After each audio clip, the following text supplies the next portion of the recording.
Good morning, everyone. Welcome to the Trade Ideas pre-market show for Tuesday, February the 10th. My name is Barry Anderson, moderator of your trading room. I see one big yes, so it means you guys can hear me and see my screen in the main room. Anybody in YouTube, maybe you can do me the favor. Thank you, Pepe. All right, guys. So, a few interesting ones this morning. EVMN had some positive PR about their eczema therapy, shows promise in mid-stage trial. Pretty low float, 17 million in the float, popping 87% right now. What did it get up to? Got up to about $38. Big pullback though. Got up to 38 and it's down to 32 so far. So that is the reason why EVMN has popped. ABP, another positive. I think it's only oh, actually, I'm wrong. It's Goldman Sachs. Cinema mode. Sorry. Shoot. Just give me a moment.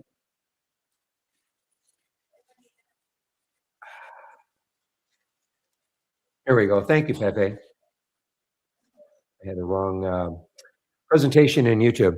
Okay, guys. So ABP disclosed in a 13G filing after hours yesterday that Goldman Sachs has a 6.8% stake in the company.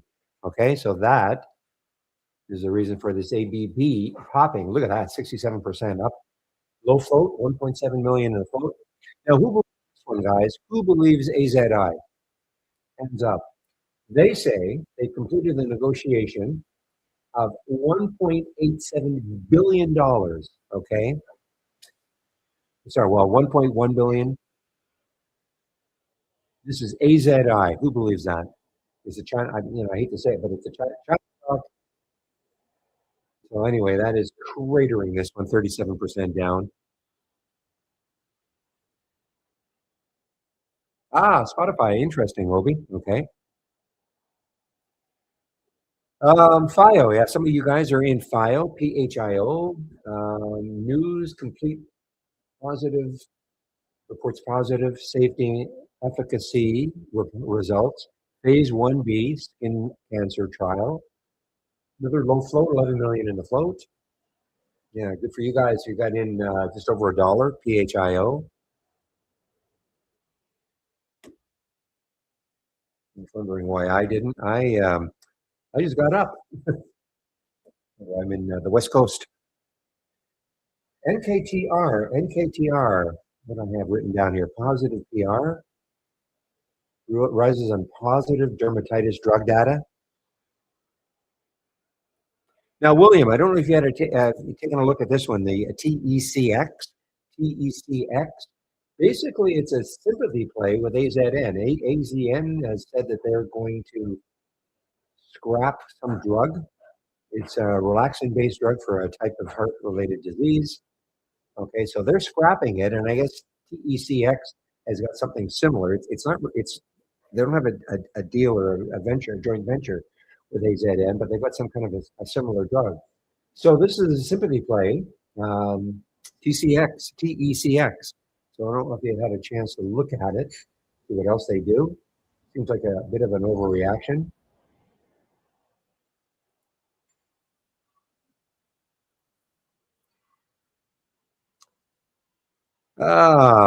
This is what you were talking about, Obi. So SPOG, this is a two-time. If you think Spotify an earnings play today, you see what Spotify is. Is it an earnings play today? So Spotify is an earnings play. Wow. Do you remember when Spotify, guys? I mean, this is several years ago when Spotify came out. It was one of the first direct-to-market launches. Bypassing the brokerages and all, the institutions, and went direct to market. And then Apple came out with something, and that was going to be it for, or Amazon. I can't remember, Apple or Spotify came out with something that was going to be the it for Spotify. Look at this. I mean, it has dropped from like $800 it got up to. Anyway, earnings play today. You can see it's up 13%. Here's a way in which if you thought Spotify was going to continue to make a move, boy, it's super cheap too. Good volume, not bad, 431,000. So that is a two-time. So you can see that this is up 24%, while Spotify is up approximately 12%. But remember, if Spotify drops 1%, this is going to drop 2%. But interesting way to play Spotify. If you thought it was going to continue to go higher,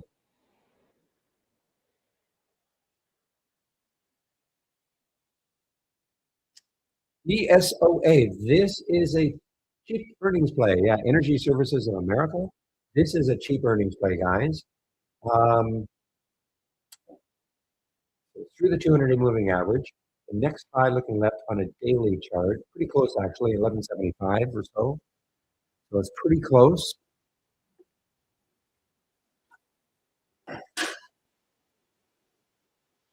By the way, the gentleman earlier asked, are these charts are today? Yes.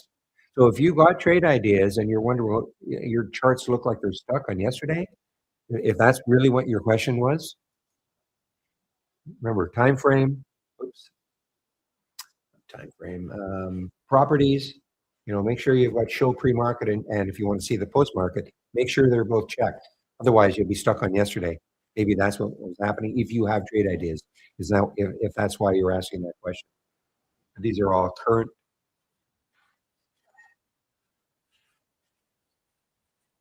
Yeah, so I did that quickly just in case that's the. So right click on your chart, go to properties, and make sure show pre-market is checked. And if you want to see the post-market, make sure that's checked also. Okay. Ooh, EWCZ. This it looks like a yeah, a buyout. Yeah, they're going to go private at $330 million all cash deal.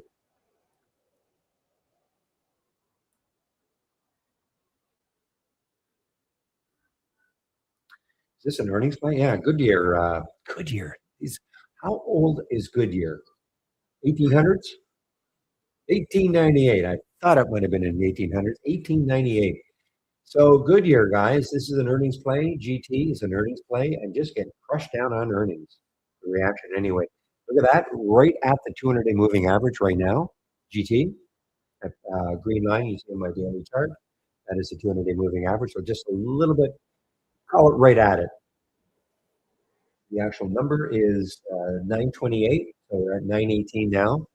And that is Goodyear Tire GT. DDL is popping, guys. DDL is popping. Ding dong. Crazy name. Ding dong, DDL intends to use profit proceeds from China operation sale to repurchase shares. Okay. And it's actually, you know what? It is not a low float. 105 million in the float. Certainly not a low float.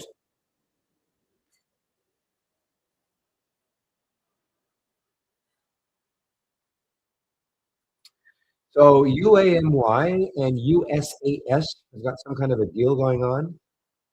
Enters in a joint venture. So this is USAM and entering into a joint venture with USAS. They're both popping on that news. There's the UAMI, Y, sorry, and the USAS. So what's up more? So USAS is up 6% and UAMY is up 15%. So 13% right now.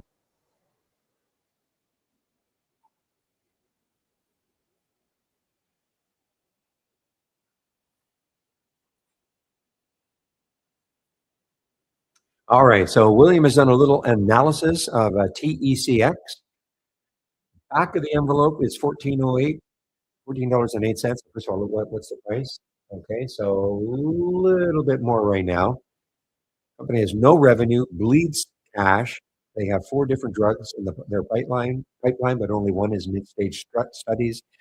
Already bounced some, but I expect more bouncing, hopefully from a base below 14. Okay, well, I'll put a price there. It actually got down there, didn't it? There's 14. I'll put a price on it around 14. Now it is above the 200. It's above the VWAP right now. See if it gets to the VWAP area. See if it gets close to 14 and then bounces from there. Thank you very much. Everybody should be applauding William for all the work he does on this sort of stuff. taking a look at some of these bios, not necessarily all bios, but doing a sort of a very quick analysis.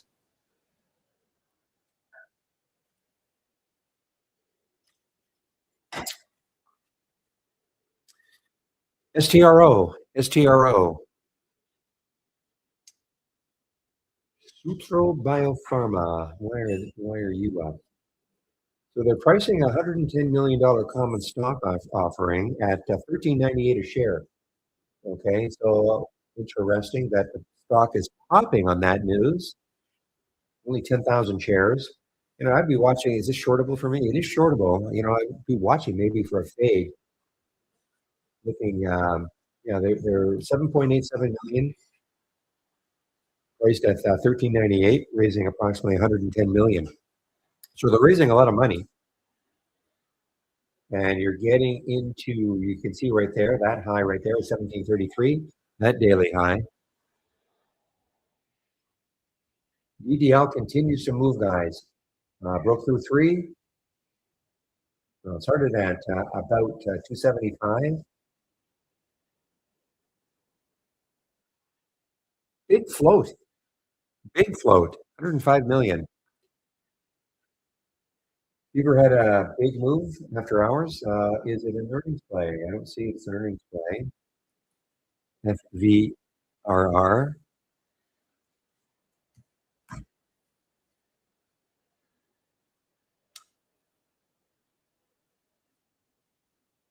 Well, it's some crazy action.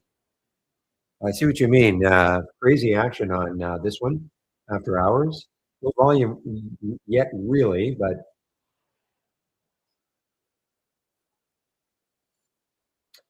Hog is an earnings play, guys, and not good so far. Harley Davidson, not good so far. It has had a bounce from 17 up to 1830, down 8%, a little over 8%, and that's Harley Davidson.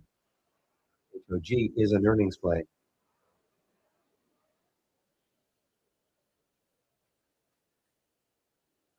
Boy, it's near a lifetime low.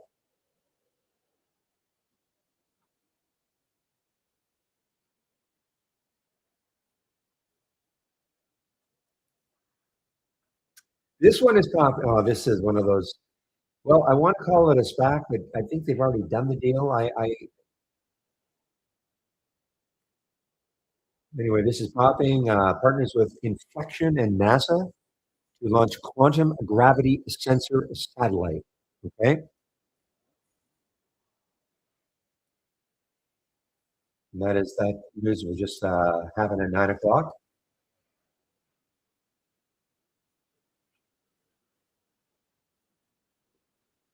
This is shortable for me. Almost a million shares.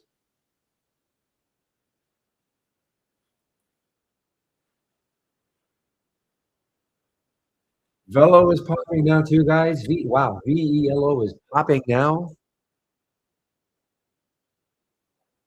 If you're wondering, why didn't you tell me here? Well, even if I told you here, it went so fast. You couldn't have taken, you just couldn't have got in. It went so fast. And I'm not trying to hide the fact that it went up. Okay, it's just that, it went so fast. Look at the volume that came in. See if there's any news on that. Yeah, it's selected as the first qualified additive manufacturing vendor for the U.S. Army ground vehicles. Okay, well, that's your news for Velo.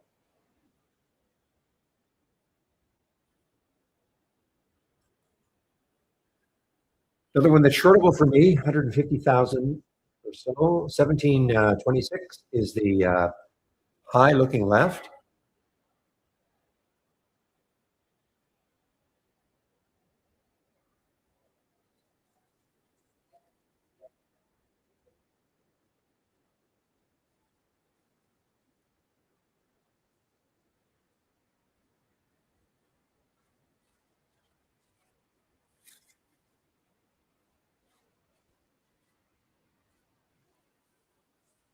All right, Lux, LUXE, is an earnings play. It is an earnings play, German company, right? Germany, flag of Germany.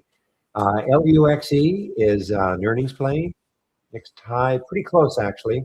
I mean, if it can take out 9, maybe. I don't love the daily chart on it in terms of how much more it could go.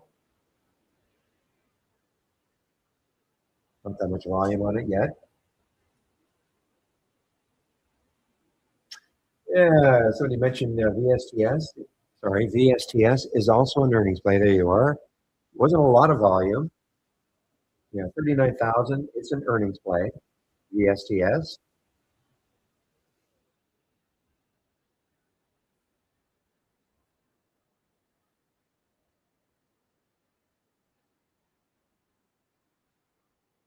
DL keeps moving here, guys. Yeah. So the next high looking left is 335.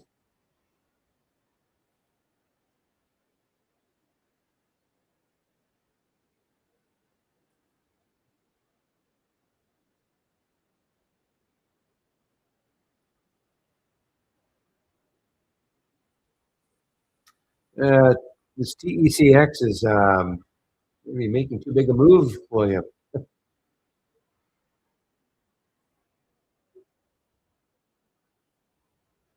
If we're wanting this to get back down to 14 level, yeah, I mean, it's got to drop $3 from here. Got to get through the VWAP.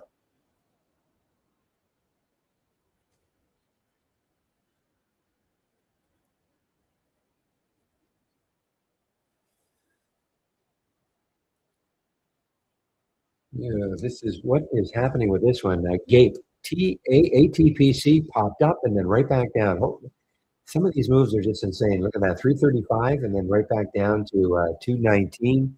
I mean, just like that. Looked like it was halted. It says it was. The headline says it resumed trading. It's halted at 3:30 Eastern Time this morning. Halted due to pending news.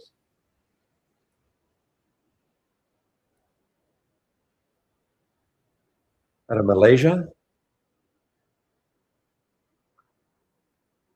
I don't know what the news was. I don't see the news. All right, guys. Let's see. Yesterday the market was, yeah, the Dow was up just a little. Okay, you want to take a look at energy, XLE. Just a couple of the major ETFs or the major sectors. XLE. Still, look at that. What a run energy has been on. XLE. What a run. Take a look at financials. Financials was, one of those ones that was kind of close to the 200-day. Kind of close. You can see it right there. Want to take a look at utilities. That was close to the 200-day.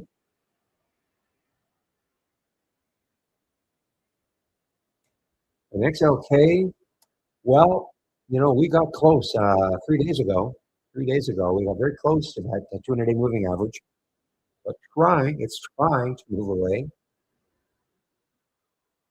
Of course, the SPY itself is way above.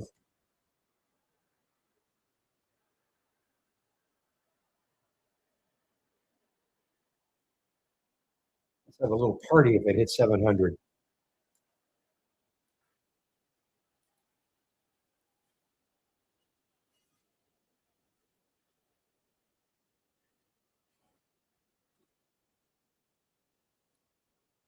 There's another earnings play, guys. ICHR is an earnings play. Yeah, not bad volume right now. It's an earnings play.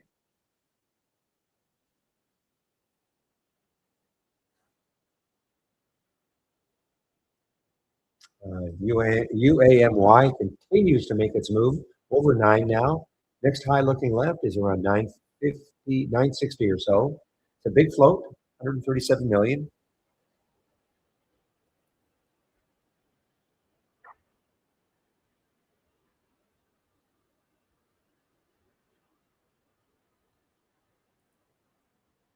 Monica, you have to move to God's country out here in Vancouver. We've had just an insanely mild winter. I know you're in Toronto.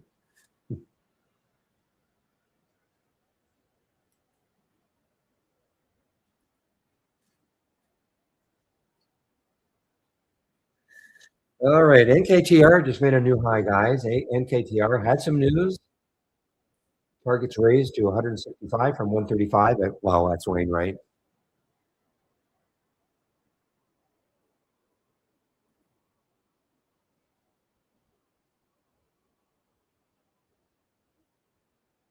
Well, UAMY continues to make a move here, guys. This is shortable for me. You know, if it gets into this area right here in the daily chart, gets close to that 940 level, that could give us a bit of a short op. 1.23 million at Interactive Broke is available. I'll put a price alert in that area just to see if it gets close.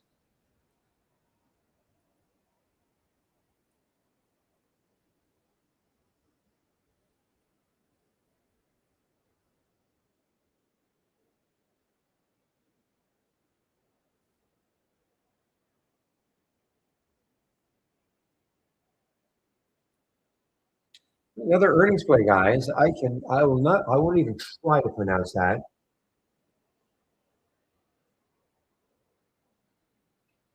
PHG. I'm just going to call it Phillips, okay? Conan, I can't pronounce that. Everybody who's in the room who's Dutch. I can't.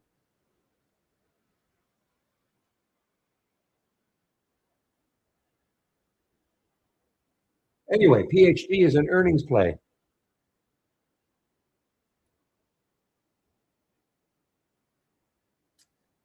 I do see that one. Yeah, popping ATXG popping up. Yeah, penny. Well, sub penny stock, sub $1 stock. Sorry.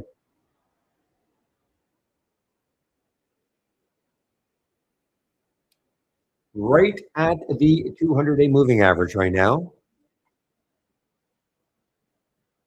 Help. Just moving. Okay, I'm not crying for help. The stock. Help. I haven't seen this one before. This is Canadian stock. Looks like an IPO from last month, but I don't recall seeing this. Maybe it's a symbol name change or something. That is HELP, HELP.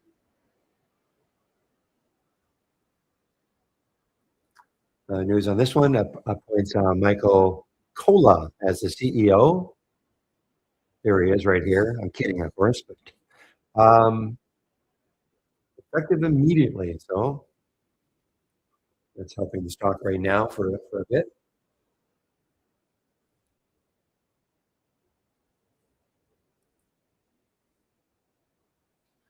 Continues to move here, guys. UAMY continues to make penny by penny. The USAS is lagging. They're doing some kind of a merger. USAS is lagging a little bit.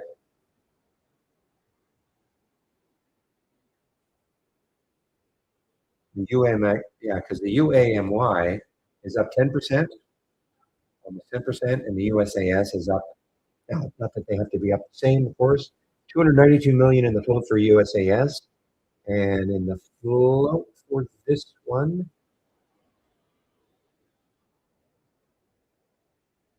about 137 million. So a little bit less, well, quite a bit less, but still a lot. Same thing. This is shortable for me also. Now, silver, not that this has got really anything to do specifically with the price of silver today, but silver a little bit weak today. Start off. How about gold, GLD? So gold and silver, so gold, basically flat. And Bitcoin, though, I see Bitcoin's off $1,400, a little under 70,000 again. Take a look at IBIT. All right, guys, it's 9:24. So what I'm going to do is get my 9:30 layout up and running. First thing I do, as always, I'm going to save my layout, even though I don't think I made any changes, but it's good practice. Save your layout.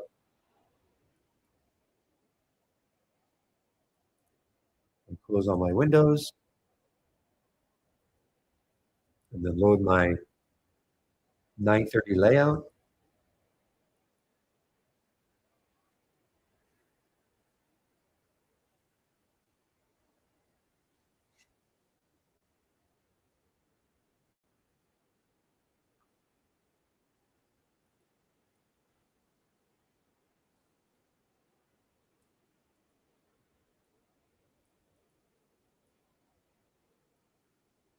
And one last thing to look at.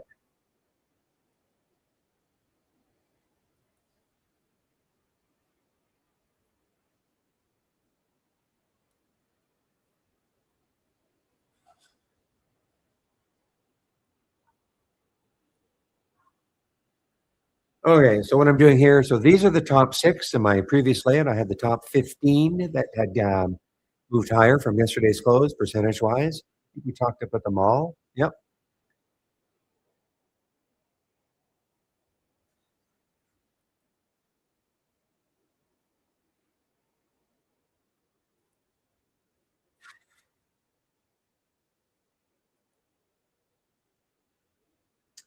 Yeah, the FIO is hanging tough. Hasn't really had a severe pullback yet.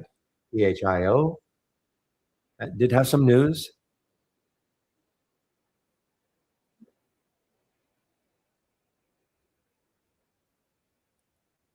There's a Spotify. Now here's a spot. Is this short? No, this is. I bet you there's probably not a short version for this for Spotify. In other words, if you thought Spotify was going to give it up somewhat, you could buy the ETF. I don't see one. This is the long version. So if I wanted to, I can't short this. I don't have shorts available right now. Interactive brokers.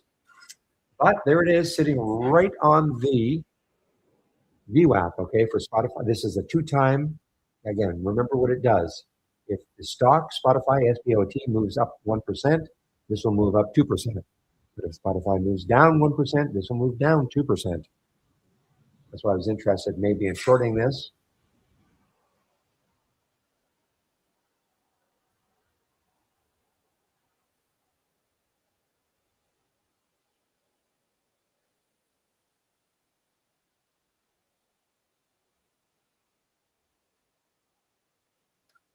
And in advance of the open, the SPY is up just a little bit. Came off the bottom here. I put in the economic calendar today. A lot of just look at what's happening here on the economic calendar. So we had retail sales at 8:30. Import prices. Red Book is at 9:20. This is inventories at 10 o'clock.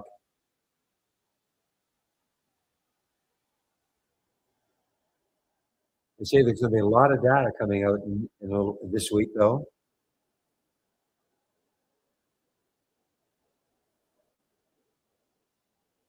All right, EVMN, not shortable for me because this is starting to look like a pretty decent looking fade. It's underneath the VWAP now, EVMN, but I don't have shorts available for me at Interactive Brokers.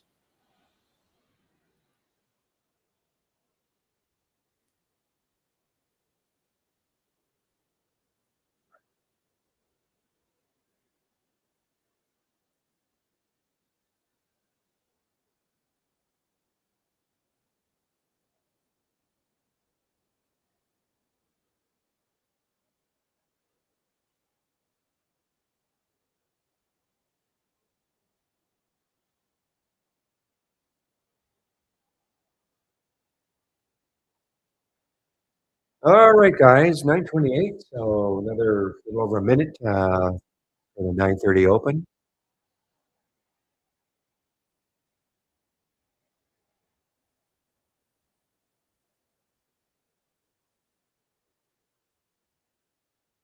I'm just looking to see if anything else is snuck in here in the top six. I don't see anything that we haven't talked about. There's the this is an earnings play, guys. It's ESOA. Could be a real dark horse here. Look at the monthly chart. The next high in the monthly chart is 1517. I'm not saying it's going to get there, of course. It's right at 1214 is that monthly high. And also, yeah, so it is at the monthly high of about 4 months ago, 5 months ago. Okay, right there. So it maintains. All right, guys, we got about 15 seconds to 9:30. So the great trading day, everybody.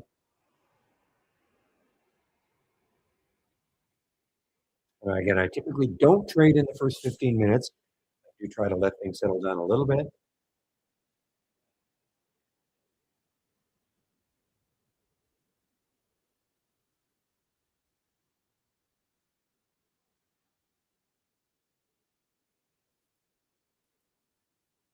Why there's no stocks here yet? Because there's no stocks that have met the filter requirements in this race. So Stex is here, STEX. Okay. Just looking at some of the Oscar OSCR, just looking at some of the ones we didn't talk about at all. There's Oscar. But look left. To me, it's coming into all sorts of areas where it could stall. There's a very popular one. LIMN, just popping, guys. LIMN, just popping. Be careful. I mean, look at this. It got up to 284 yesterday, but closed down here at 143. But it's had when you look at yesterday's high compared to what it was about 6 days ago at 54 cents, that's amazing. An amazing run.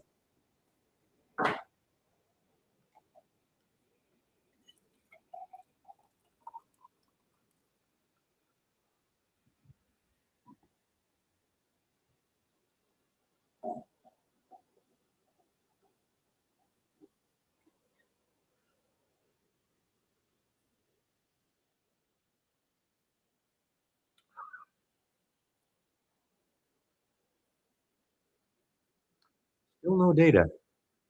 There we go. Okay. So remember KD from yesterday? KD from yesterday trying to crawl back a little bit, guys. It was an earnings play, got hammered down on earnings. The high yesterday was 1143, sort of at that high right now. Let's see if it takes it out. We got up to 1127. See if it can take it out and maybe a bit of a rebound. Okay, and that's the KD.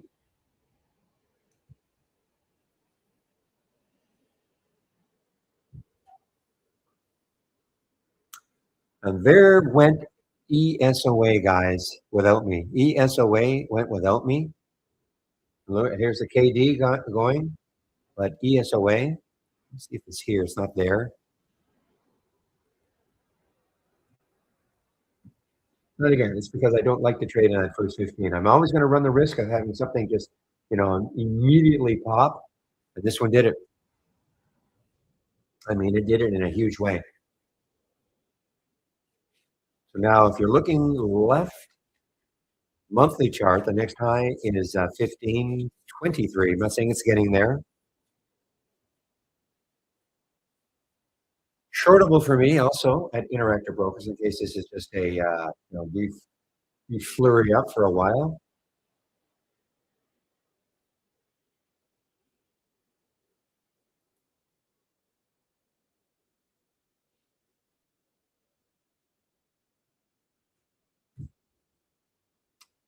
Our friend SMX. So here's SMX, guys.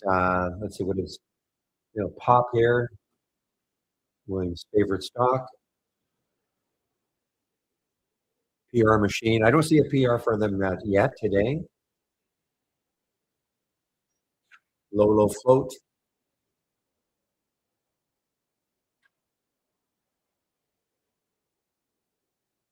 There's that earnings play I was talking about earlier. PHG, the Dutch company.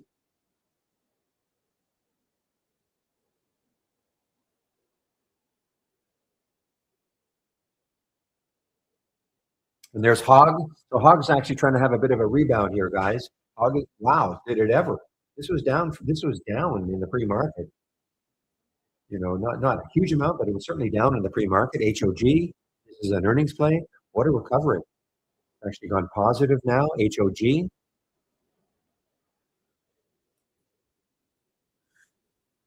But a $3 bounce. A $3 bounce from the almost a $4 bounce from the lows in the pre-market for Hog, HOG. I don't think we're going to get what we're looking for on the TECX, William.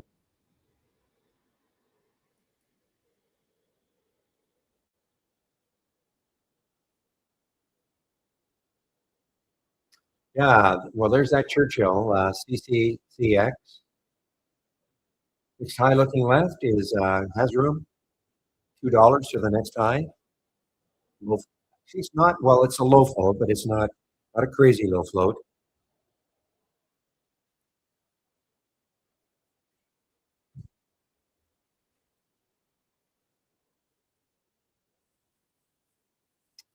NCLH cruiser. See if it has it's an earnings play. Not an earnings play. No. Is there any news on this one? They have earnings coming up in March, but yeah, I don't know the reason. Let's take a look at CCL, Carnival. See if it's moving also. Little, yeah, it's moving. Okay, RC. I want to see RCL also.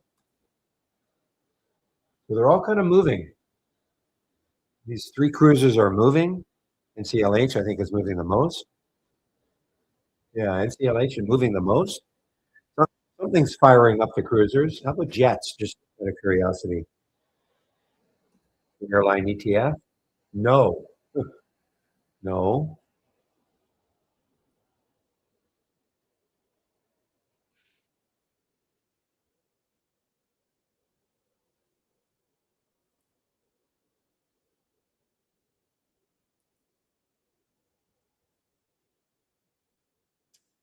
Cipher on the move. Now, Bitcoin is off about 1,800 today, and around 68,000, 68.9 thousand.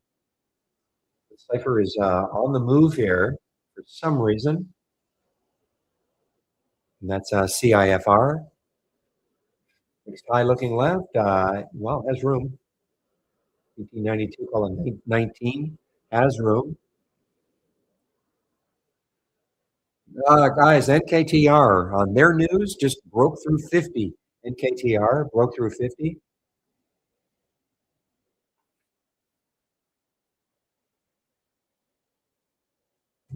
Okay, Velo, is it moving? Did it pull back at all? Yeah, it did. So it pulled back. It is now trying to make a move right at the VWAP actually. The weekly chart is right at last week's high. Looking left, the next high on the weekly chart anyway is 1725. So there was some room. Had some news to do with your government, U.S. Army ground vehicles.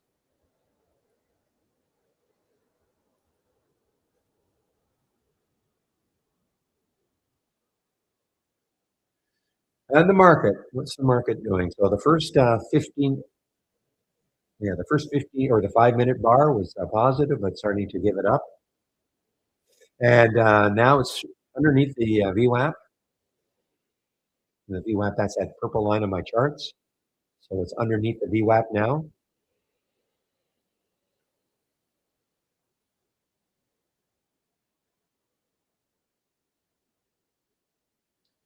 And I'm just waiting for the William scan to produce some stocks. Don't know if and when. Well, I know the when would be no earlier than I think I've got, is it 15 minutes? Yeah. So 15 minutes. I don't want to get an alert until at least after 15 minutes after the 9:30 open. And that's just me. That's oh, look at NKTR guys. NKTR rippage now.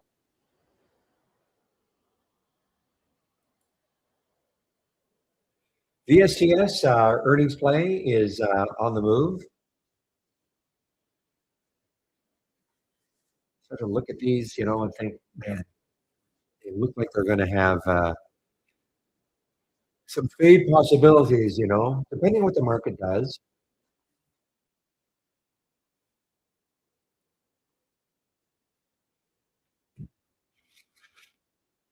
Another earnings play, ICHR. Rare do we get one in this particular race here that is this expensive, but it's a great reaction to earnings so far today for this ICHR, up 31%.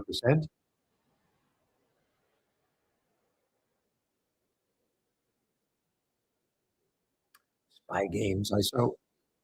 Okay, well, there's the SMX guys. Now, why did I put a price alert there?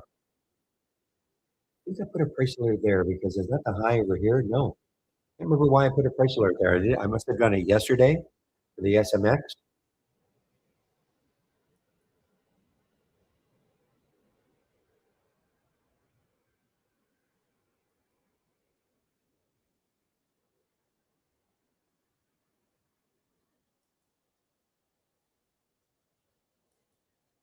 PGY was an earnings play yesterday. It's trying to come back a little bit. It got knocked down on earnings yesterday. Upward price alert at the high of yesterday. See if it takes that out. Speaking of which, what happened with the KD?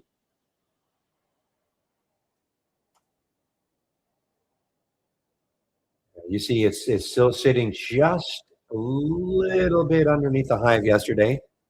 Another earnings play that got really hammered down. Okay, well, there's NKTR and RAI. I mean, the next line looking left is six on the weekly on the monthly chart. Let's take a look at the weekly chart.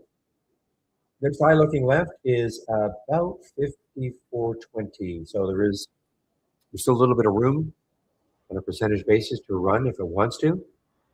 And looking on a daily chart, actually, so 52.50, so 51.47. So it's there. So actually, 52.50 is the next high. Looking left on the daily chart for NKTR.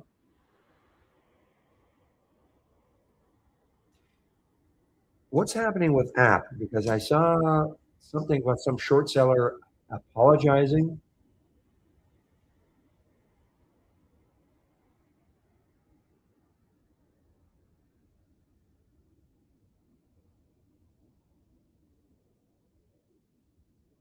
Do I have that in my?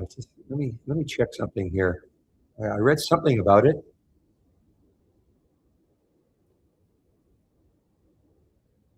No, I wonder how much they're going to sue them. Yeah, I have here. App surges as short seller apologizes for inaccurate claims, and that is app.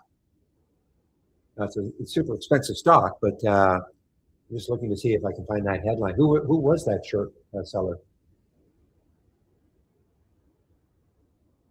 You know, it doesn't really matter, I guess. But you're into. I don't know if it has an ETF. It probably could have an ETF.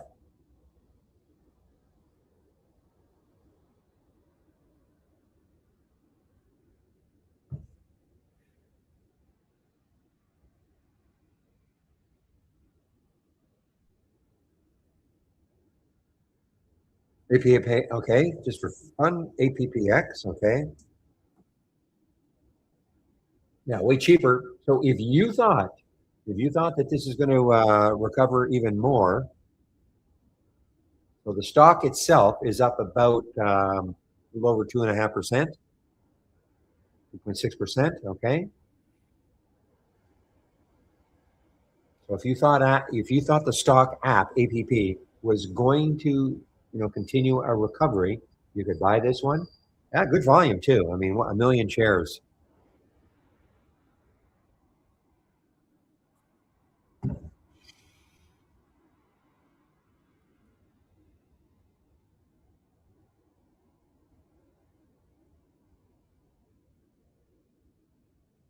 All right, now ESOA has had the big pop and then a bit of a pullback.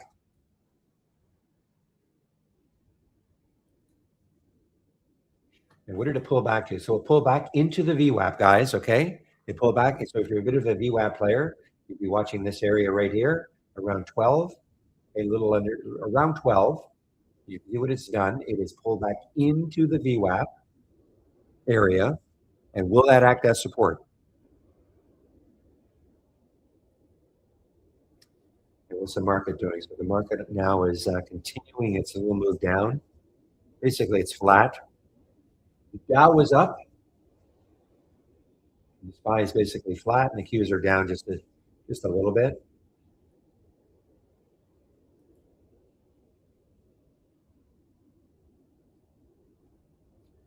Hog has had a great resurgence, guys. Yeah, Hog. I mean, it's just over the whole number now.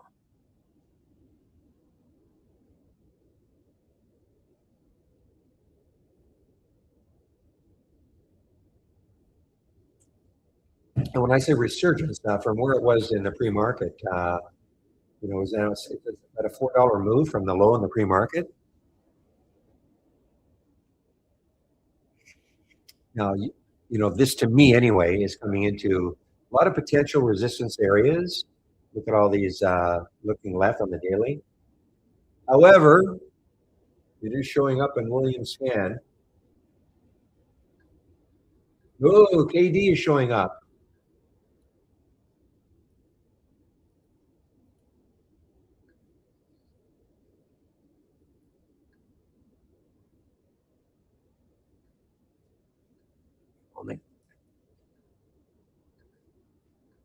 Oh, I missed it. I missed getting it. I missed getting the KD.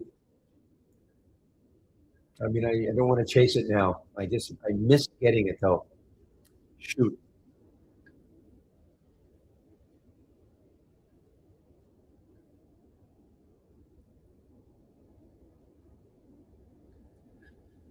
Is this an earnings play? This is an earnings play, okay. GILT is an earnings play, and it is gapping down on earnings. Now, looking left, where's the next low? The next low is 1512. So it may have some support there. This is from Williams Scan also.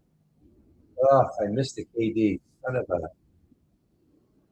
I don't know how much further it's going to go, but it probably was just going to be. Remember, for all the reasons it was down yesterday, they're still there. It was an earnings play, so they got hammered down on earnings. And I think there were some other reasons. I think there was an accounting issue.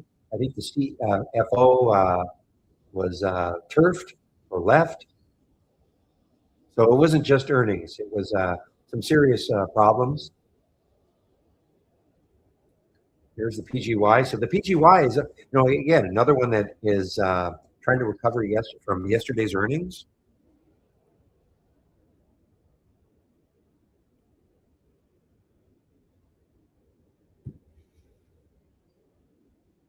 I don't know if he was talking about KD yesterday. SKM, I'm not sure he was talking about it, but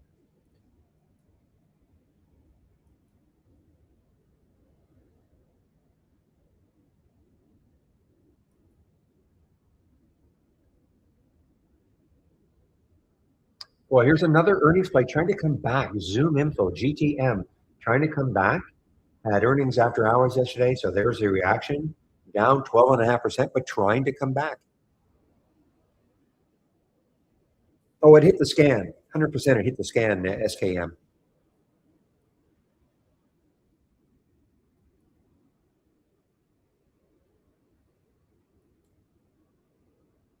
Okay. Yes. Give me a moment here.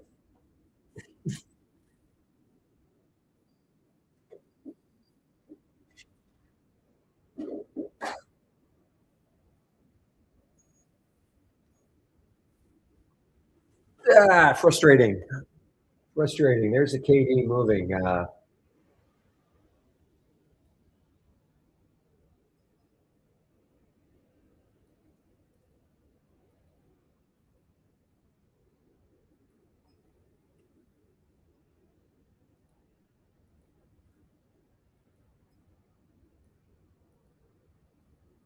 All right, guys.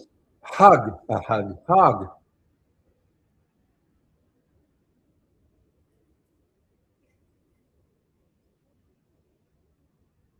Hog, guys, hog. That is from William Scan also, okay?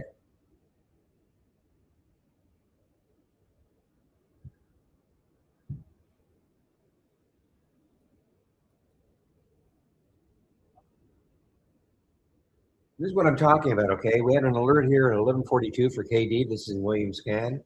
And did the same thing yesterday, really. It had a great rebound. It showed up in that scan on a rebound. I didn't take it yesterday because I was influenced by the news, which is terrible. It wasn't just an earnings play. It was a whole bunch of other stuff. CFO leaving, potential, I don't want to call it fraud allegations, but accounting issues. So a lot of bad news on that one, but boy, oh boy, it's really recovered. Well, hasn't. I mean, remember, the day before was 23.72. So I mean, it's having a nice little bounce.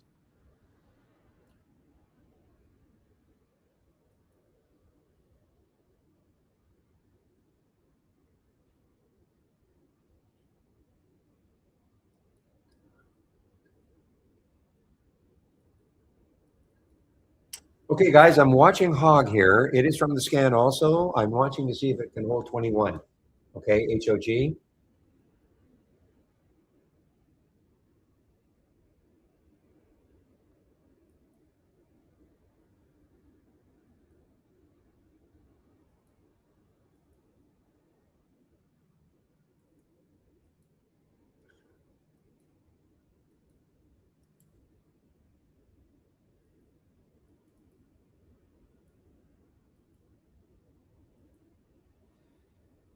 All right. Well, it's let's see, it's still hanging around 21. I'm talking about the Hog. Okay.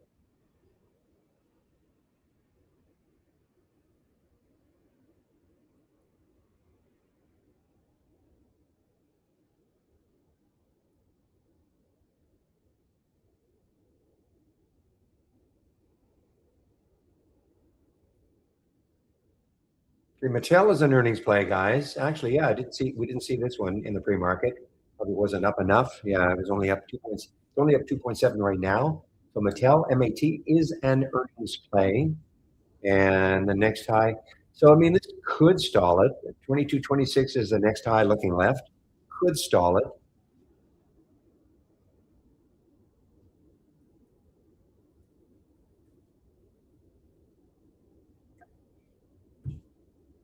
Wow, ESOA came all the way back, all the way back. So remember the last time we were talking, I was talking about it. We're wondering if the VWAP would hold it, and it did. You know, it acted as tremendous support.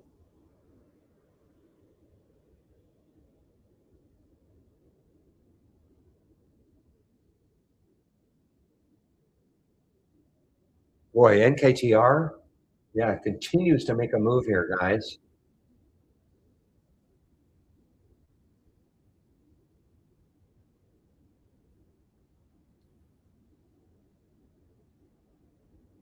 Not a bad one from our AI. Now it could be coming into that. I think I looked left, and I think there is something. Yeah, right there. So 54.20 is the next high looking left, and it's almost right there. 54.11.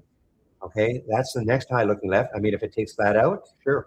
56.82, 57. I don't think it's going to get there if it takes it out, but oh, I missed this one too. ARMK from the Williams scan. This is an earnings play. It is an earnings play. I was too fixated on the hog. Shoot, hog is now starting to say fade a little bit here.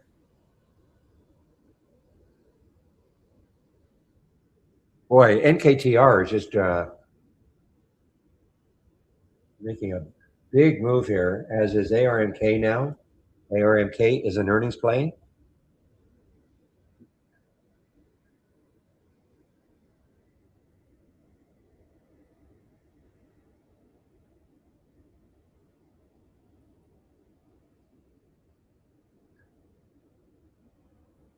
All right, so a bit of a chop fest to start with the SPY anyway. Okay, a little bit of a chop fest, but now SPY's above the 200-day or the VWAP again.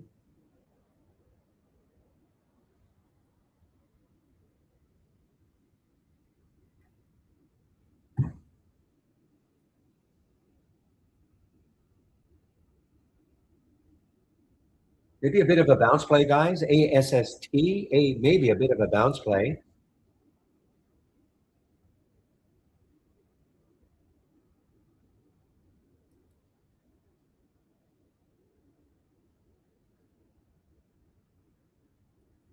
Okay, OSCR is an earnings play that is starting to give it up. Okay, underneath the VWAP, starting to give it up. It's still positive for the day, but starting to fade. Well, it's been fading for a while now, but it's now underneath the VWAP. If you're a VWAP type player,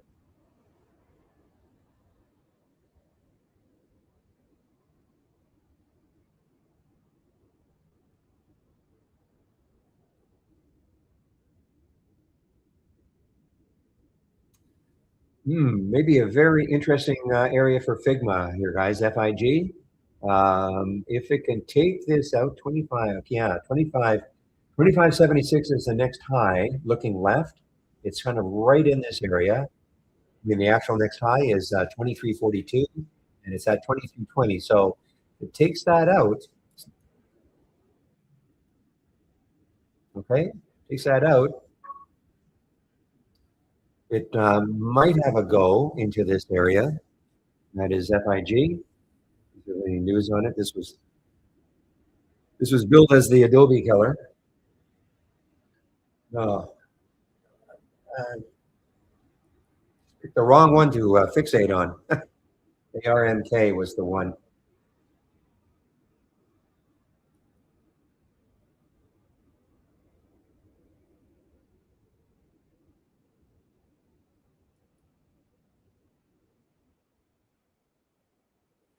Okay, guys, on a re-entry for the FPHIO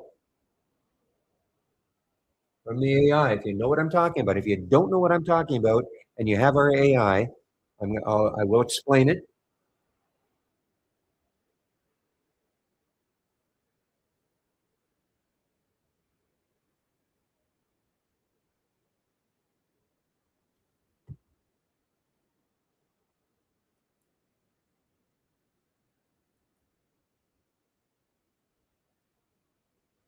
Boy, Hog may even go negative again.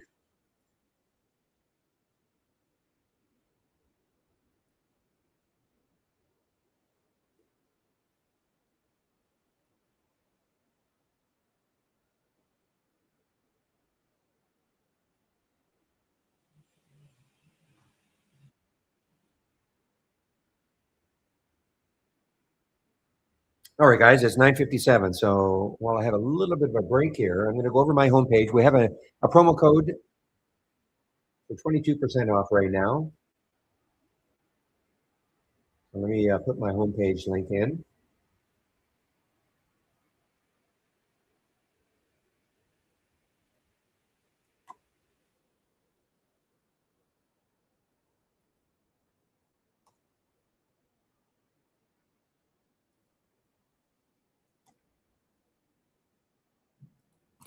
Okay, my homepage.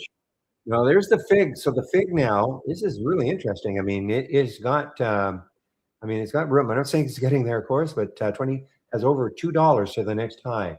I don't see any news on it today, specific news on it.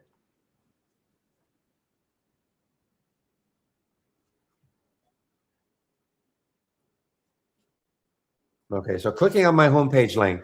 So you can save 22%, okay? Using my promo code Barry22 on any plan.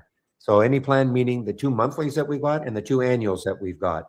So remember the 22%, if you take it a monthly subscription, it's good for the first month only. After that, it'll go to the regular price, okay? And that's both for our standard and our premium service. Now, all I ask is if you're going to take out a subscription at some time in the future, please use my code. I moderate two rooms, the YouTube room, and if you're in YouTube, this room here, the trading room. So this room is a lot more active, more traders, more interaction amongst traders. This room is also open at 6:45 a.m. Eastern time. Obi opens it. Thank you, Obi. I don't because I'm in Vancouver, a little early for me. So that would be 3:45 my time. But anyway, Obi opens the room at 6:45. And I don't get on the mic until about 9 o'clock for both rooms. This room is also open. I usually leave sometime between 2 and 2:30 Eastern time. But this room is usually open after that. William usually keeps the room open, I'm going to say to 3:45, sometimes almost 4, depending on what sort of earnings plays there are. And that'll be up to him, okay? He'll let us know later.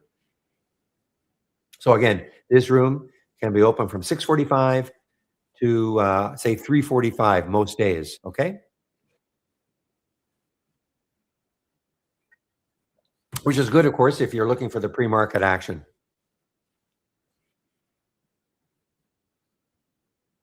Now, you've clicked on my homepage link. I've just scrolled down here a little bit. Also, you can get the trade of the week. Trade of the week is sent to you before the market opens every Monday morning. Now, there was a problem with the emails yesterday. I didn't get it. They're trying to do something with the emails to not spam or get accused of spamming. which I think caused a little bit of a disruption. Anyway, but if you come into the room, we'll certainly know what it is. Come into the room Monday morning. We'll talk about what the trade of the week is. It has not triggered. It is GME. The trigger point was 25.20. Did not trigger yesterday. You sign up for the trade of the week, and don't think you're getting it. Before you contact us, though, please check your spam folder, and if you have Gmail, check your promotions folder. Okay. Now, if you do take out a subscription to Trade Ideas, first thing you must do, you go to the education section and getting started with Trade Ideas. Okay, that's the first thing you must do. It's mandatory. That covers all the key elements of Trade Ideas in these 12 short videos. If you don't have Trade Ideas and you're wondering about the product, I would start off with that second video and go to the end. Should give you an idea about whether or not it's something you might want to try. You can try this for a month. The monthly is just month to month. It's not a long-term subscription. You can cancel at any time. Back to basics. If you're new to trading, this is a free series of videos for you if you're new to trading. Okay, there are 15 of them. And if you're looking for, like these races that I'm sharing, some scans, etc., you've clicked on my homepage link. Scroll down. Here we are, middle section, custom scans. Okay, so here are the two races. The large cap gainers is right here. This is a wide open race. You'll see some big percentage moves in this race, whereas not so much in this one. Doesn't mean this is bad. It just means it's less volatile. This is the Hulse resumes down here. This is what I use in the pre-market. The pre-market act goes up and down. But I do have other scans that I'm currently sharing. I do not have them up and running. You can take a look at them. And then I have the Williams scan, okay, which is over my other monitor, which I can share if you're interested. Oh, did the sound cut off? Or was it my voice?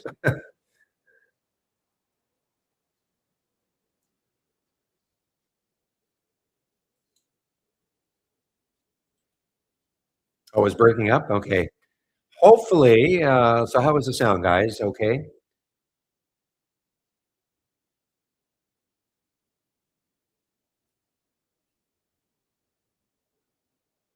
Okay, so it might have been just on your end, Monica, so maybe. Okay, thanks, guys.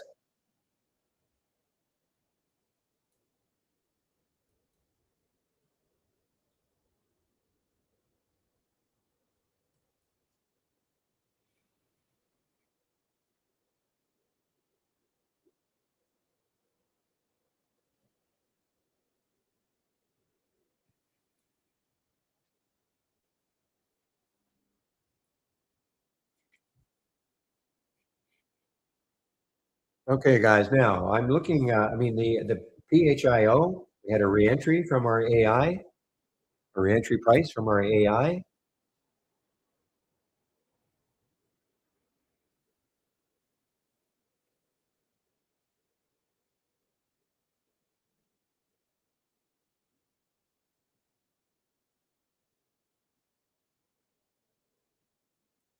So SPOG, the ETF for Spotify, on the move here, guys. So again, if you think Spotify is going to continue to move, I believe it's an earnings play. Spotify, super expensive, up in the 400 level. It's an earnings play. So there's Spotify moving. I was amazed that this is at okay, for tax purposes at a Luxembourg.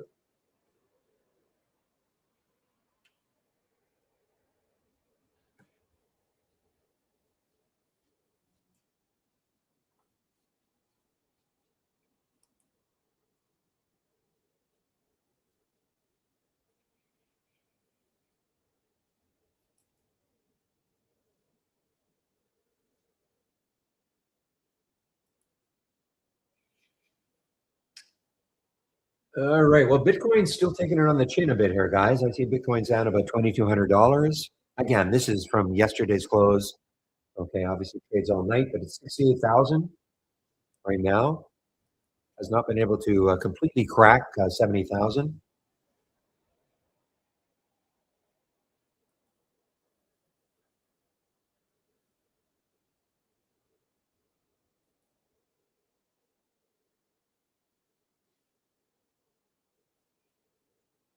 Boy, Hog just, I wonder if it's gonna go negative now.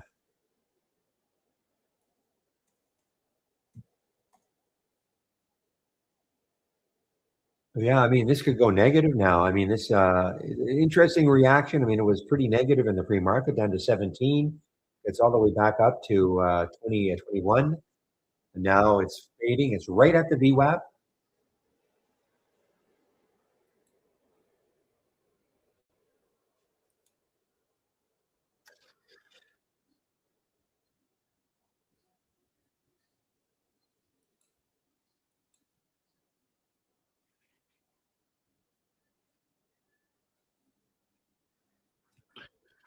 Okay, I wanna definitely keep an eye on this ESOA. If it takes out 13, it's sort of basing underneath 13 right now.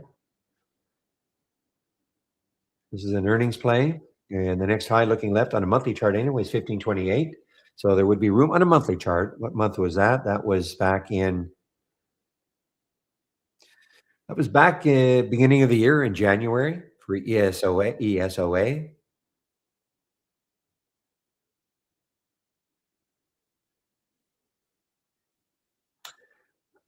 I have no. That's not been a. Well, I had a bike a long time ago, but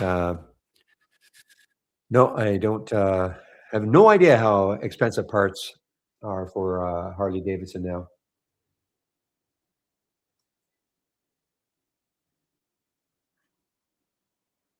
Okay, guys, ESOA over 13 now.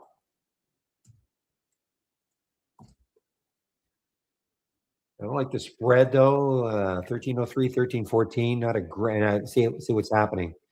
Not in love with the spread.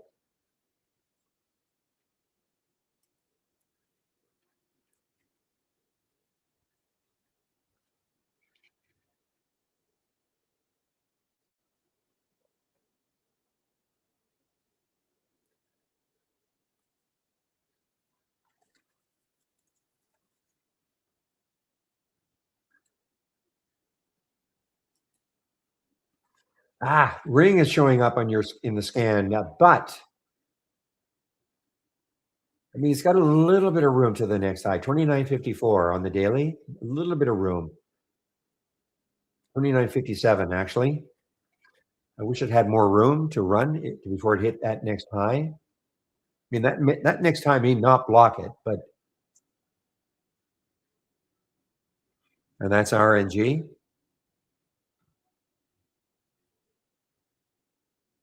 Okay, we're getting a little bit of a fade now for NKTR, guys. NKTR, a little bit of a fade.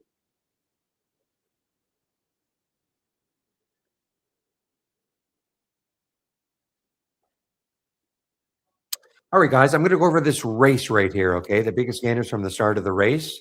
And why I think it could be a good idea, especially if you're kind of new, not necessarily new to trading, but maybe even new to trade. Why is Beyond Meat doing anything? BYND is doing something. All right.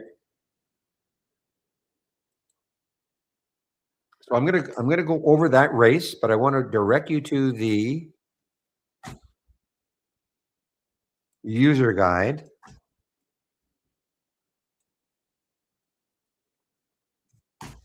Okay, so if you click on my homepage link that I just put in, click on my homepage link and go down to the education section. And then right here at the top, the user guide. So there is a whole section on TI stock racing, okay? I'm gonna go over this in a pretty good detail, this particular race, but this shows you how you can create your own race with your own set of parameters, etc. Okay? So here's the guide for it all.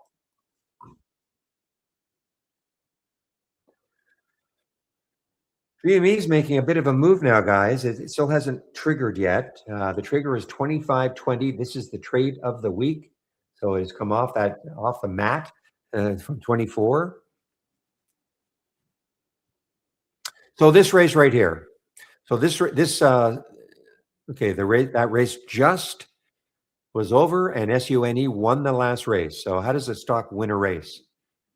And you can see eventually in both of these races, there's differences between these two races in terms of the filters that I've got. But both of these races eventually will give you a top 10 list, a great watch list for you to watch all day long. You don't have to do anything. It'll just be created automatically for you. So I run a 4-minute race. Again, I'm running a 4-minute race. You can pick whatever time frame you want. And I'm going to show you how you can customize that, but it's all in the guide. So right now, what does that 4.6% mean? It means that since the race started, JZXN has moved the most. 4.6% has moved the most. And I'm out of a list of stocks, and I'm going to show you that list of stocks. So what I do is, click on it, see what's happening. You can see kind of that it was holding the VWAP. If you're a bit of a VWAP player,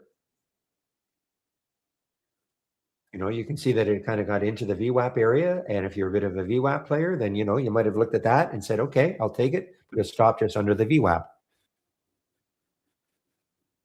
Well, just what is the spread? Right now, well, okay, obviously the ideal spread is going to be a penny, okay? It means, 251, 252. I mean, you go in at the market order, no problem. But if that spread was like 250, 270, I'd never take the trade, because I mean, in theory, in order to get the trade, you'd have to go in at the ask, and what the bid is 20 cents away. It would just prevent me from taking that trade. And it depends on the price of the security. I mean, a 20-cent difference in the spread on Apple, not the same for, say, a stock that's $2. So it just tells me that, I just don't want to I just don't want to have anything to do with it if the spread is too great.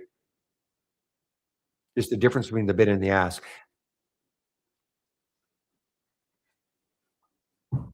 So you can see that I mean, this is really ripping now, up 17% since the race started 2.5 minutes ago. And you can see that what the numbers behind the stocks are. That's how many races a stock has won previously. So if this holds, it's up 15%. Okay, since the race started, then that 2 will turn to 3. So that's what happens. A top 10 list is built for you, and the number one position is always going to be the stock that has won the most races over the course of the day. This is probably something that's kind of weird. HVT dot. Hey, I don't know what this is. What is this? Never seen this one before. Wow, look at that spread. Look at that float. 374,000 in the float for a $37 stock. So for instance, here's a spread. 36.45, 38.22, basically untradeable. Okay. Now look, if the stock ends up at $50, that spread doesn't matter. But I mean, what are you going to do? You're going to go in at 38 in order to get the trade, make sure you're in, and meanwhile your P&L is going to show you're in a loss.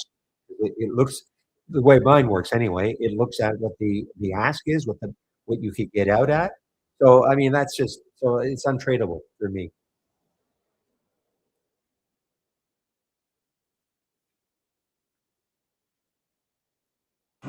So certainly, as you're watching a race, and you can see that JZXN won another race. So as you're watching a race, here's Playboy from yesterday, PLBY. Number one, you don't have to wait for a race to be over in order for you to click on a symbol. Okay, if you see something at the top, and this 4-minute race, the races usually take about 30 seconds to get going. Okay, it's like they sort of like revving up in Le Mans. The cars are revving up, and then boom, after 30 seconds after that, the race starts. So you can see that JZXN is still super active.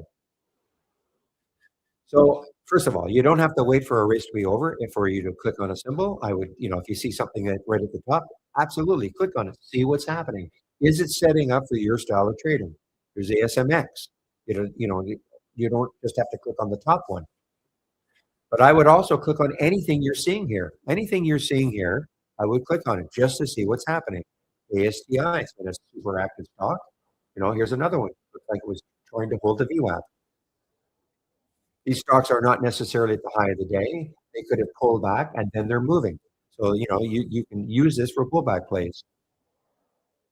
You don't know until you click on the symbol, of course, and you have to check the chart to see what it's actually doing. So that's number one. Number two, I would click on anything that has won a race before just to see what's happening. What is ABP? That's terrible right now, right? I mean, but what if it had been pulling back into the VWAP? Okay, maybe the VWAP was going to hold and it would have bounced off and moved from there. So this looks pretty awful now. I mean, it's not shortable for me, but I mean, it's broken down through the VWAP and looks like potential fade for the rest of the day for a while anyway.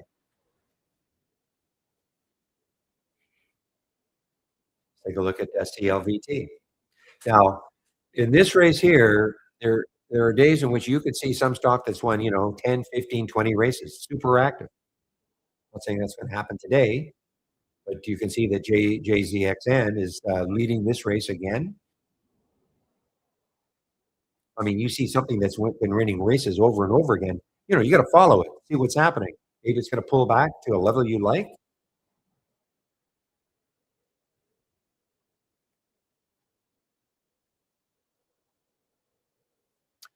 So the question should be right now. Here's that ESOA.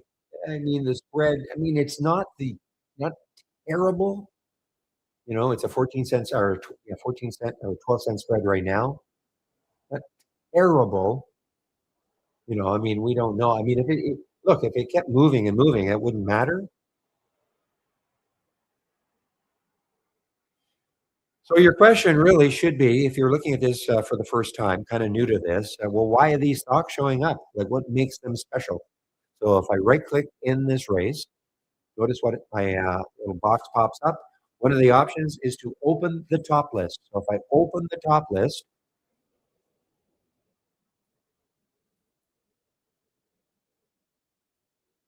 you are going to see a big list of stocks. Okay, big list of stocks.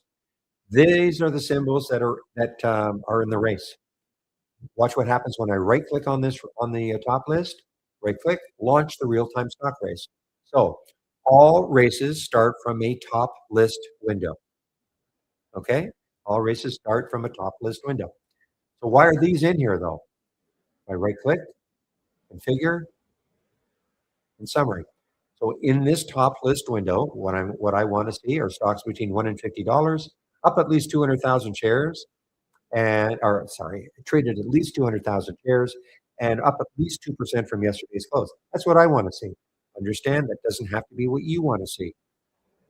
Okay, so hopefully it's starting to get a little more clear that you can establish your own top list window with your own set of parameters of the stocks that you would like to see. Maybe you don't like that price range. Maybe you want to add some filters. If you have any trading experience, add some of your own filters that you like. Okay.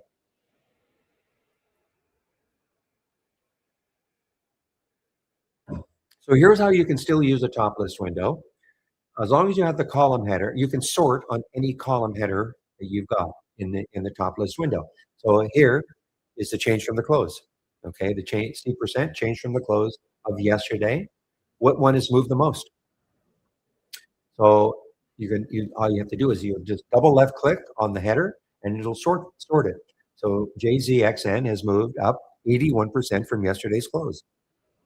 You can still use a top list like that. Classic question. Show me the stocks that are up the most today. Show me the stocks that are down the most today. Show me the stocks that are up the most in the last 5 minutes or down the most in the last 5 minutes. I mean, there's a real range of things that you can do and sort. You want to see the ones that have moved the most since the opening trade of the day. That's the change from the open. So as long as I have the column header, I just double left click on it and I can sort on that. But the beauty of the race is this.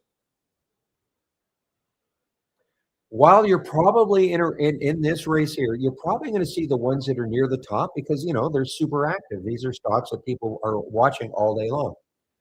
But what if, let's pick a stock down here. I don't know, INTA, which is up 5% right now from yesterday's close. What if all of a sudden INTA started to really move? It was up 6%, 8%, 10%. Well, you would never know that.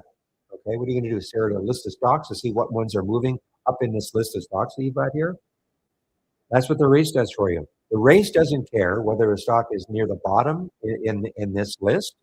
Peloton, I suppose it could start to move. You would see it moving in the race. Because again, it doesn't care whether the stock is up the most from yesterday's close.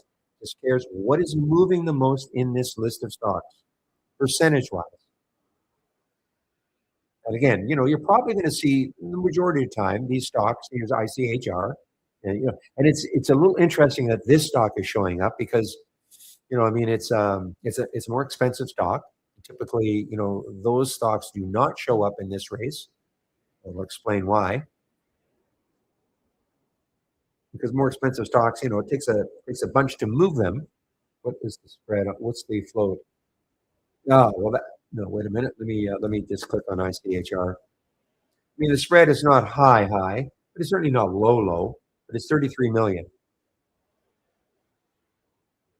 Not the spread. I'm sorry, the float.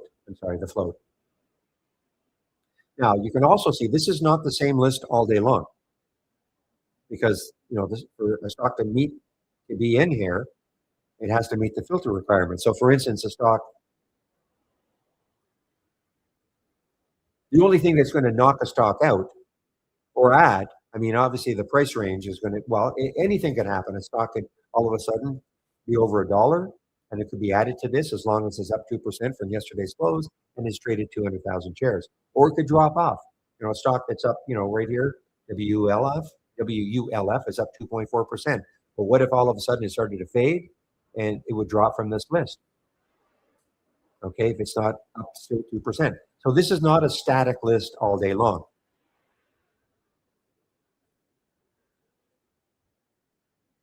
The other thing you can do is if you have a basket of stocks that you like to follow all day, like every single day, maybe you've got 10 or 20 or 30 stocks that you like to follow every single day. I would make it at least a minimum of 20. You could create what we call a symbol list or a watch list and attach it to the top list window and then run a race just on those stocks. Or maybe it's a different list. Maybe you do some pre-market work or some evening work and you do some evening work and say, wow, these are stocks I want to follow tomorrow. And you put them into your symbol list and you follow those tomorrow, launch a race on them.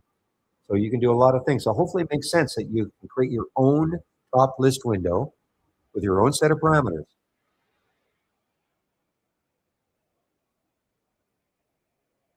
And this race, a little bit different. You rarely are going to see anything over 1% in this race. Why? Because see how short this list is? And some days it'll be even shorter, especially if the market is down, because these are biggest gainers from the start of the race. And the reason why there are not as many is because in this particular race, these three filters right here are preventing a lot of stocks from coming in. The market cap has to be at least 500 million. Float has to be at least 50 million. And this one, the position in the day's range. So you see I have 95 there. If I had 100 there, it would be basically, the stock would be basically at the high of the day. So at 95, these are stocks near the high of the day. And that's what I want to see in this. You don't have to do the same thing, of course.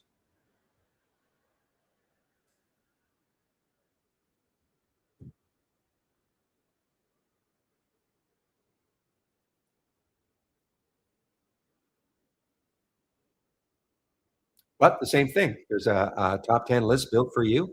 So this because these stocks are way less volatile than these. I'm not saying they're not. There's no volatility at all, but this might be a list for those of you just kind of starting out, because while these are great when you get into one of these and they zip 10, 20, 30%, but they can also drop very quickly.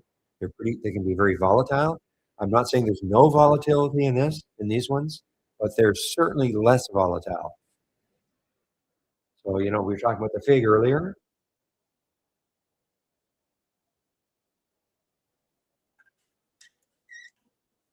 So again, look at the FIG. That purple line on the chart coming into it, that purple line is the VWAP. For a lot of people, that is a support, can be a support area. Stock comes into it, does it hold, and then move off it.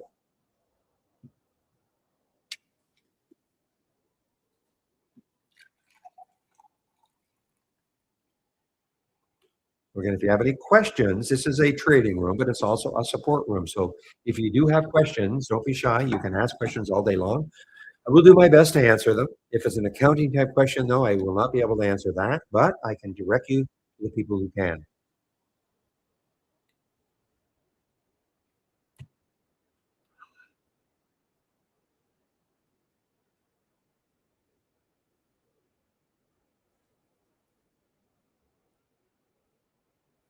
Okay, now let's take a look at here's another idea for people starting out, or not even starting out, but another idea of maybe how you could use trade ideas. Now I'm going to click on New from the toolbar, and I want to click on the Dock Channel bar. Now I would do this anyway. I just interested in just I'll show you what I'm talking about. If I click on the Show More, and then scroll down a little bit here to the sector status channel. These are all theme-based channels. I'm going to click on the sector status channel.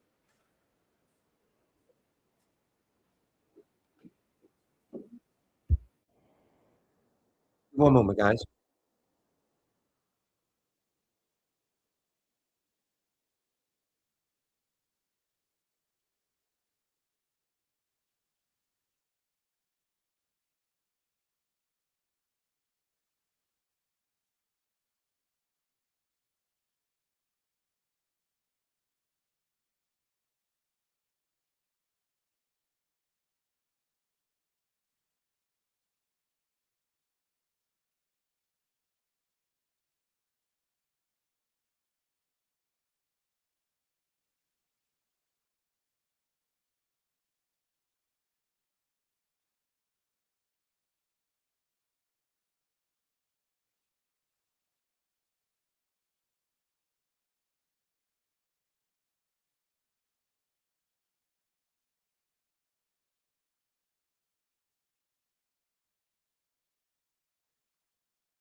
Yeah, guys, I'll be right back, okay? Give me about another minute or so.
You guys, one more moment, okay?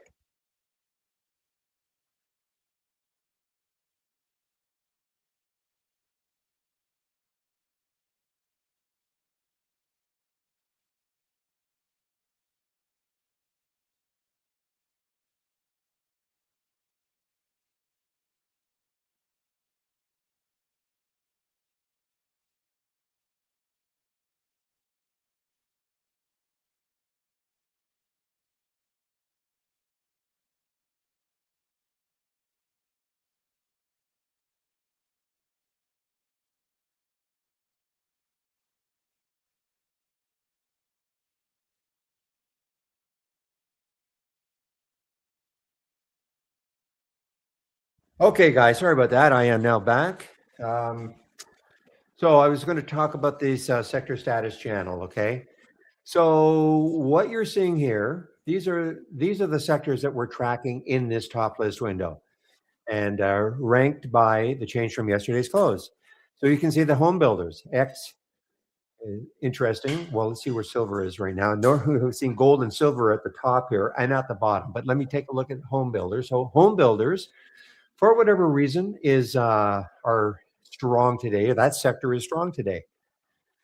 Okay, and you can kind of scroll down, but you can see it's basic kind of almost 50-50. 57% of the ones that we're tracking are up from yesterday's close, 42% are down. Scroll down, and what's the worst one? Well, there's silver. Silver has been, silver has either been the best one or the worst one for several weeks now. Okay, so silver is down 2.7%. OIH, oil services, NLR, which is the an ETF for the nukes and uranium.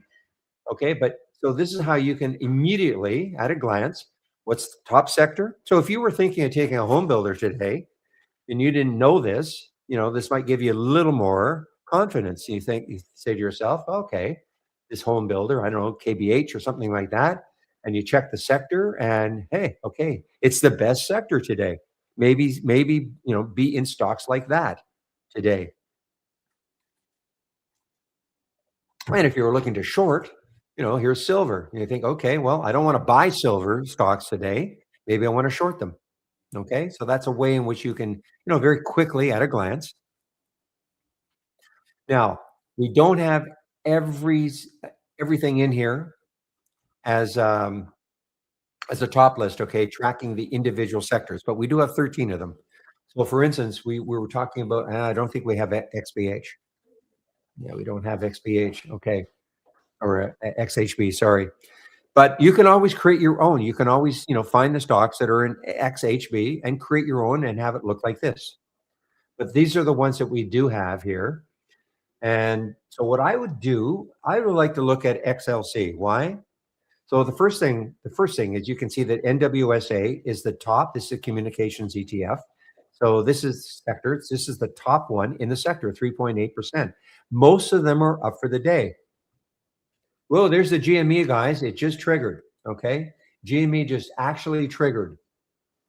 Okay. So it is now now I think it had to get a little bit above. When I say triggered, this is the trade of the week.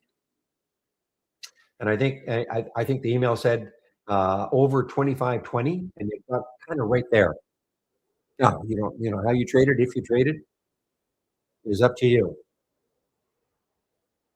So let me go back to here, the communication. So what I would find interesting though is that most of the stocks in this sector are up. However, there are some down. So scroll down. Here's Google. I don't know if Google's an earnings play today, but I don't think it is. But here's Google. You know, um, T-Mobile. These are down for the day. Not a huge amount, but they're down for the day. They're running kind of counter to what the overall sector is doing. You can kind of, but you don't. I mean, you can take a look. We'll look at energy as an example. WMB, they're for whatever reason, maybe it's an earnings play. WMB, I mean, it's really running counter to a sector. 90% of the stocks are down, and only 10% are up. And it's a pretty good move, 2.6%. But scroll down.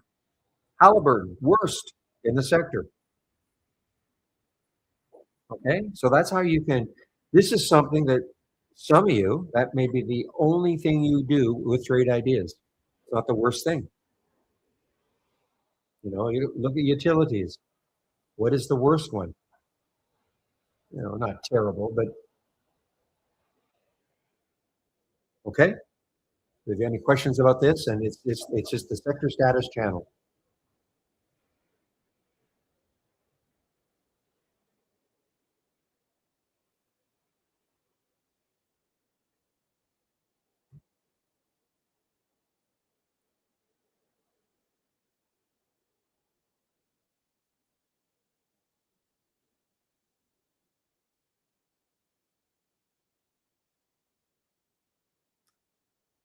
Hey guys, I mentioned the fig earlier, and the fig is on the move. It had the little pullback into the VWAP, and now it's on the move again.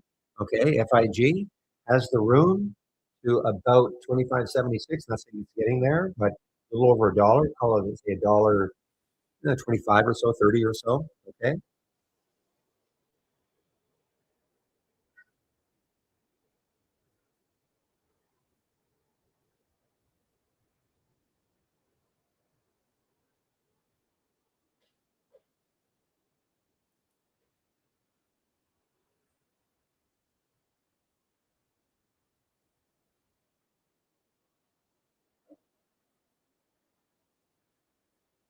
Well, AXTI is taking it on the chin. Look at this. I mean, it is this yesterday. This was basically a lifetime high. Okay, so it is. I don't know if there's any specific news on it other than just maybe profit taking.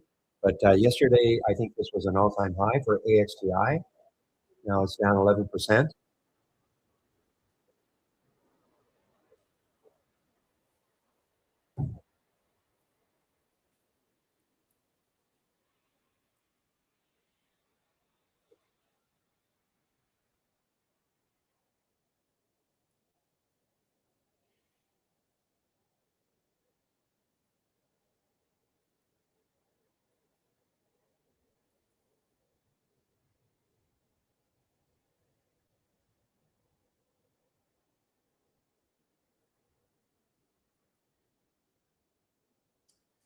I see. I missed this one from the scan.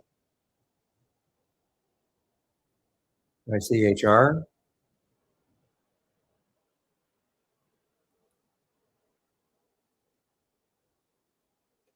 I mean, it's KD.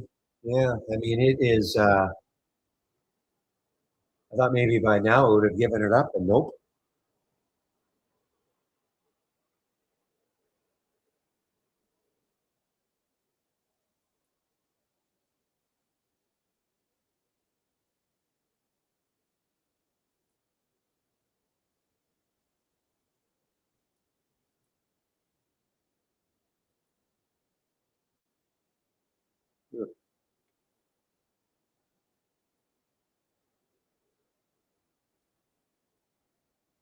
Well, GME, it did trigger, but it came right back down underneath 25. So I'm going to put a price alert again up in this area. Leave it trigger. When I say trigger, this is the trade of the week, okay? And you get an email, and it gives you a suggestion of where you can take the trade.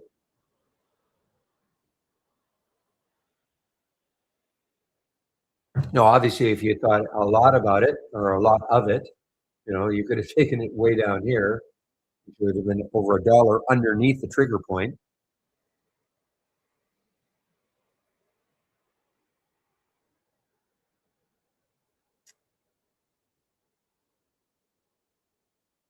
Boy, this is a good earnings play, guys.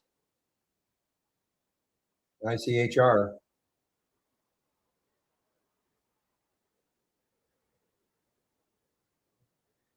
I didn't take the RNG from the Williams scan. I thought maybe the resistance might be a little too close, potentially, but it's moved about 20 or 30 cents.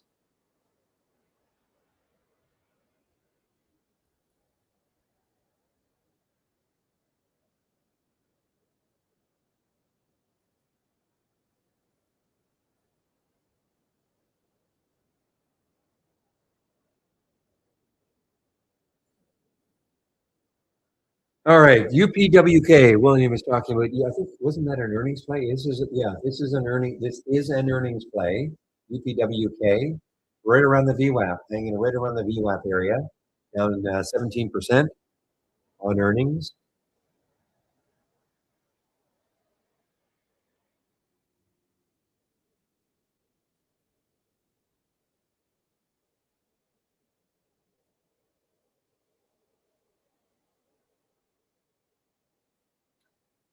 Well, that high up here is almost 17, so that'd be a pretty big move, almost $1.50.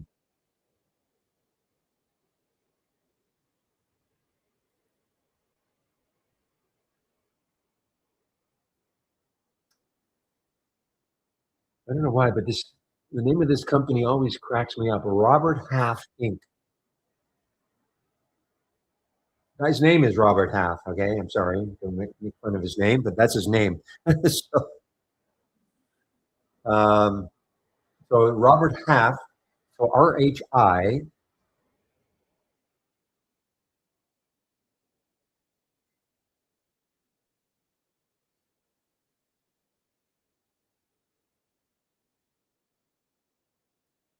Why is this?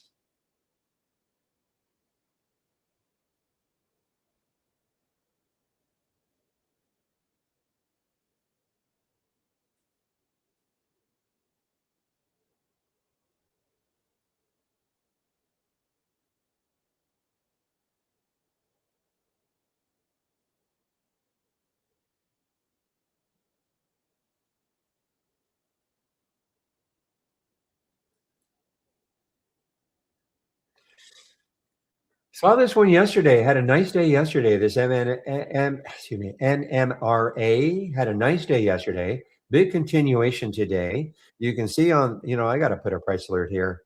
I mean, if it takes out 325, may not happen today or ever, but if it does, I mean, look left, all the room it's got. Now, there was a reason, obviously, for this crash here.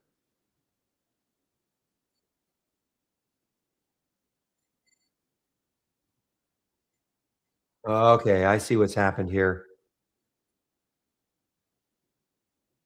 That is just no, no. That there was a reason there. I mean, I thought maybe there was a stop trading here and then it resumed it with another company took the symbol. But no, this is January or December, and this is January. So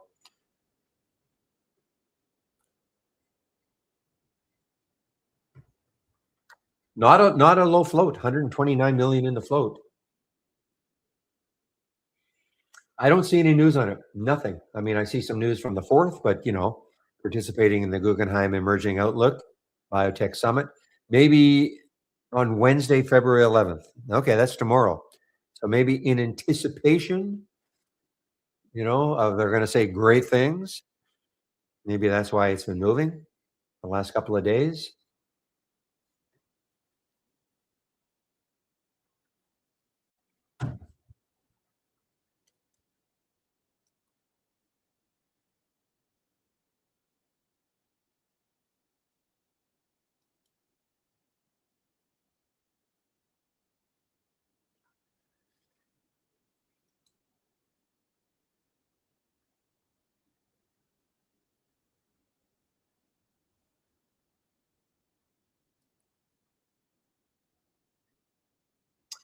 Okay, so for whatever reason, we haven't seen any of the cannabis plays. Let's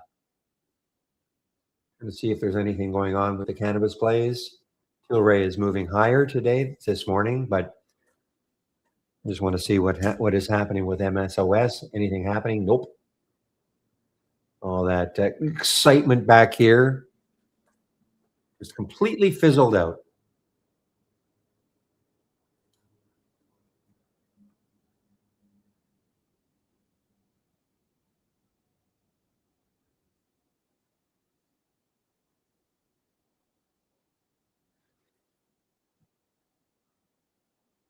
Okay, so these are warrants. Wow, look at that. Halted, at 0.004 cents. I should put a price range in here.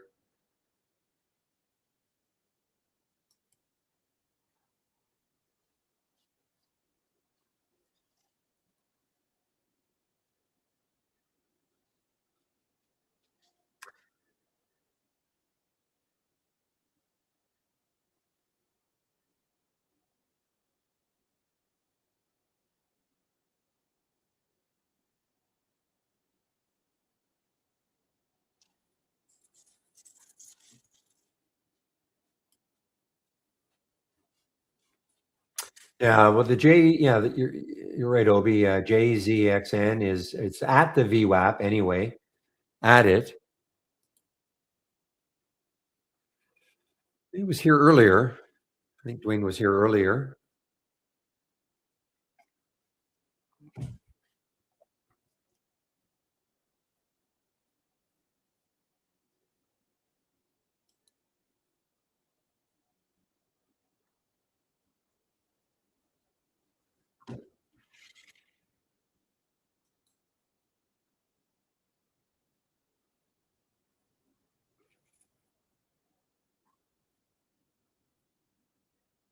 Okay, so this Lanai L, where are you? Oh, it just disappeared. Must be under a dollar again. Okay, this might. Okay, I love to see the ones that are just over the whole number and see if there's anything to them. INTA. That was one actually that was way down in the list, if I remember. It was way down on that list of stocks.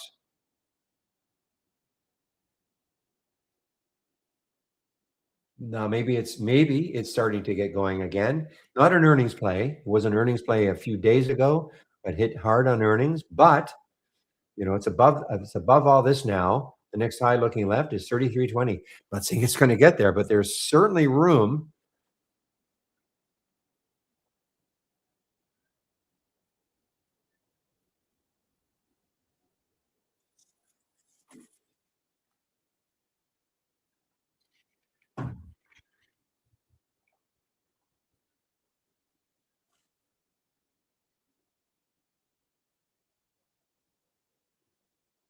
So not today necessarily because the market's up a little bit. Okay. I mean, it's not up a huge amount. I'm just looking at the SPY.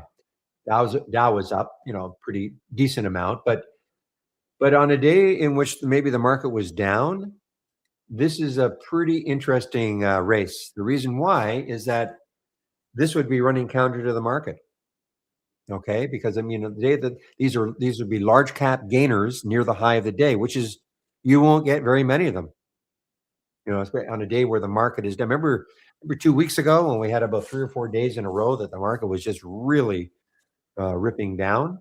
We had a few in here. They're like counter trend plays.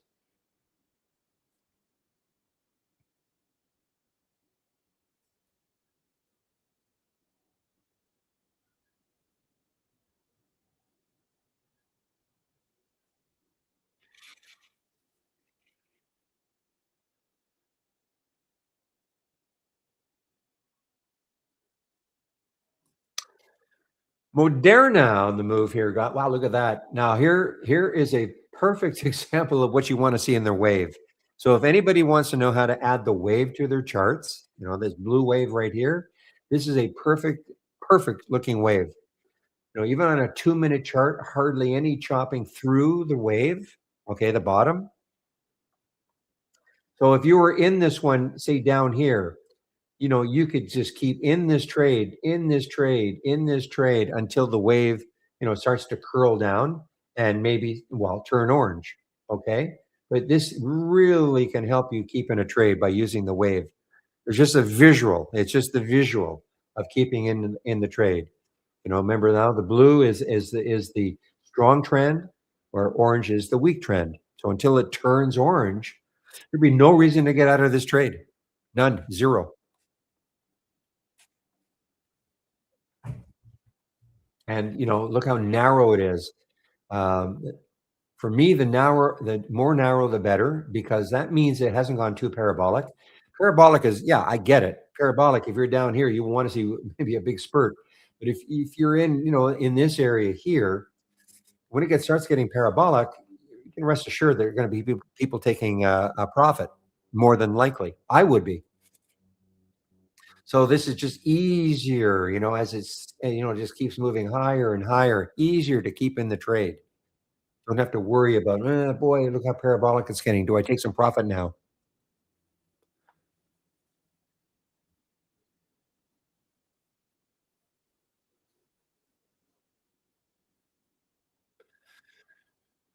And Moderna signs a memorandum of understanding for long-term agreement with the government of Mexico. Okay.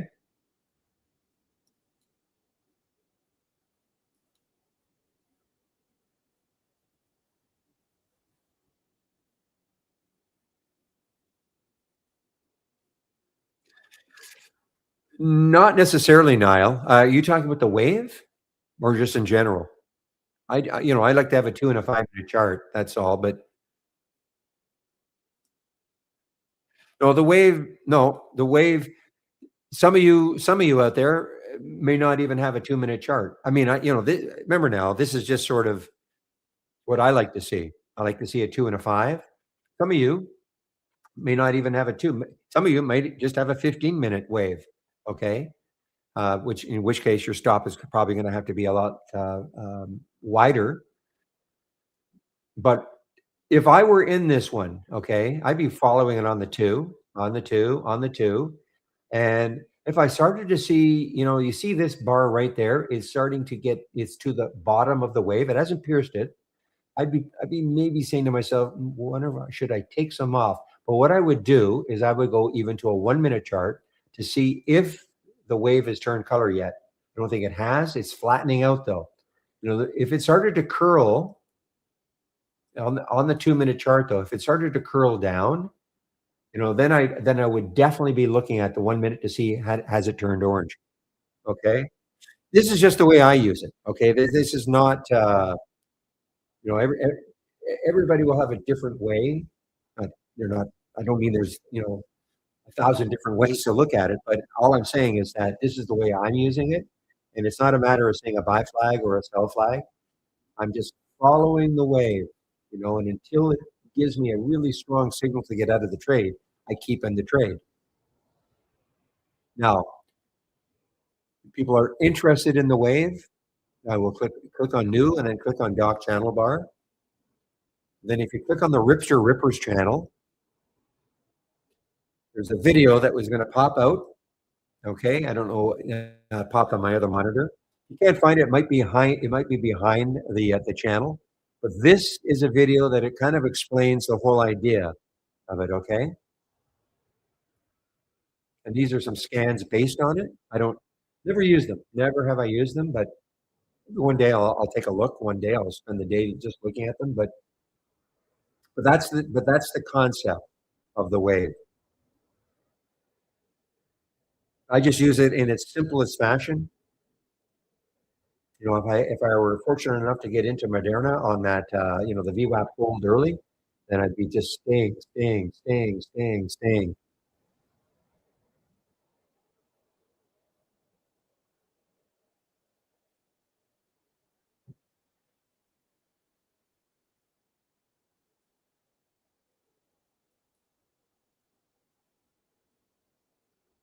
See here on this wave right here.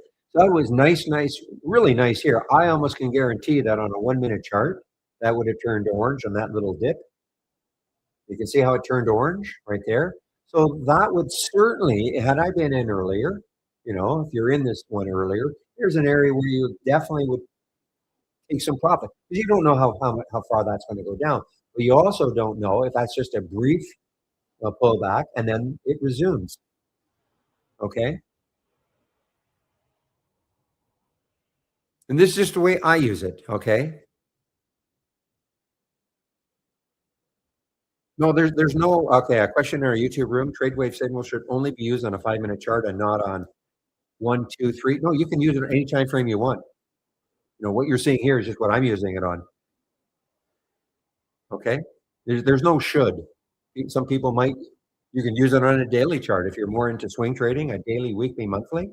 But you can pick whatever time frame you're comfortable with, you can use the wave. Okay.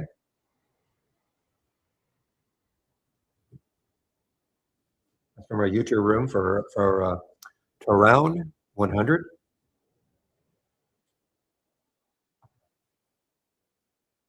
And the wave is part of our standard service. So if you want to know how to add it,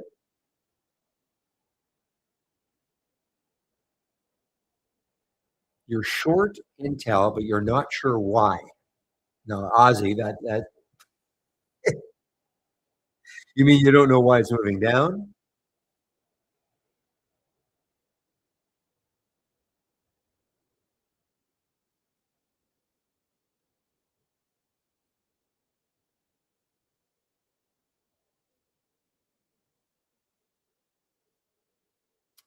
I don't see any specific news on Intel today. I'm just looking here. There might be something, but I don't see any specific news.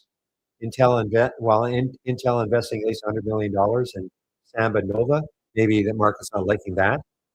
I mean, I don't know if that's for sure the reason. It's the only news I can find for Intel today. But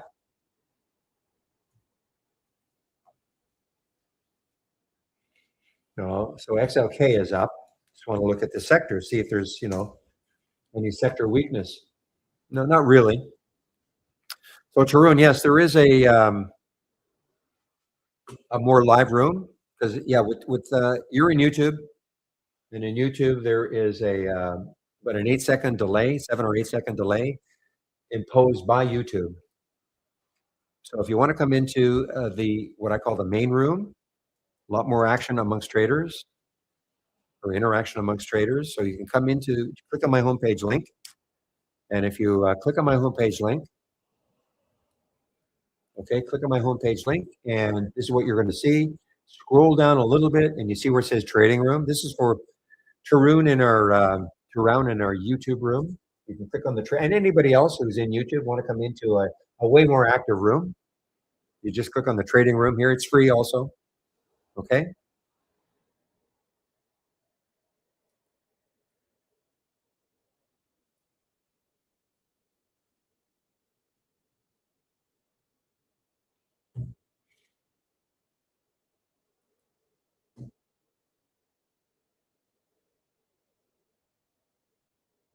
Well, that was quick. That was really quick. Good for you. Don't be in both rooms though, okay? Or at least you don't have the audio. I mean, you can get out of the other room, okay? Because remember, there was a delay, so you'd get an echo. So just make so well now that you're here, this is where you should be. I mean, there's no listen. The people who are in YouTube, generally speaking, the reason they're in YouTube is that all they care about is maybe hearing me and seeing my screen, and that's it. They don't care about interaction, or maybe something prevents them from coming into what I call the main room. You're at work, or I don't know. I mean, there are other reasons, I suppose.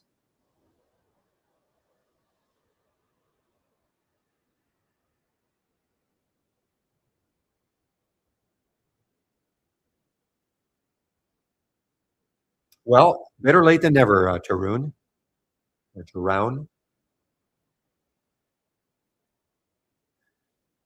All right, guys. So, what?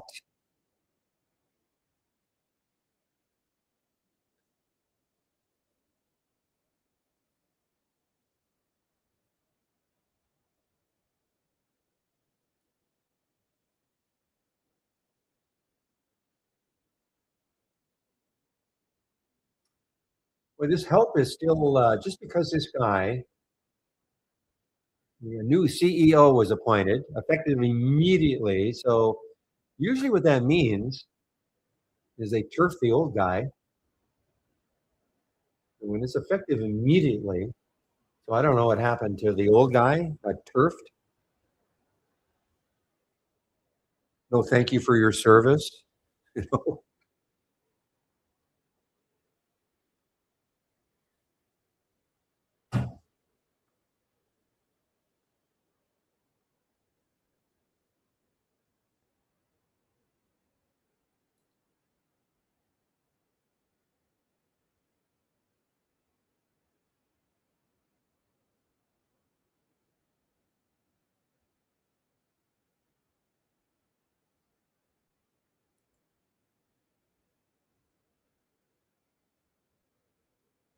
is that what happened with help, or just in general? I'm just looking. I'm trying to see if there's any. I don't see any news on it other than that appointment. I'm just looking at some of my past headlines in Interactive Brokers. I don't see any news unless it's buried in here.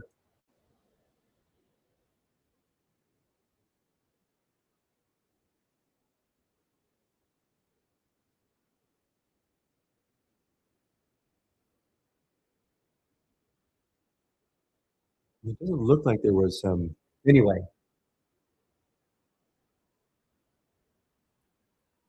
oh, for the KD, yes, yes. But KD is, two great long trades. Well, okay, now it's fading a bit, but long trade today and a long trade yesterday off the bottom.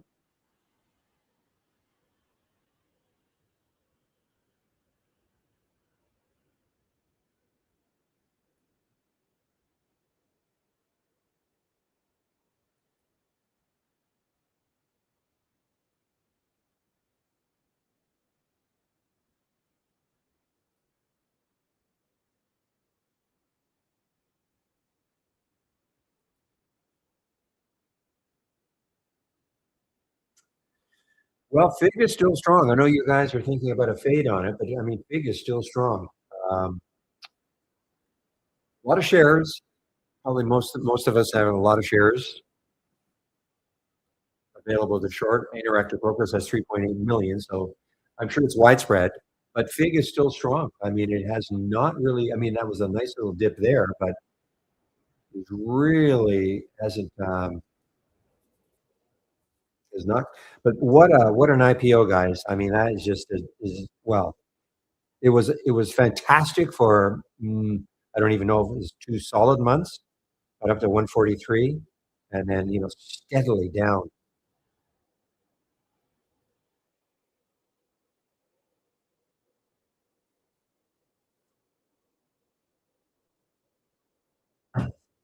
Hourly too high. Okay, let's put a 60-minute. So you're looking at this obviously.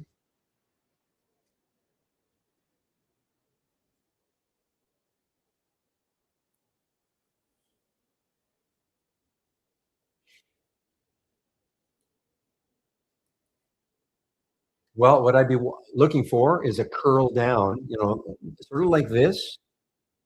Okay, sort of like that, a curl down. Now the issue is that's far enough away, I guess. I mean, the VWAP's around 2389. Okay, so I mean that's far enough away, but it's basing nicely here so far. Still, I don't see any news on it today.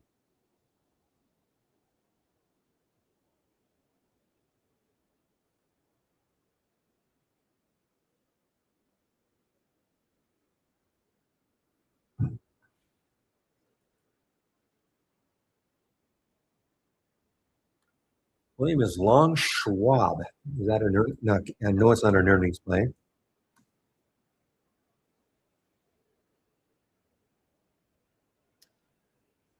So you're playing it on the bounce. Okay, well you're doing okay now. You don't expect.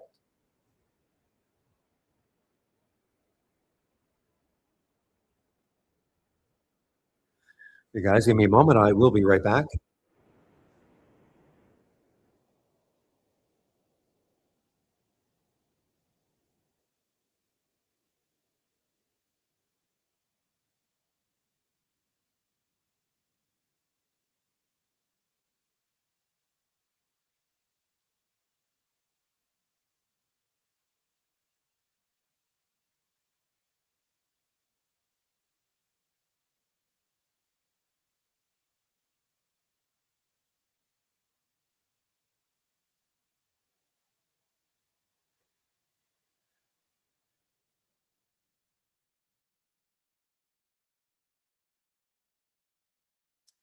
Now the ESOA is did it win a race? I don't think it won any races. Okay, so ESOA, ESOA,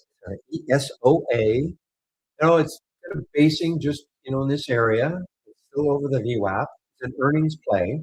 It still has room if it wants to keep running. Certainly on the monthly chart, but let's see if it gets back over 13 with a you know, more of a decent spread.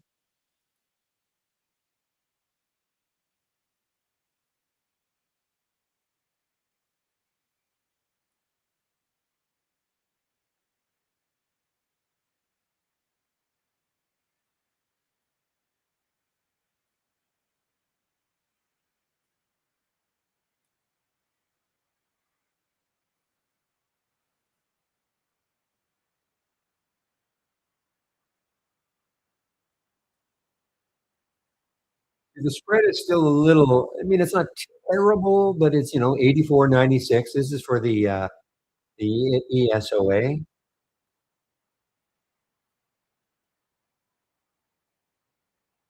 The SUNY, SUNE. This is another pop here, guys. Another pop for it. You can see it's leading a race up 6% from the start of the race. Look at the volume that came in. Look at the volume that came into SUNE. And I don't know if there's any news on this one. It's a low float, 3.4 million. It's a solar play, so I don't know if all the solar plays are. Take a look at TAN, the ETF. I want to see if the sector, no. So this is trading on its own. If it's truly just a solar, well, Sun E, yeah, it's a solar play for sure, but it's trading on its own. I don't see any specific news on it.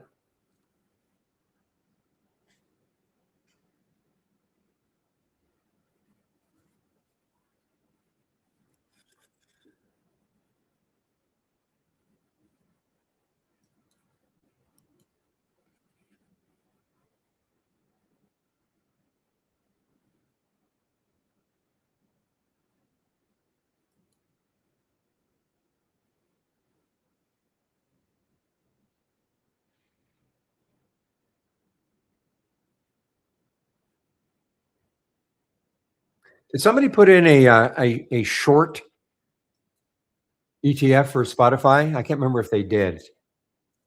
This is the long. No, it isn't. What is it again?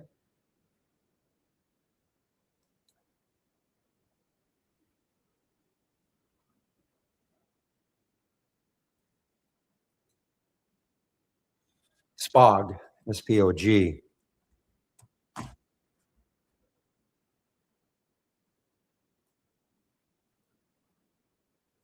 So I don't know if there's a short version of this that you could buy for Spotify.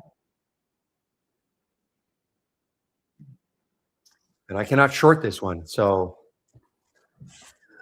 Interactive Brokers does not have shorts available for SPOG. Now, if you're short Spotify, I'd probably be watching.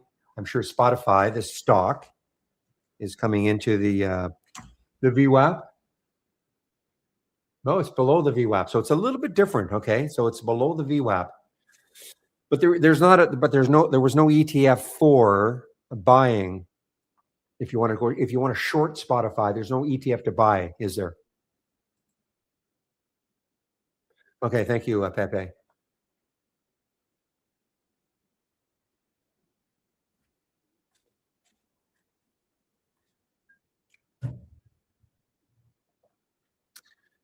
Well, yeah, if you're short Spotify, I mean, this is looking more and more interesting now that it's underneath the VWAP.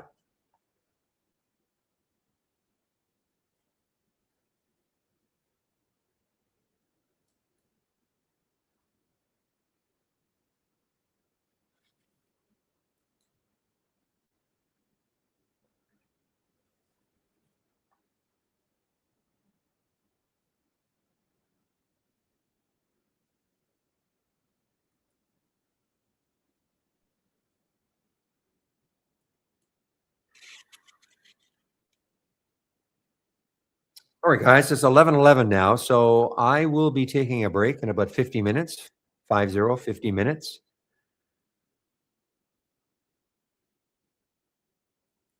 And Chris Farley will take over for me again in our YouTube room. He was in yesterday, and he'll take over for me again in our YouTube room between 12 and 1.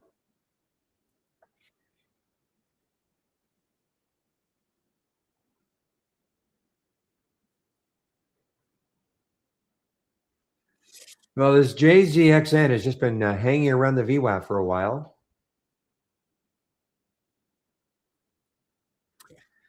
I haven't seen, too bad. I don't see anything on the reentry for the FIO. I mean, I see a price, but didn't really do it. Ugly looking 2-minute chart for PHIO. Very ugly. Even on a 5-minute chart, very ugly looking. Hard, in my opinion, hard to trade.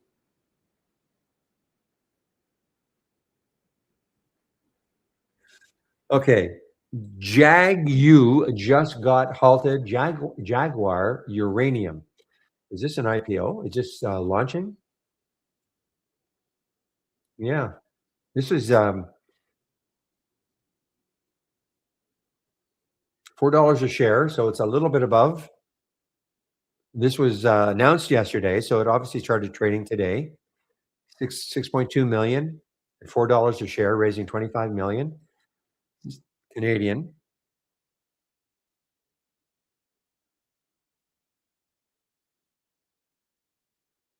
Oh, so it just got halted.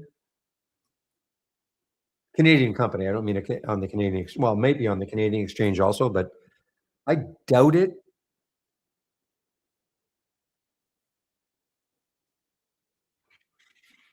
No, let's see where it could open. I showed this today. I don't think this blue window you're seeing here, this is nothing to do with trade ideas. This is time and sales from Interactive Brokers. Halt price, 550. No big clue, really. This is an Amex. Yeah, Amex typically doesn't give you the big clue as to where it's going to open. Amex in New York. NAS usually gives you a bit of a clue where it could open.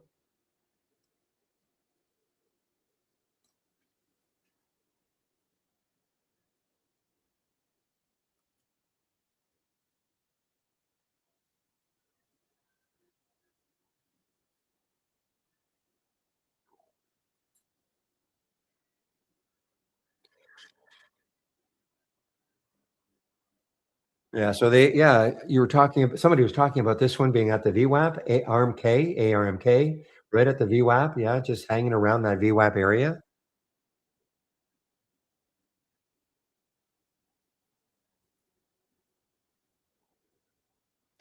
Big is still, I mean, it's still hanging in there. It's hanging in there. It looks like it wants to start curling down a little bit, but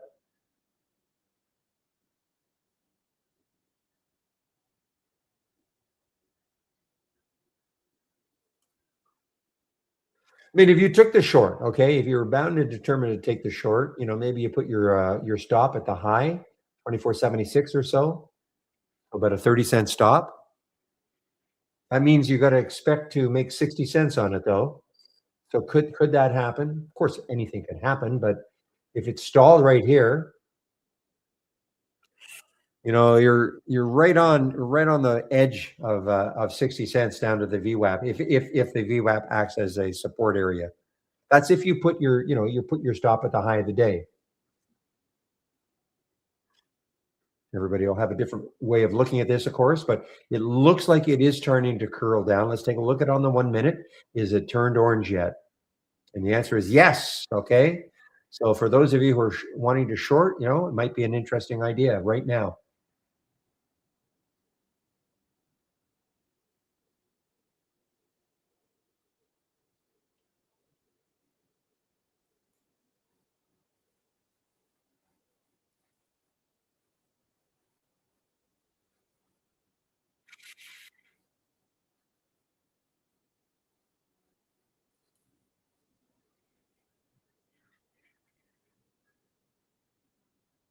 And the VWAP is around the whole numbers, 23,890 or so. So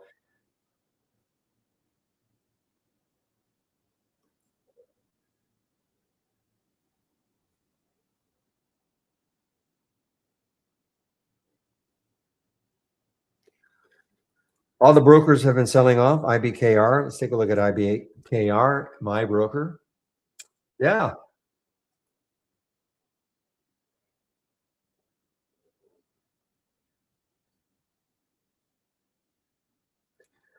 IB expands crypto futures offering with Coinbase derivatives.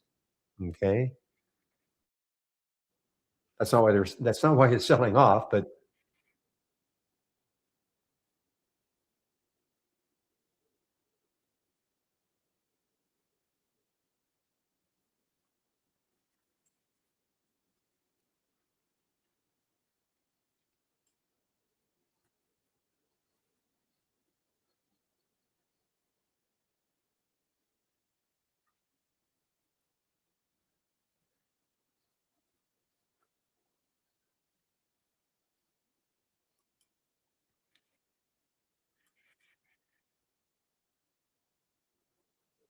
Keep an eye on the ESOA, guys. I mean, it is just hanging around that 13 level.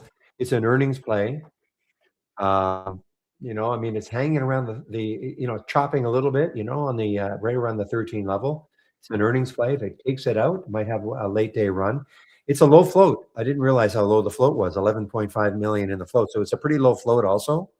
So, you never know. Later on in the day, it's out of this area. Now, it could drop.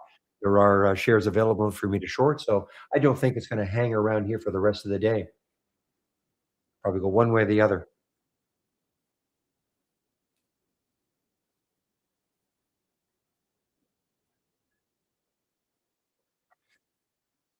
Speaking of chop, a little bit of chop around the VWAP for the SPY.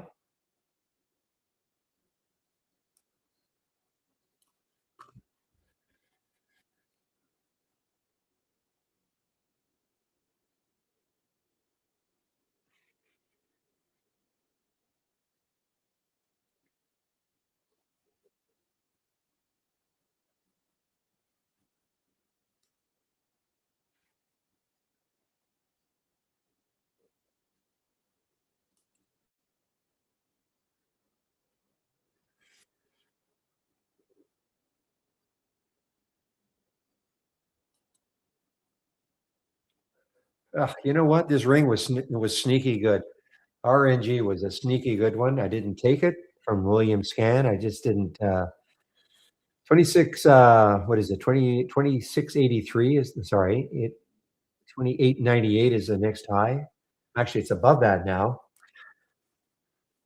Sneaky good.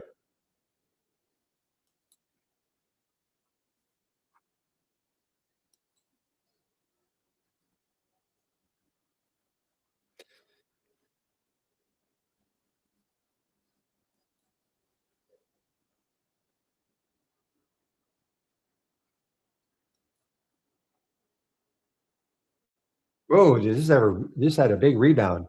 GILT had a huge rebound from 1507. Well, not huge, I guess, but 1507 up to 1627 through the VWAP. I wish I'd seen that through the VWAP.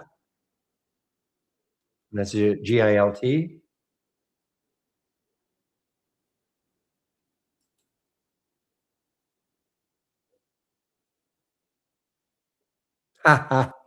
Good one, Barry.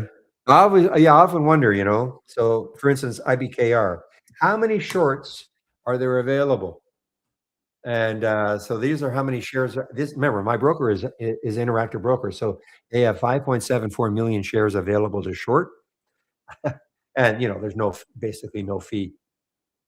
So my guess is that, well, first of all, how many do they have?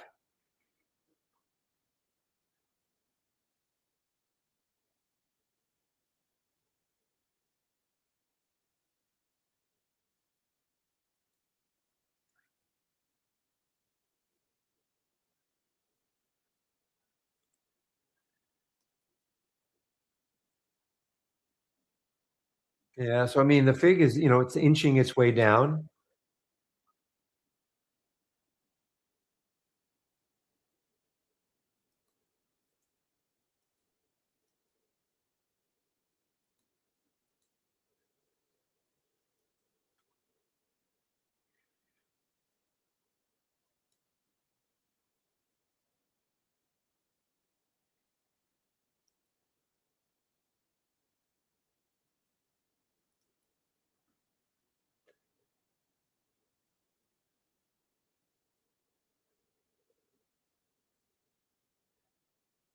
Give me a moment, guys.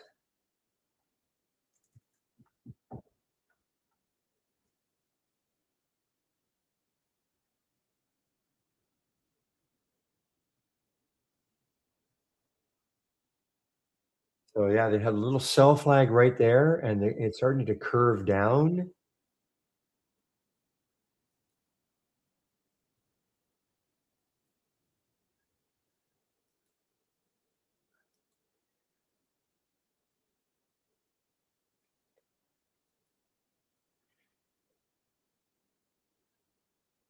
Let's see how close it can get to. Well, first of all, the whole number, and then, well, My guess is that the VWAP could easily hold it as support, but let's see how close it gets.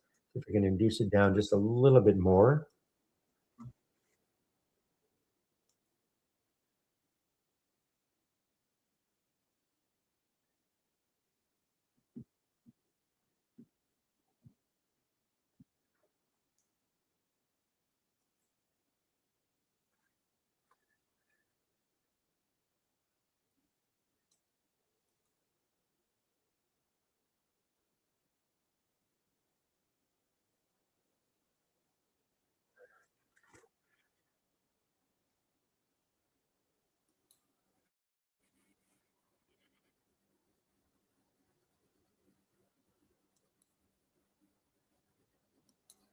Okay, this one just showed up in our AI pal.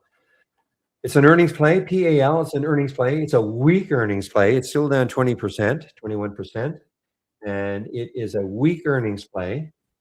It's, I don't know how dynamic it's going to be. The volume, I mean, the volume, 9.9 times normal, but only 439,000 shares.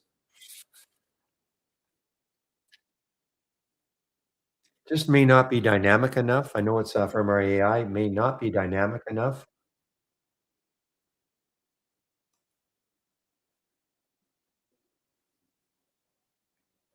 Nerd wallet here, guys. NRD.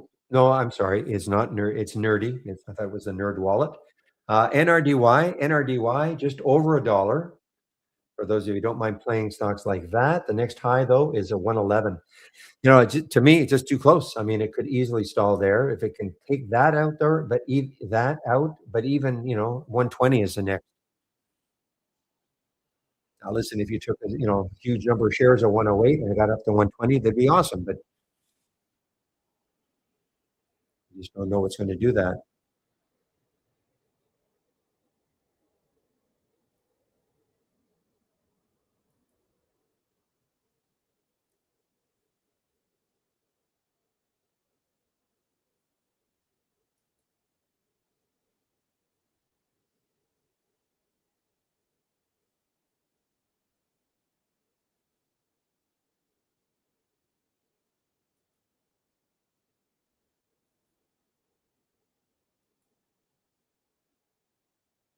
Oh, good. Okay. One more move down for me on the fig.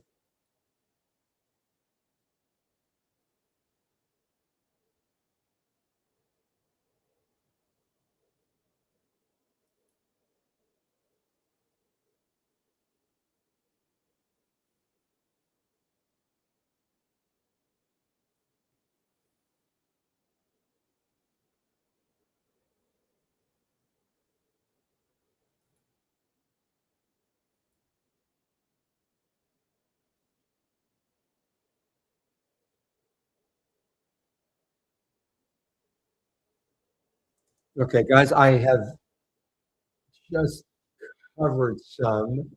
I was hoping it would crack really through the 20s, but I don't know if it's going to do that now. I know should be riding the wave down, but understand that. I mean, I'm not in. If I were in way up here, it'd be a lot easier. But yeah, now it's bouncing. Now, all bets are off if this turns blue.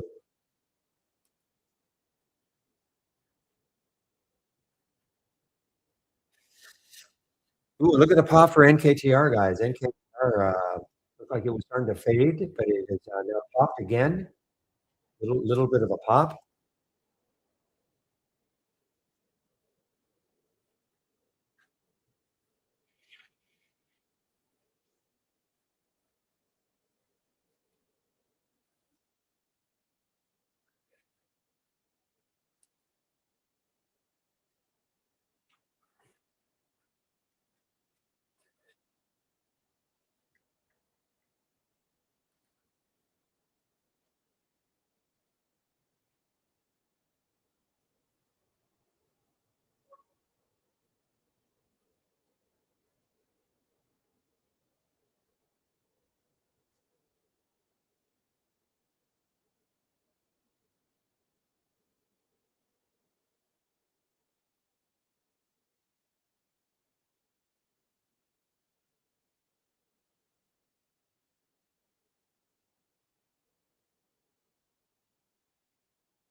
All right, guys, about half an hour left for me, not for the day, but just until I take my break at noon Eastern.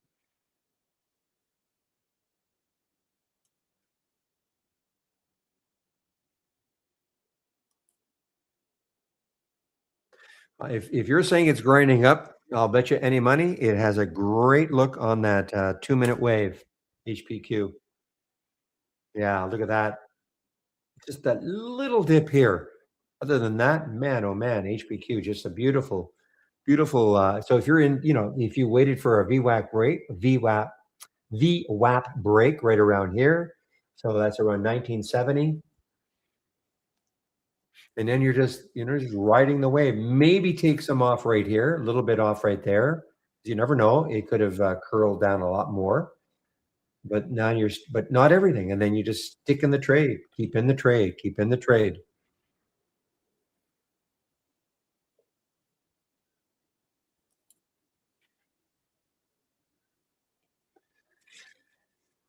Some of these, I mean, my main objective, of course, is to find the stocks that are trading abnormally, which so my relative volume usually has to be, well over, 3, 4, sometimes 8. Some of these, though, I almost want to create a scan that has a relative volume less than 1, so that it's not so active. I mean, but it has moved, but just not so active, up and down. Like, it doesn't have to be super, um, abnormal.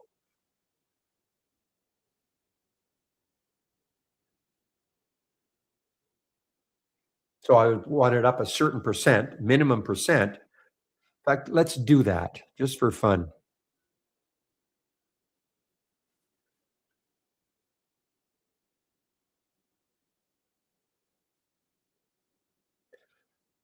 So I'm gonna create a very, very simple alert window. I'm gonna start from scratch, load the settings.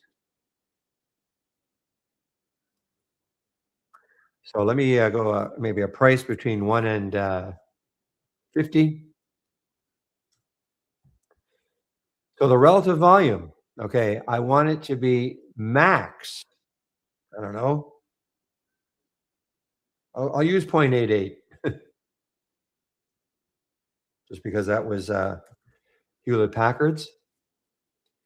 But I do want it up for the day. Now I want the volume. What's the volume here? So I want the volume to be a million. I want it to be one of these, million shares, and the change from the close, I want it to be a minimum of 2%.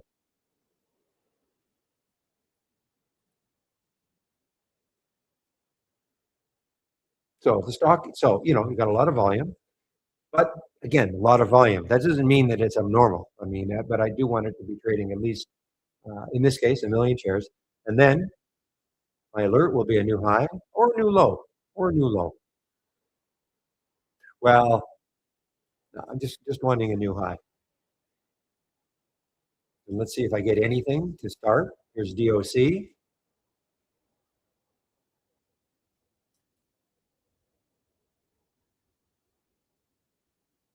Not quite as nice as HPQ, but this move here.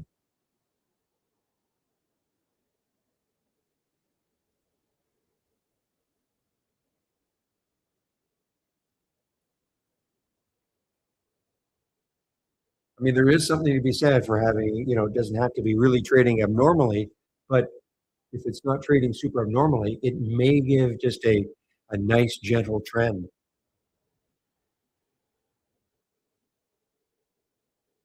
I've never really tried anything like this.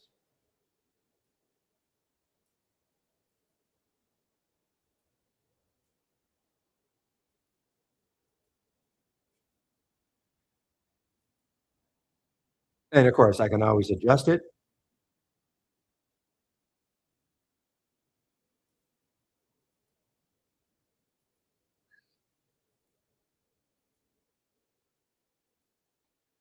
See what it looks like.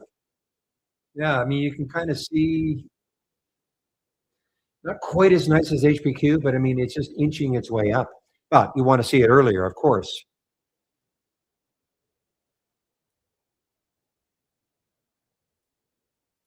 So I'll just call this one low volatility.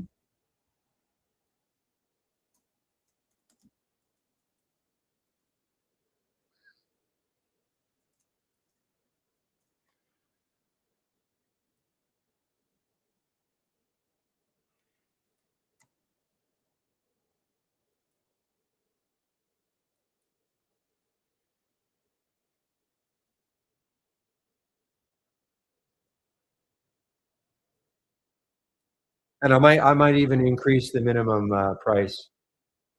I don't care. The smaller ones I don't care about as much. So maybe what I'll do is I'll maybe make that 10.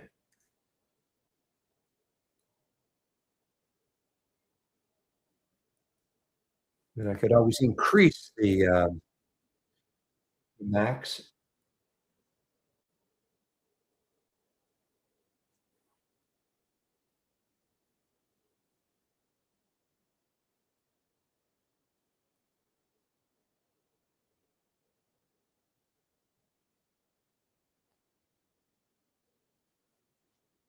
Well, it'll be interesting to see this one right at the beginning of the day. Now, for argument's sake, let's do a history and see what ones we would have had at the beginning of the day.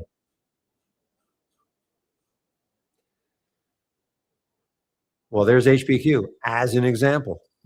HPQ would have found it right there. Sold. This is it, guys. This is the magic. This is the magic bullet right here.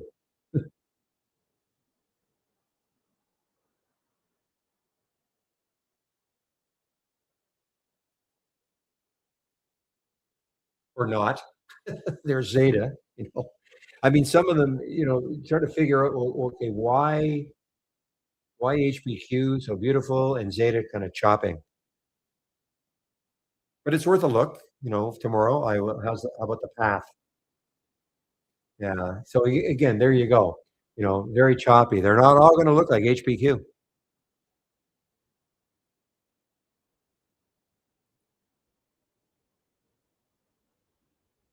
If you're not bad.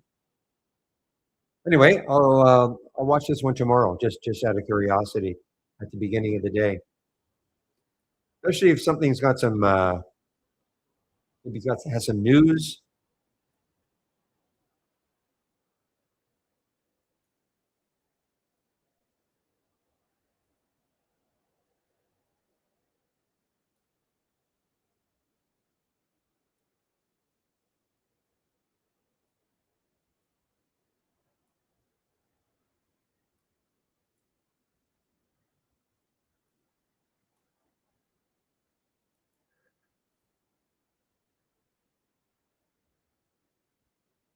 Could I say, yeah, okay. Remember now, it has not been tested at all, obviously, but sure, I can give it to you. Oops, I did save it.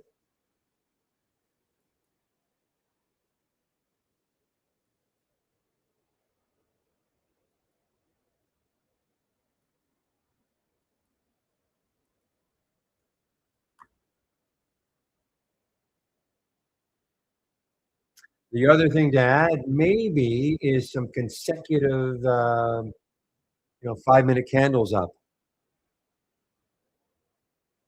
Maybe a consecutive 5-minute candles up, maybe three of them. Just play around with it.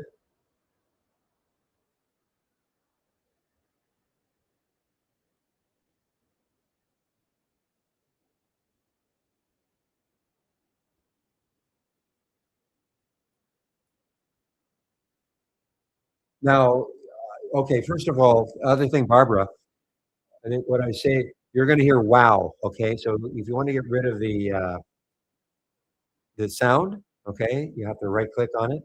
I would get rid of this too. The description is taking up too much room, but um, oh, you don't have to. But you want to get rid of the sound because I have the sound alert is on that one. Okay, so if you right click, go to properties and actions, You don't want to hear the sound. Uncheck it. Okay. Uncheck the play sound because you're going to hear wow. You wonder where is that coming from? Well, it's coming from that. Okay.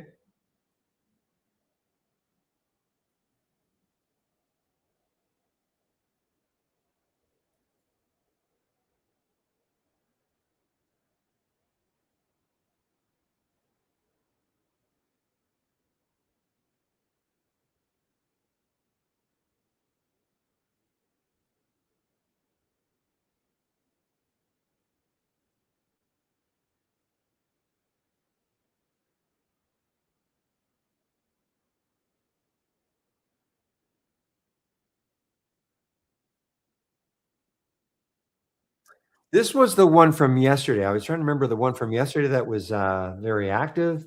The BRLS, I got up to 187, closed down here at 154. Not terrible on the pullback. So it's still pretty active, the BRLS. Remember where it came from? It came from 65 cents. And the day before that came from 60 cents.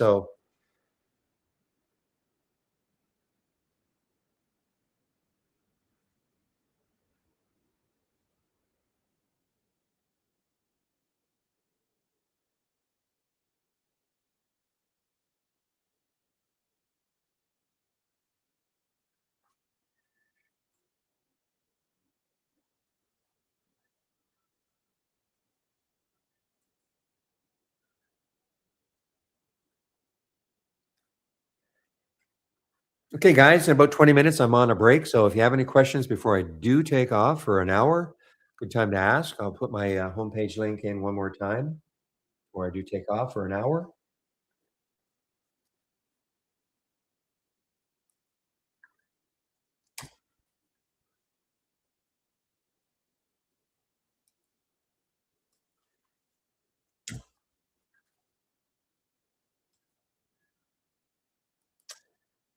So, William, I don't know what you were doing with the UPWK. So earlier, I think you were trying to play a bounce, right? So this is an earnings play through the 200-day moving average on the way down underneath 15. This is, my idea, of course, is more of a short than playing a bounce. But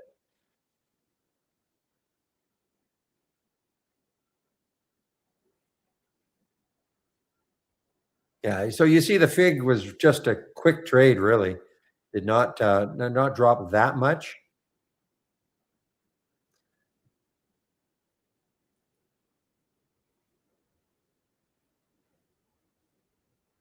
So where could it go now? Underneath, certainly in a monthly chart, you've got a lot of room on a monthly chart. Take a look at it on the weekly chart. There is a low right there of 1489, and then the next low, looking left, is 1374. So there is room. Okay, there is some room on the weekly chart.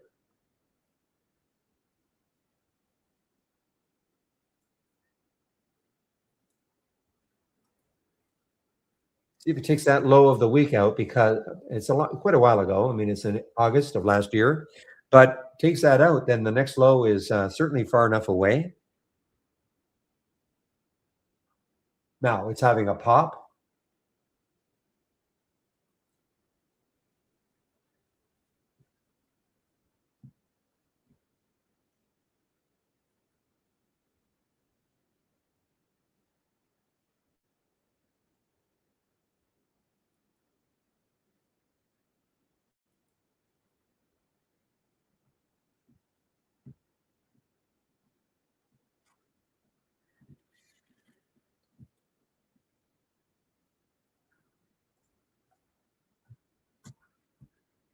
Yeah. So what you're talking about, Barry, with a Y, there's the relative volume for the SPY, 0.86. So for those of you who don't know what this relative volume refers to, one would be normal, okay, which means it's trading and it's time sensitive. So right now it's 11:42 a.m. Eastern time. It's trading 0.86 normal that it normally does up to this not quite normal. One would be normal.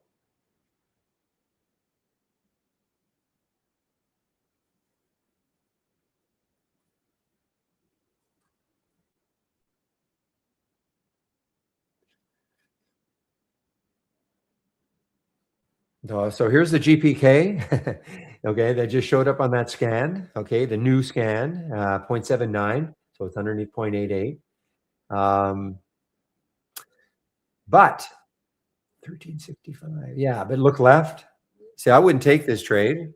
You look left, there's a couple of highs right there, right around the price. So I wouldn't take that trade. I'm not saying I would take it anyway, even if it weren't there. I'm just interested to see what sort of alerts we're getting. I'm more interested to see what alerts we're getting tomorrow early.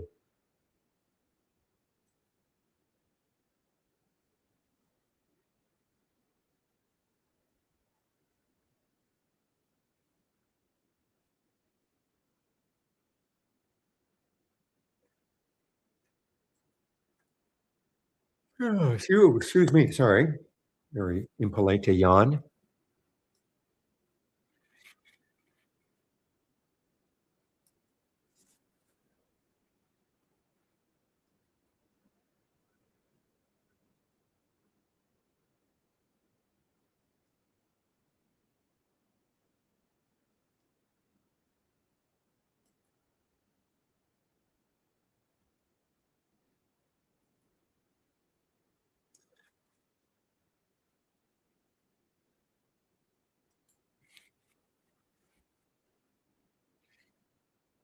Now you see how that orange now is turned back to blue for the fig.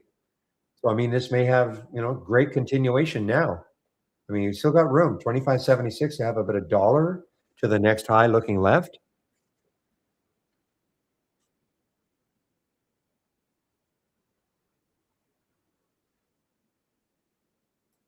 Okay, SGRY just over the whole number.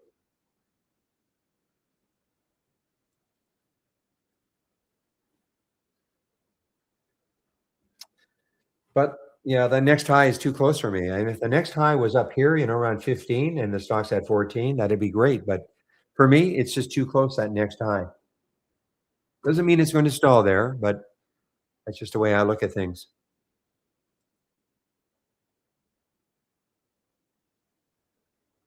Boy, that ESOA is just hanging around that 13 level. Could be a late dayer, guys. It's an earnings play.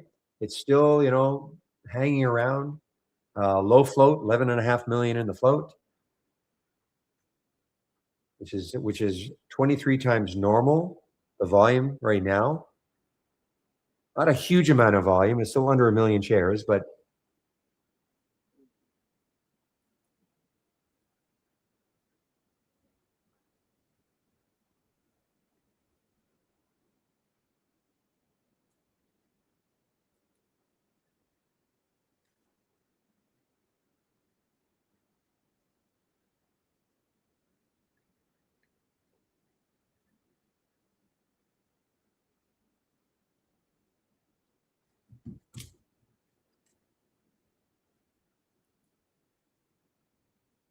hey guys, maybe a bounce play, QURE, maybe a bounce play coming into the 200-day. Well, it's a little far. It's quite far from it still. 200-day is 24.59. I thought it might have been closer to 25, but maybe a bit of a bounce play. You can see the low. It's at the low of yesterday, and that is QURE.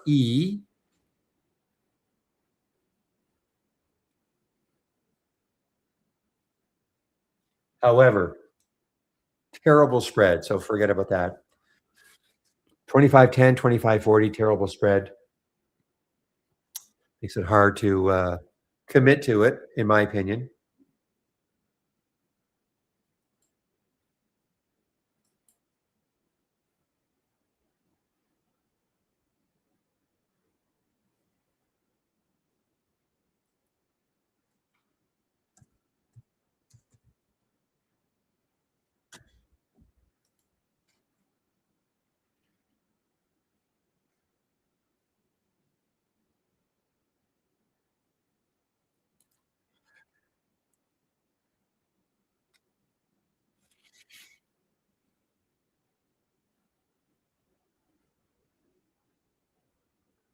Boy, there's some miserable spreads of some of the things I'm seeing here. Look at this one, 1350, 1376 for the LMRI. Doesn't mean it's going to remain that. But right now, the spread is awful.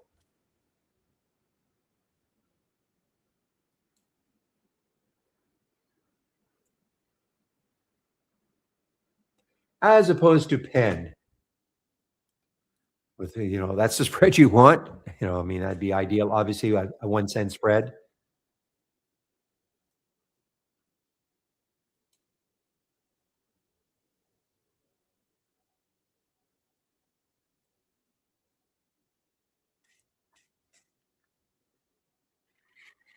Whoa, the BRLS, what did it do? So it took out it's almost at yesterday's high. What do they do again? Integrated Food Manufacturing Company in Canada, in Oakville. It's outside of Toronto.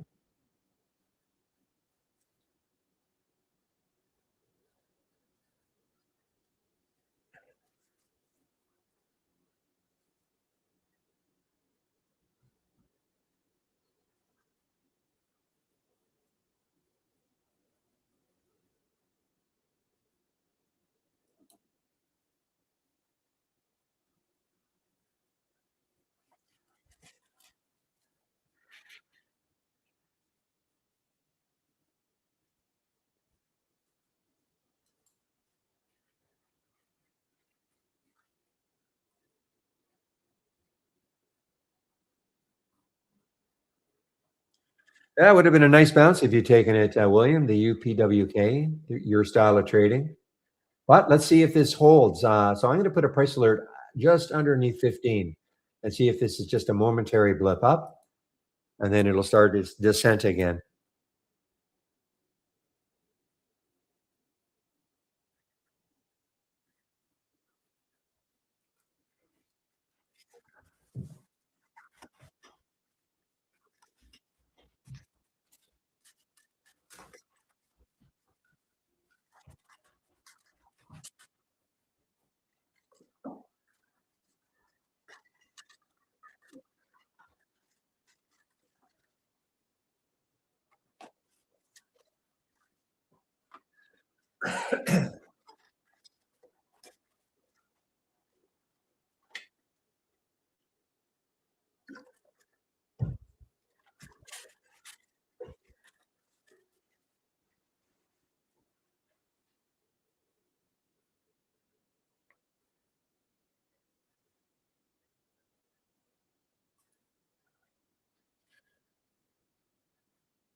Now, how many people, when they look at this and see Pep Jam, think of the Pepsi generation?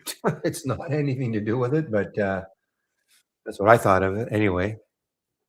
Is there still a Pepsi generation? Did anybody still drink Coke or Pepsi?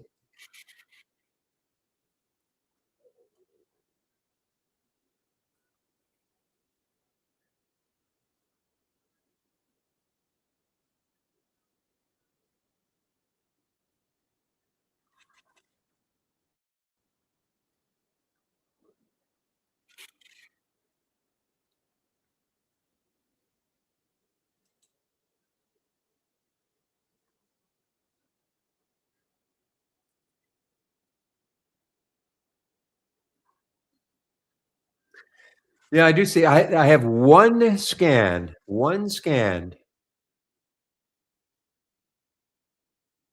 All you have to do is create any scanner, AJ, and put, if you're just interested. Actually, my compare count window, this one, you can see CNET right there. But you can create any scanner and just put a maximum price of $1,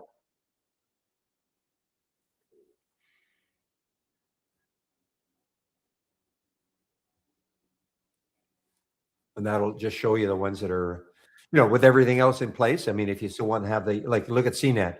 I mean, the relative volume is 370. So you can still create you so you can create if you just really want to focus or create one just for that, or you could take this one. I mean, this is the movers to the upside versus movers to the downside. This has a volume component in it also.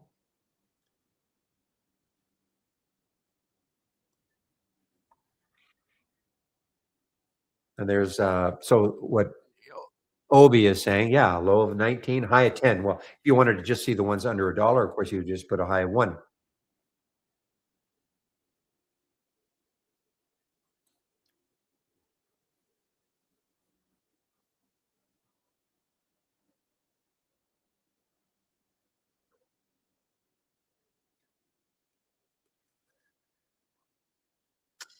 Yeah, this market, guys, today anyway, it's just kind of we're in a bit of a chop fest. Yeah, it's still hanging around the VWAP. The SPY is.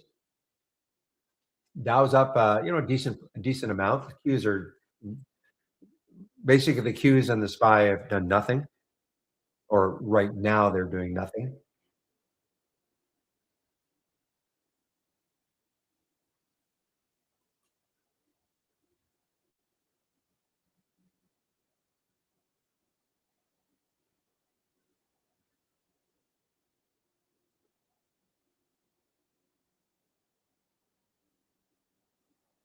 Boy, Fig. That's why you have to have a stop, guys. I mean, could have got really stubborn, thought, it's going to keep moving down. But, Fig is still very, very, very active on the way up. Very difficult, finding tops to short. Speaking of which, why is this one? Look at the volume that just came into Bed, Bath, and Beyond. I almost made the mistake. BBBY. Look at the volume that came in.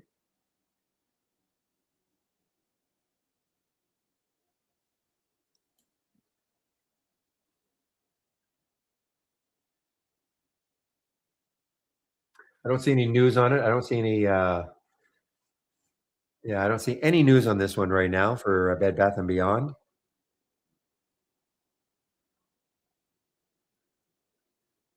Wow, 11:55. Got to hurry up.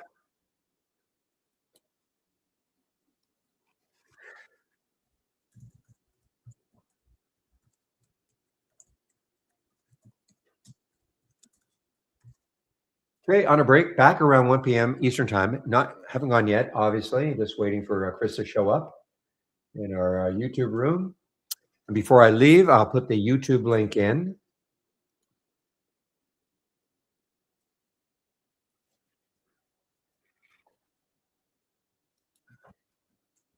Okay, there is a link for YouTube, guys. Chris will be there in about 5 minutes or so, and he'll be there from 12 to 1 Eastern time.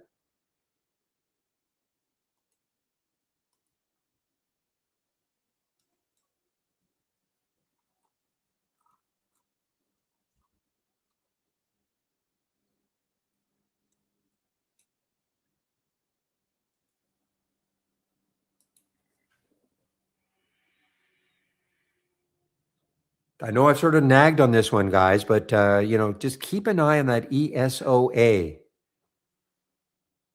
The reason being, it's still hanging around 13. It's a low float earnings play that still has room if it takes out 13 and maybe runs at the end of the day. I mean, it may go the other way, but I mean, it's still hanging around 13.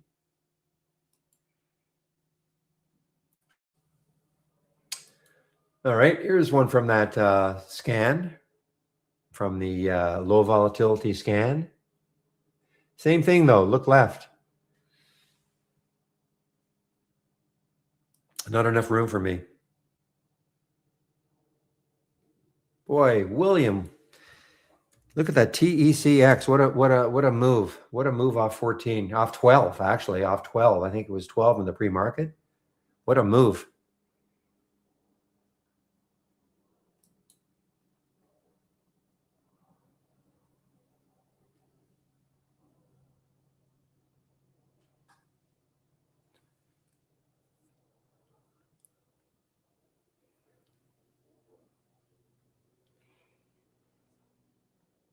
I mean, it's still down 22%, but what a great move from 12. No, I know. Oh, I know. You wanted. We both won. I was going to wait for 14 also, but it didn't even come close.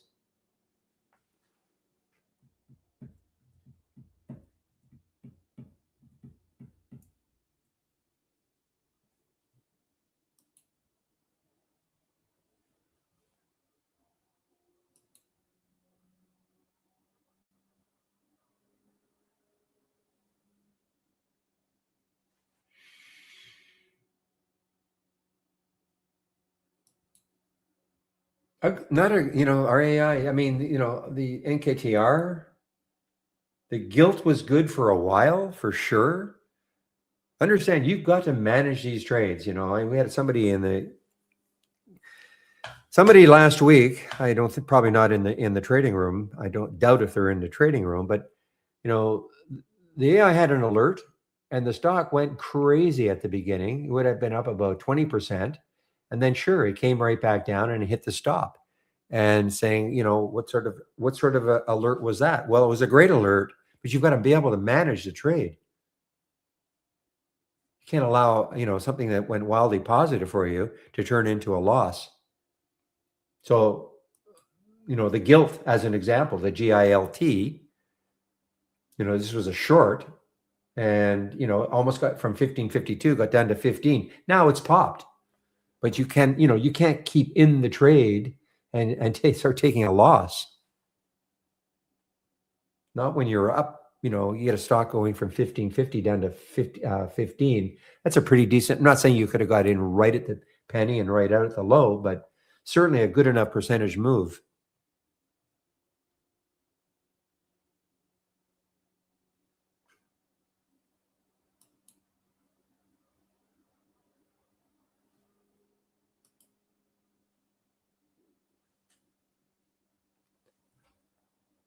All right, guys, just waiting to hear a little pop in our YouTube room, which would mean Chris is in there. And just like clockwork, there's the pop. Okay, guys, I am going to put myself on mute in the main room. So we'll see you guys in about 1 hour. And now I can welcome for the second time this week a double dose of Mr. Christopher Varley. Yes, indeed. Getting 2 scoops of ice cream. Oh, I miss ice cream.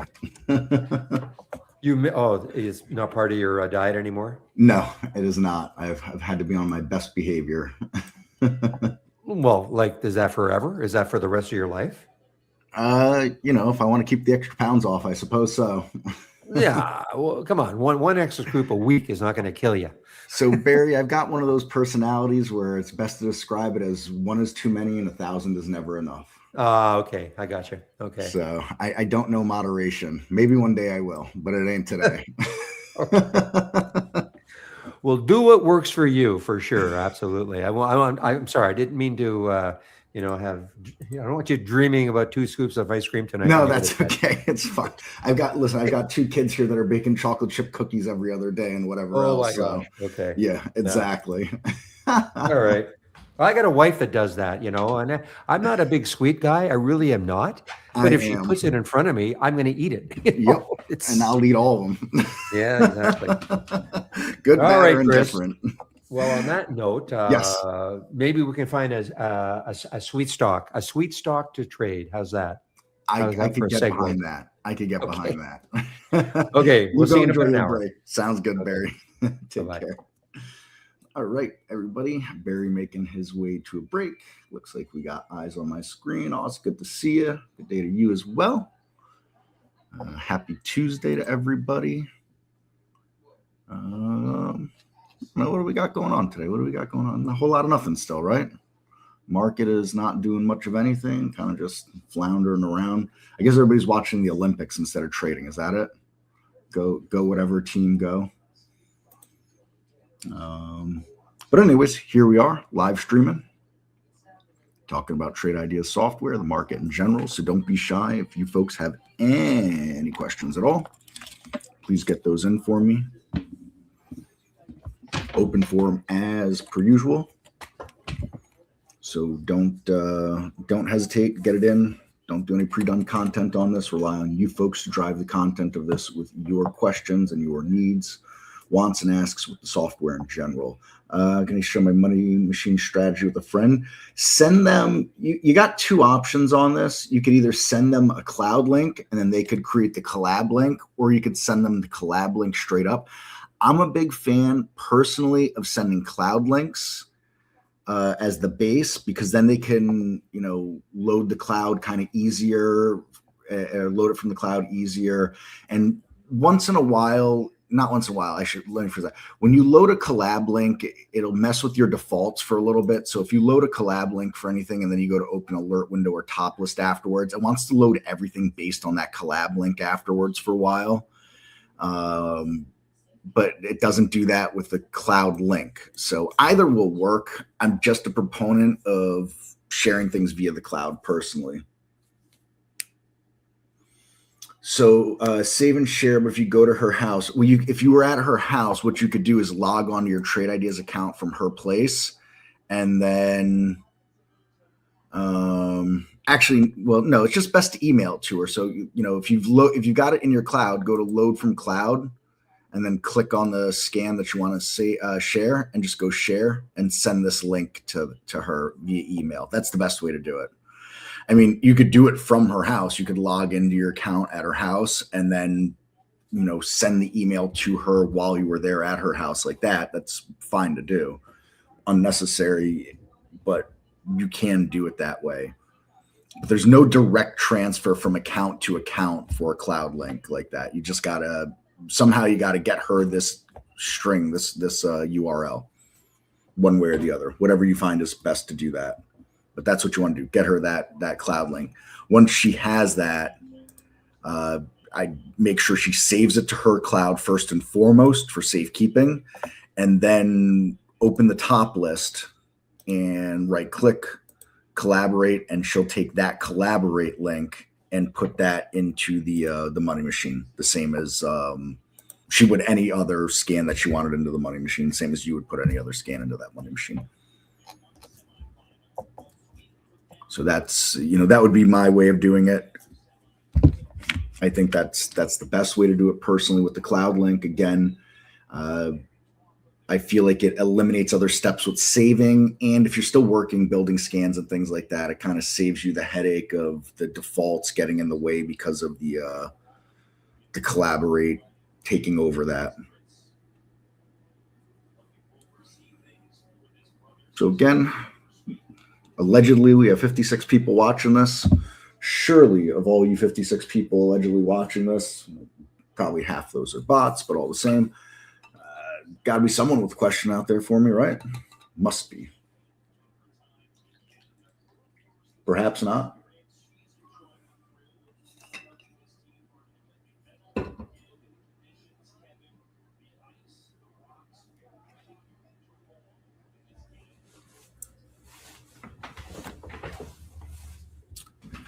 All right, if we're not, we had a very active session yesterday. I was hoping for one again today. If not, we'll figure it out and talk about things.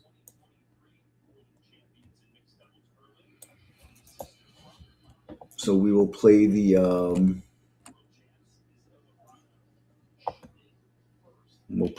coulda, shoulda, woulda game, and also all hindsight things. So I've talked about some different stocks that I've been watching. So AXTI I talked about yesterday.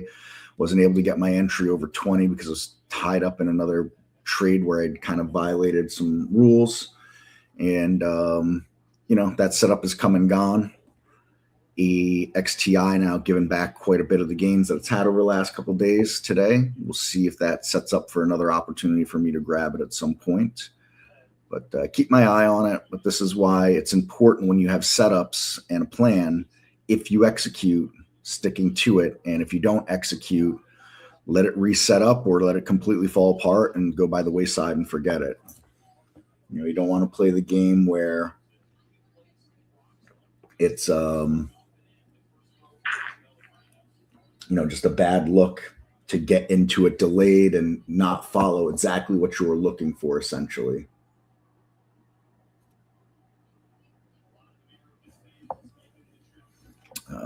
So anyways, AXTI, it hasn't completely taken off on me. Maybe, consolidates around here, bounces around, slight pullback still from here. Maybe gives me another shot at it.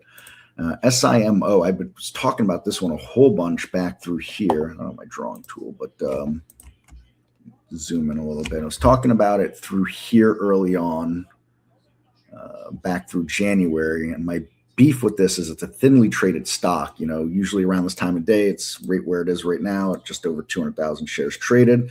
Hard to get, these are the kind of stocks, especially these high price ones. You get a massive spreads. You'd see like $1.50 spread on a stock like this. Getting out isn't always easy because, there's just not people trading it necessarily, but it went on to make a really nice move here in and through earnings. Today it's given back some 5%, but it was a good setup overall. Like I said, I had reasons for not wanting to be involved in it, but it was a nice setup. Exactly the kind of thing that I'm looking for here. And hindsight trading, obviously, quote, I wish I took it, but I'm glad I stuck to my guns and didn't violate, what I really wanted to do. The spread was just too much for me to get a price that I wanted at any point. And that liquidity issue wasn't going to work out. The chart itself, that's where the victory kind of comes in, saying, all right, I did have a plan in there. The plan would have worked had I stuck to it. Just further cementing why systematic trading is so important and not just kind of winging things on a gut feeling or anything like that.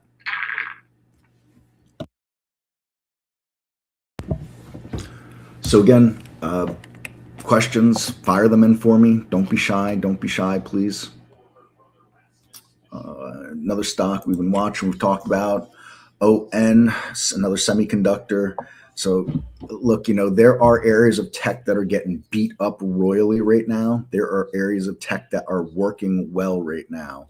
While these two are down today, look at the overall picture of them, AXTI and SIMO. Beautiful moves. They are semiconductor related. ON is another one, really kind of taken off now here, and it's coming into an area where it's cleared this resistance from back here last summer. And it's got some room to go now, to this upside here and start climbing that ladder. So clearly some positive earnings from the post-market of yesterday helping bolster that. This is where, finding those quality setups right now in a market that's chopping is more important than ever. If by Alpha 2 you mean the money machine, kind of silent on the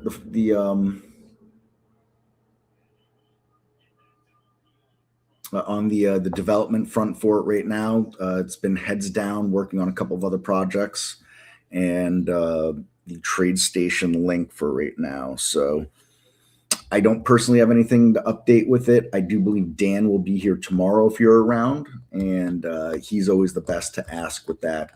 He's got the inside track on everything.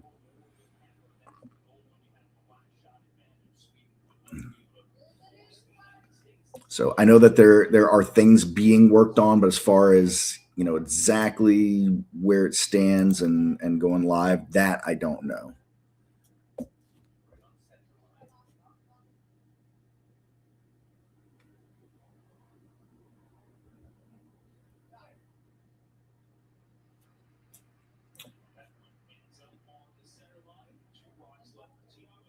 And again, anybody with questions? Did I say TradeStation? I did say TradeStation. We're going to have a Brokerage Plus connection with TradeStation.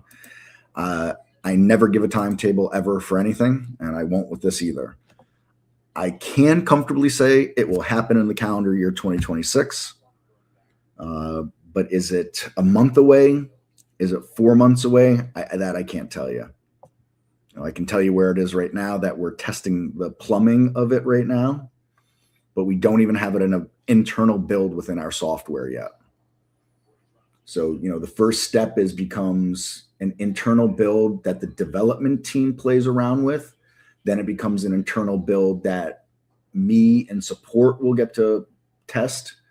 And then once that's all been vetted well, then it becomes a public beta for you folks.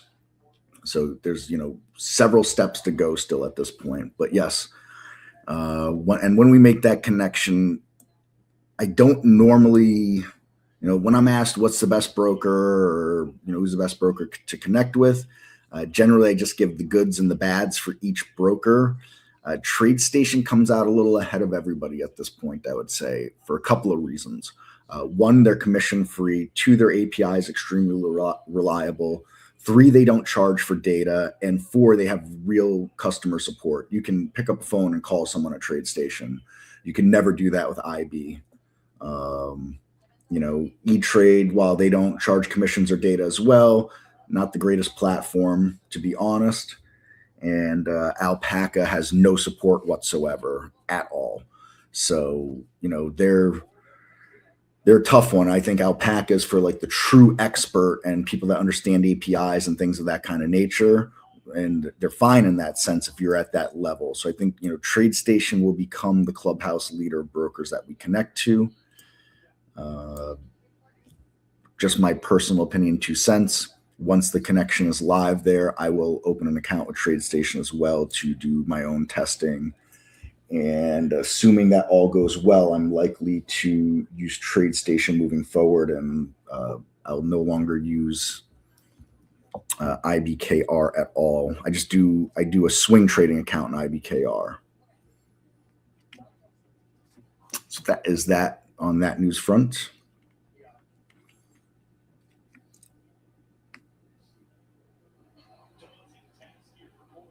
Yizang, I'm going with. Hopefully I'm saying that right. Yizang. How are you? Welcome. And again, folks, anybody with questions, please do not be shy. Please get those questions in for us, or get those questions in for me.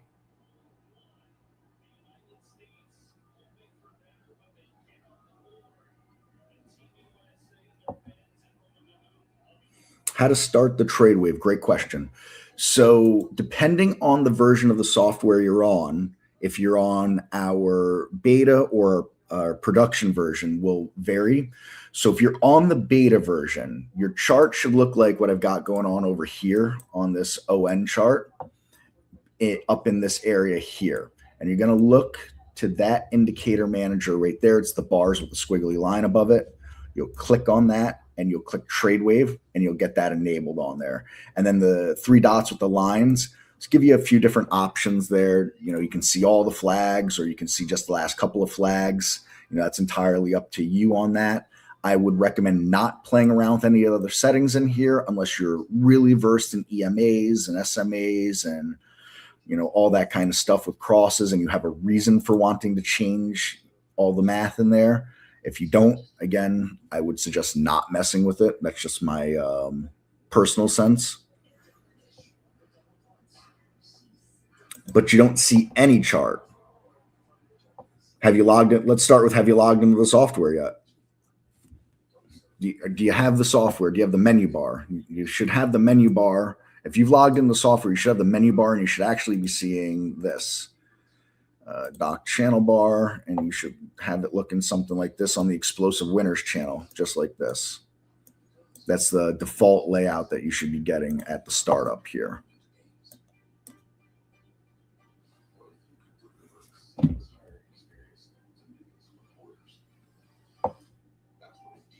Yeah, but I believe everybody has either some kind of clearing or maintenance fees as far as that goes. Those are just an industry regulation standard.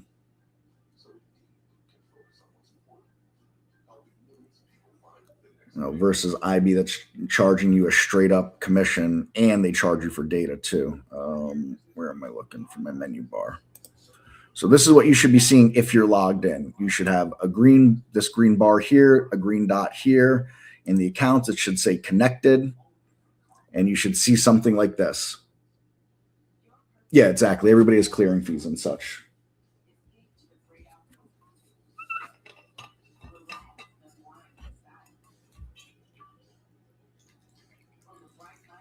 But I'd put TradeStation at this point, from what I understand in my research, ahead of the pack.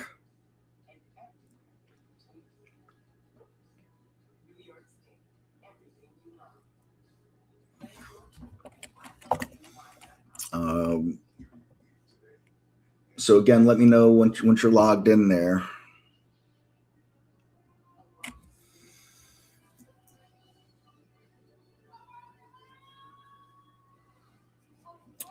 So any channel you click on is going to have some charts in it. So you could either work from the channels or you could start building yourself. There's no right way or one way to start this off. This isn't like,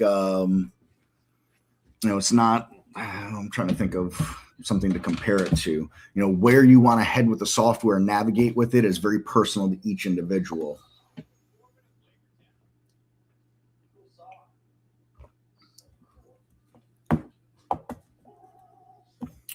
So, but you can always open a new chart on the channel bar by going to new and chart window. You can always do that and just open a chart like that. That's one option to do. But each of these channels, as you click on them, whether it's the dock channel bar or the not dock channel bar, they'll all have charts in those channels. Those channels are what we call layouts.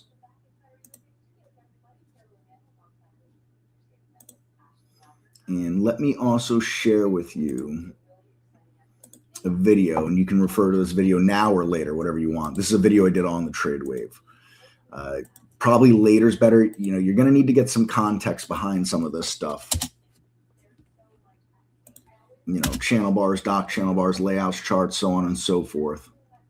But that's a video to bookmark for later that will go over in great detail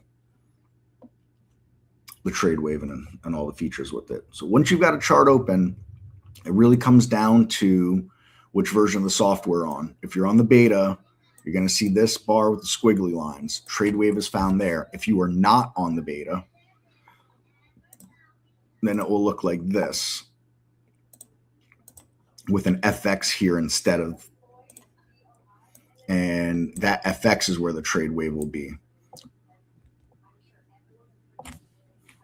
And so that's the short and skinny of getting to the trade wave. Keep the questions coming, folks. Keep the questions coming. Don't be shy. Don't be shy.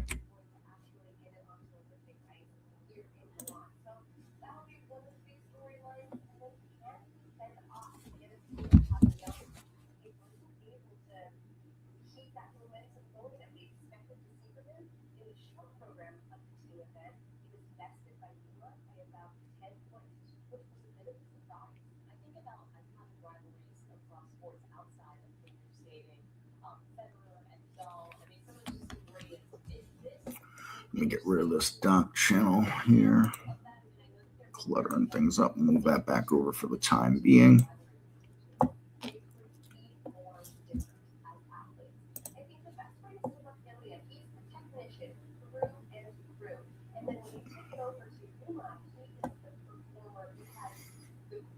All right, what else do we got going on? ASTI. Who are you doing? Volatile stock, very volatile. These huge topping and bottoming shadows while grinding higher this whole entire time. Well, semiconductor related, ain't that something? Small float on that, 5.63 million in that float. So interesting. Good liquidity. I mean, it's not even doing 2 times normal volume at this point, approaching 4 million shares traded. So long-term, horrible look, absolutely horrible look long-term. And this is definitely a reverse split a time or two. There is no chance on this planet that it is a lifetime high of 360,200. But nevertheless, interesting. Let's see what else. NMRA, therapeutic stock, good volume, good liquidity. Basing up here just under $2. Well, we'll see if we can get up over it.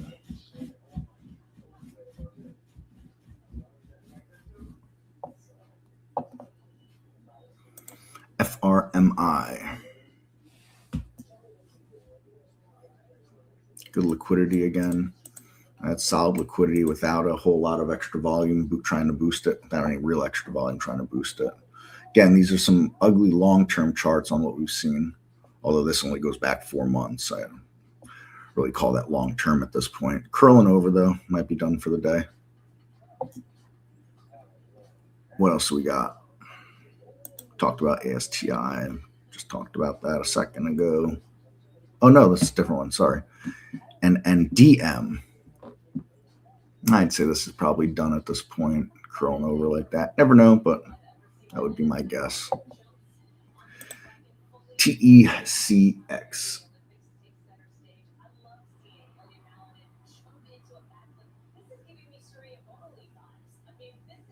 Big gap down in the reverse actually here. So opened way down here, traded down even a little bit, reversing on the day. So from the open, it's up 16% while still down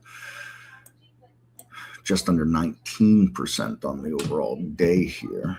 So clearly some kind of bad news. Therapeutics and research and all that, it's just not uncommon to see this go on. It looks like this stock doesn't mind doing that. Got another one here where it did that and then just traded down for the rest of that day. And a reverse here, gapped way up here, traded all the way up, and then gave it all up at that point on that day. So this is a crazy volatile stock. Not my cup of tea for trading, that's for sure. Again, anybody with questions, please don't be shy. Don't be shy. Get those questions in for me.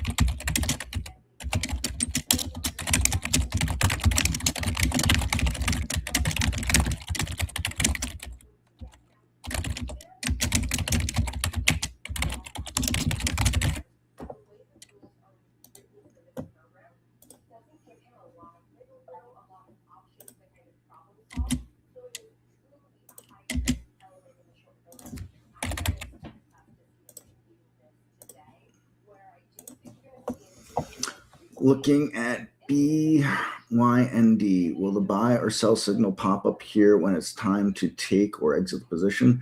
Anytime the cross happens, you'll get a buy or sell signal on any chart, any time frame. So let's just take BYND. Beyond Meat, woof. So, the last thing that happened was this sell signal here. So when these EMAs that are creating this cloud make a cross to the upside and it comes back to make blue again, you'll get the buy signal here.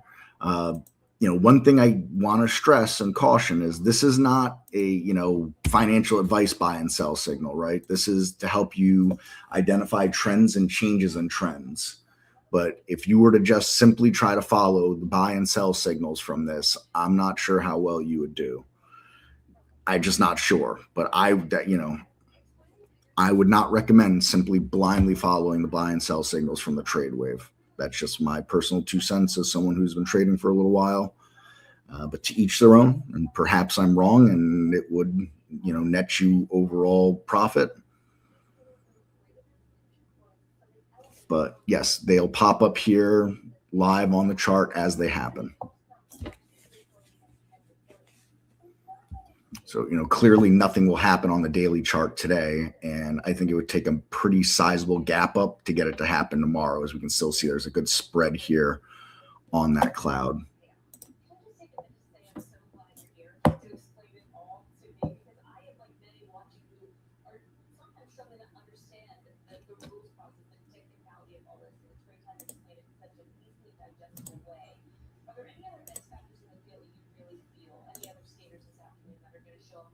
So again, keep the questions coming. Keep the questions coming.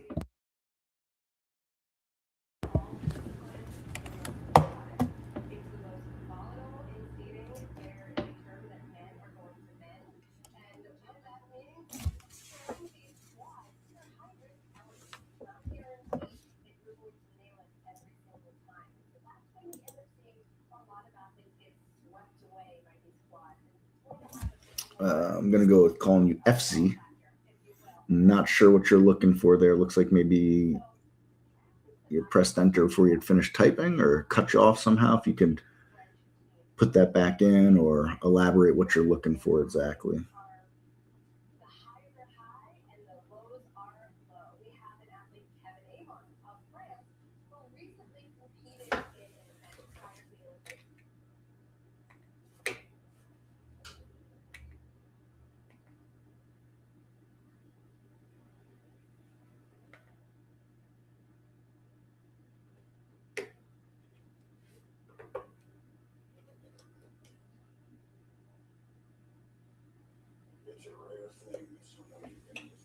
It's not about appropriate. It works on all time frames. Like watch here. I've got 60-minute chart up here. I'll put the trade wave on the 60-minute chart.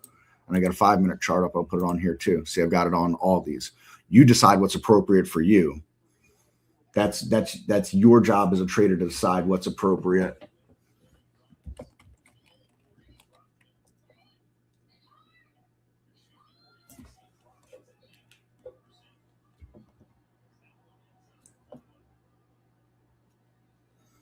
But it'll work on every time frame. If I change the time frame here from 5 to 1, it'll adjust the trade wave on 5 to 1.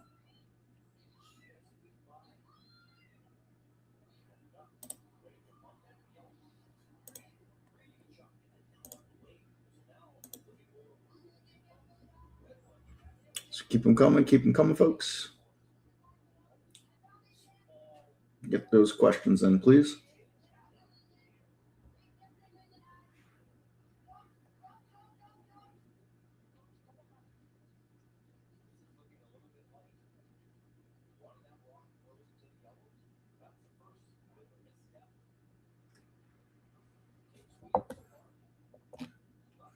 UCTT, this thing is off to the races today, huh? Oof. Hot damn. What a move. Semiconductor related, right? There's beautiful, beautiful sideways action here. Great move. Beautiful consolidation. Bang. Beautiful. No way to send them SMS. No way to send TradeWave SMS. Sorry. We have an extremely, did I say extremely? Yes. Extremely limited SMS email system. It'll only work for alert windows you create. You cannot create an alert window for the TradeWave. Sorry. There's no ifs, ands, buts, ways around it, begging, borrowing, cheating, or stealing for it. Sorry. I'll give you the user's guide link as far as SMS goes. Again, it is extremely limited.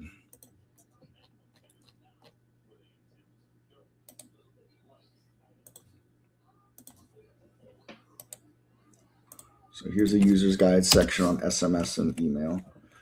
Sorry about that. What is your process for selecting stocks you trade? Do you just go for stocks you recognize, or do you quick research? What parameters? All technical analysis. I don't give a crap what the stock is, who they do, what their business is, or anything like that.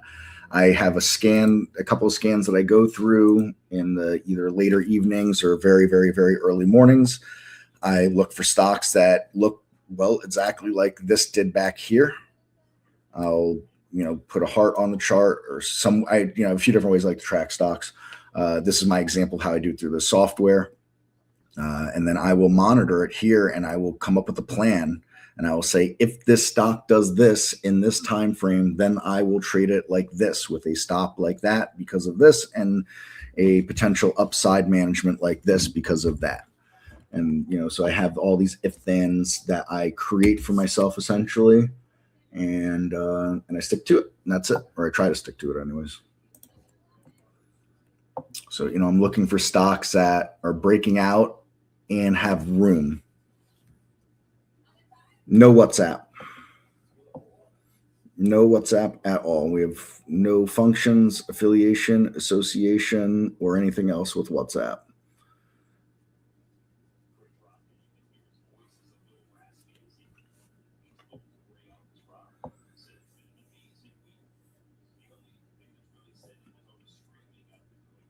And then, I've got a bunch of personal rules. One that I talked about is after I trade a stock, if I trade a stock and I exit it, I will not trade it again for at least 2, probably 3 or 4 days, though. I like to, that's it. The money was made or the money was lost. And let's just let it relax and reset up. And if it resets up and it really gives me an opportunity after several days, great. And if it doesn't, also great. That's fine. I have no problem with that.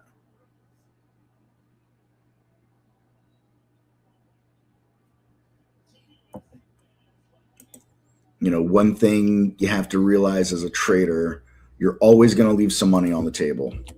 That's the way it works.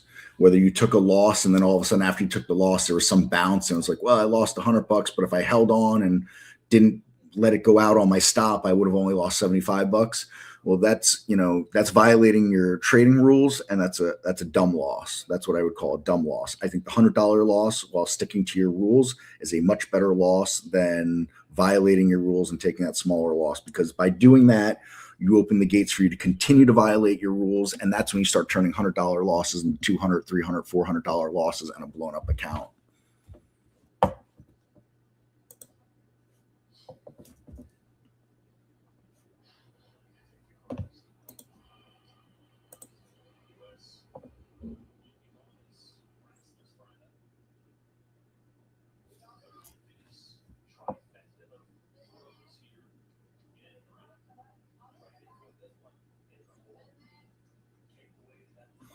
And again, keep the questions coming. Don't be shy. Don't be shy. Don't be shy.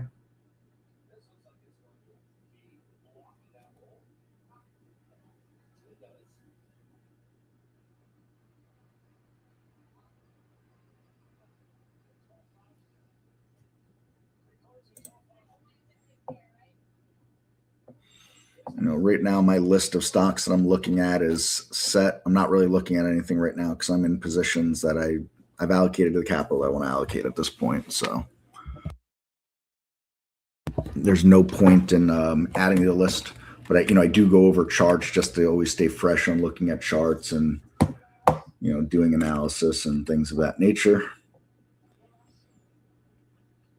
Look at some charts now and just give some yays and nays about how I feel about things. So, nay.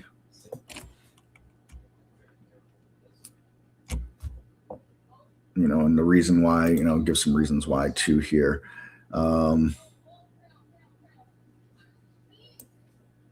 now, I'd want to see it hang up here for a little while and not break down to see if, to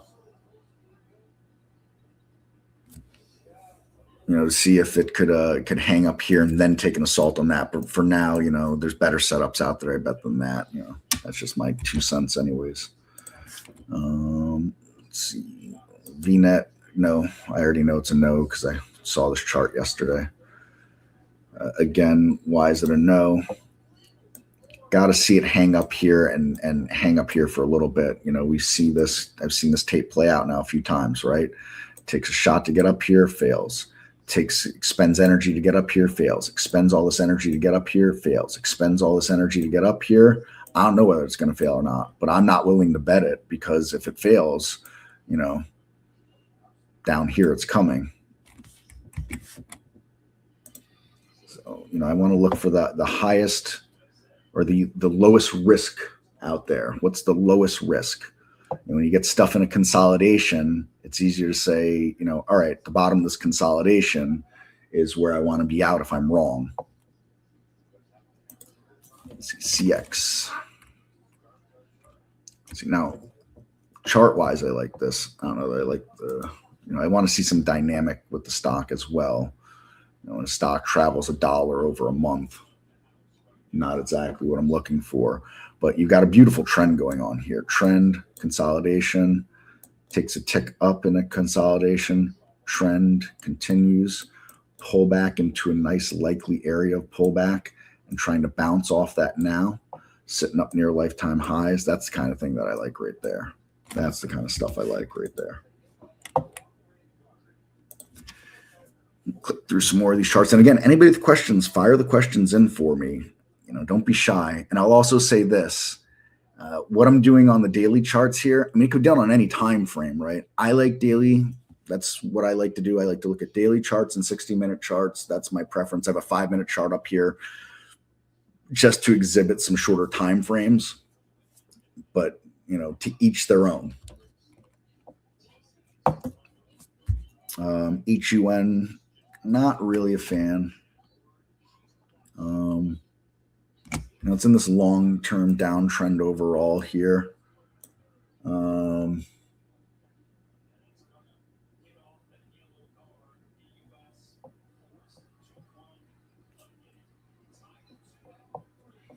Yeah, so, the other thing about this is, it's got all this here to clear. So it's expended this energy to get up to an area where I feel it could, run into some resistance. If it got up above, let's say that 14 number, and it really held it, then it's got some room to climb afterwards. But again, I feel like there's better setups out there, worth the time to really pay attention to. And I want to narrow things down to, the 5 or 6, 7 best setups according to what I like to see. I don't need to look at 30 stocks. It's just not what I don't need to look at 30 stocks. There are, a few stocks out there that'll be, quote, in my eye, the best potential setups, and that's what I want to focus on. I don't need my attention dragged across everywhere. I like to keep things, narrow and pointed. Let's see, MBC, Master Brand. Never heard of me before. Again, no, just not a fan. X-Ray, nope. TU.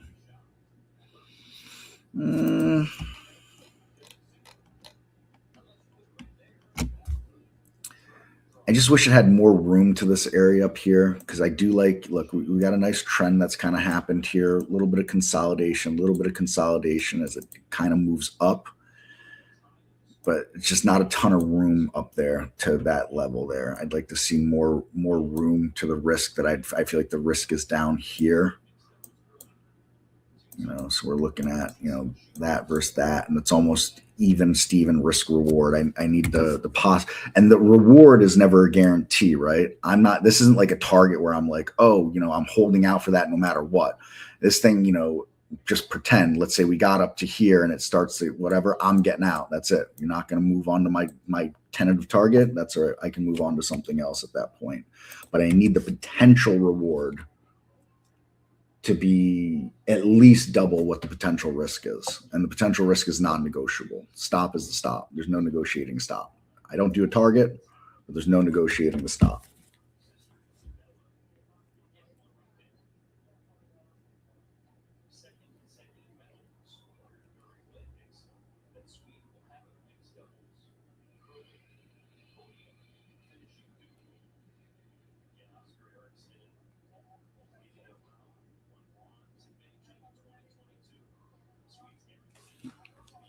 And again, folks, got about 20 minutes before Barry comes back to take back over for the day. So please don't be shy.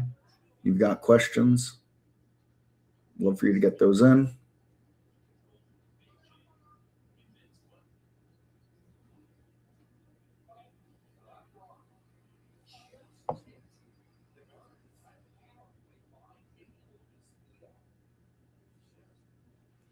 But for now, if no questions come in, we will just keep going through some charts, I guess.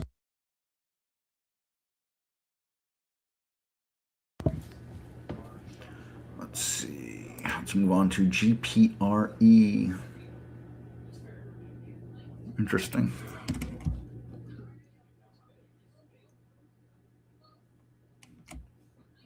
So overall long-term downtrend trying to be bucked now. A lot of consolidation curling out of it. Earnings there.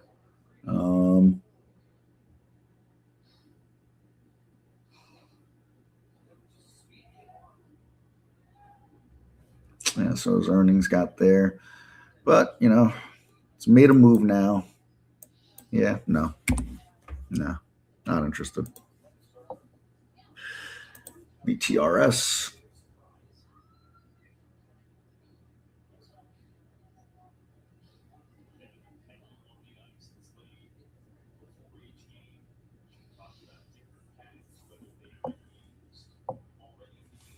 BTRS, quite a move already here from it.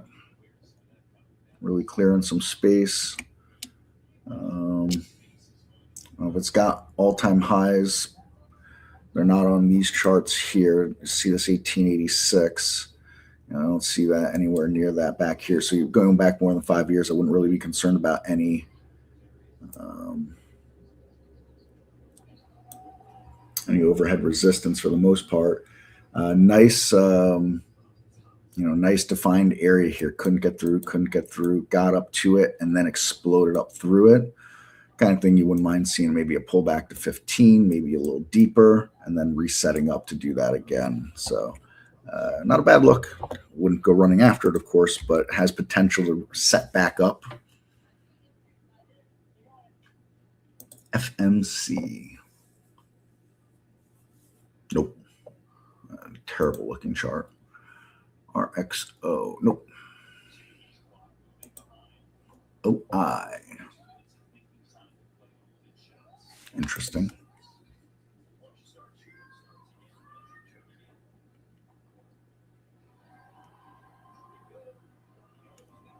Interesting. So, why can't I? There we go. I've got some room to move up here towards that 18 level. Very choppy though. Look at it over the years here.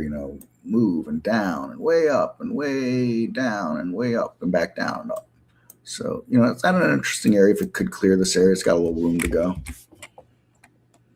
Not exactly what I called an A setup, but nevertheless, some may find some beauty in it. WULF.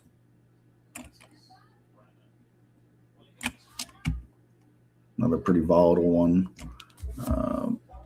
Again, if it's got a lifetime high, I don't understand it because this chart's only going back 4 years. It should go back 5, and it's saying lifetime high of 35. So I'm guessing maybe some kind of symbol changes impacting this or something like that.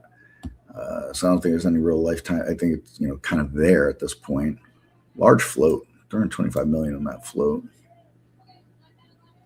Clearing up above this level though, it took some energy to get there. That kind of move, you'd like to see it consolidate a little bit here, and it could really assault and push up further at this point. So not bad, not a bad setup actually. Decent setup.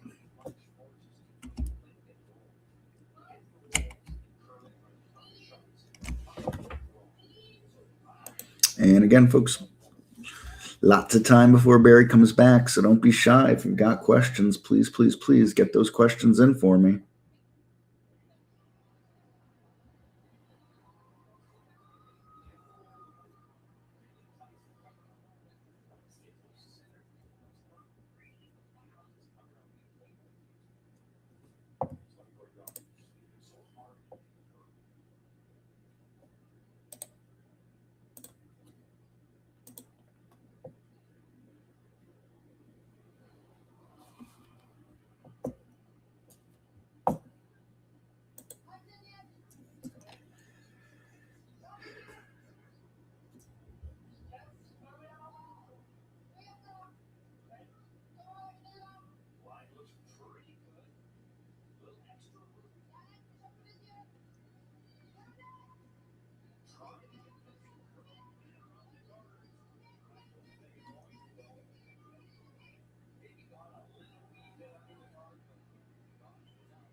Again, don't be shy, folks. You got a question for me, please, get that in. Just taking a moment to see if anything comes in here.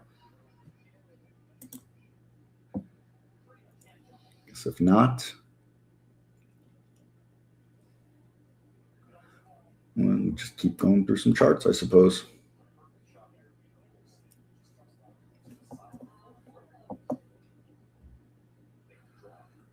I guess we'll move on to KVUE.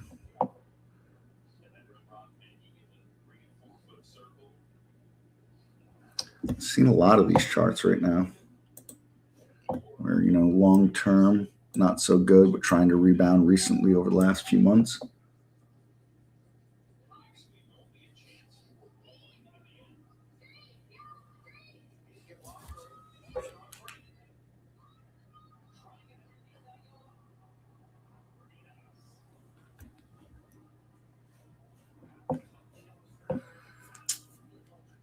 Yeah, trying to find something constructive to say. It's right up here into this. If we got above that, if we get above that, then maybe, could start to try to climb. Nothing crazy, nothing great. So far, not seeing any setups I'm really crazy about at this point.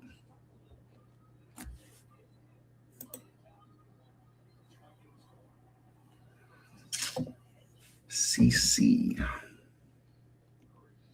Again, long-term, terrible-looking chart. Just got kind of a tear on the last month and a half or so. Nothing I'd be interested in. AM. Tarot. First energy company we've seen. Yesterday we saw a bunch of energy companies while we were going through charts. Again, nothing special here.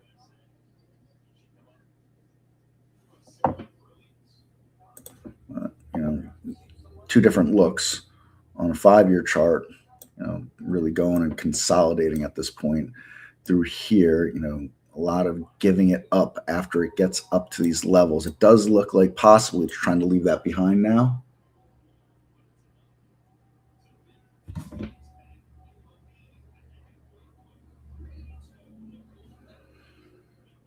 So, if energy ever got itself really going, this could be one of those stocks that's really set up for a nice move with energy bolstering behind it as a sector. But, as it stands right now, just for fun, let's look at an XLE. Energy is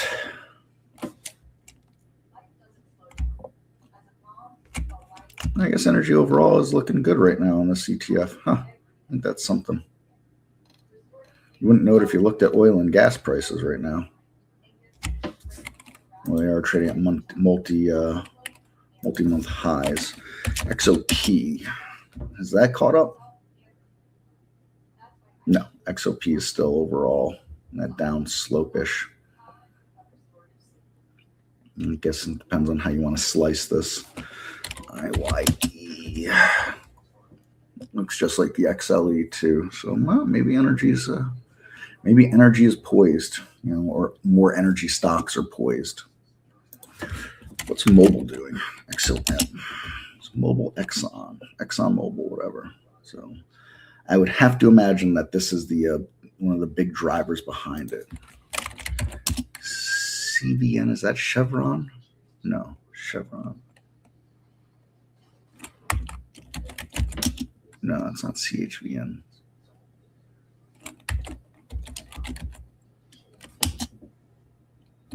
What is Chevron? There we go. CVX. I knew CV was involved in it. Well, yeah, I'd imagine Chevron is helping with that. Mobil is helping with that. A lot of the big players, British Petroleum. Ouch. Looks like a negative reaction to earnings this morning for BP. So sorry, just going through some energy. I wasn't expecting to see that from the XLE, to be honest. Kind of threw me off a little bit.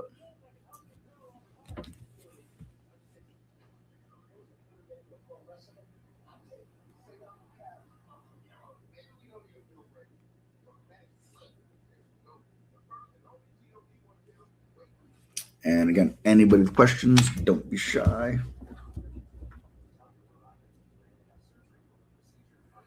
So just to understand AAL, 15-minute time frame, buy signals at 15:08. Let's take a look. AAL, American Airlines. Let's go to 15 minutes. And so it looks like a buy signal at 11:30 a.m., a sell signal at, come on, there we go, 12:15. And a buy signal again at 12:30 p.m. Oh, you were given price, not time. Sorry. Yeah, 5:14. 5:14 is what I got. That'll probably adjust if you got pre-market on or not. So if I change to pre-market on, we're going to see this change, right? Yeah, so that changed quite a bit. And the last signal would have been at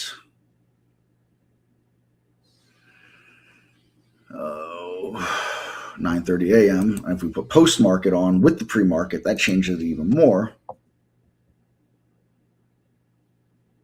Still leaves that at the same buy signal.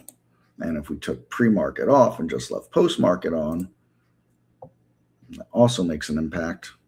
Still leaving it the same though. So that's what I'd be seeing on the AAL 15-minute.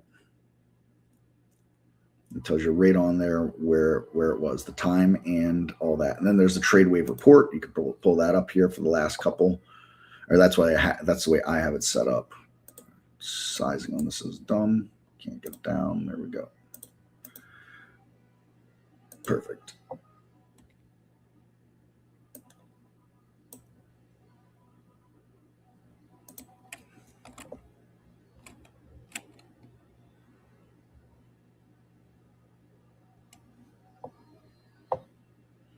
So again, folks, a few minutes before Barry comes back. If you got questions, don't be shy. Get them in, please. Get them in.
Let's see. Anything else to go over? What do we got? There got to be something else to talk about the next couple of minutes, right?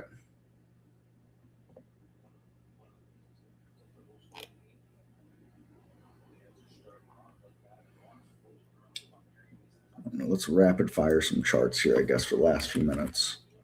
No, we already did that. Nope. Levi Strauss. No, but if it pulled back into 20 and then consolidated, possibly. No, same thing though. If it pulled back a little bit and then consolidated, possibly. Nope. Terrible looking chart. Nope. Nope.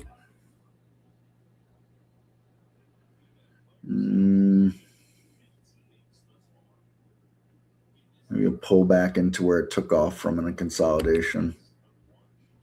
Nope. Nope. Nope.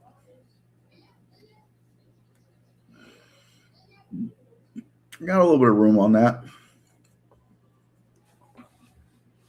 Positive-ish reaction to earnings. Not bad. Not bad on Ben Franklin. It's not a dynamic mover. Not hitting any home runs with that, but yeah. All right, setup. Nope. Nope.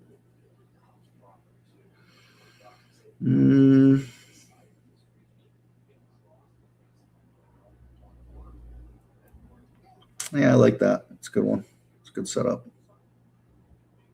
Love to see it pull back towards 30, but good setup. Nope.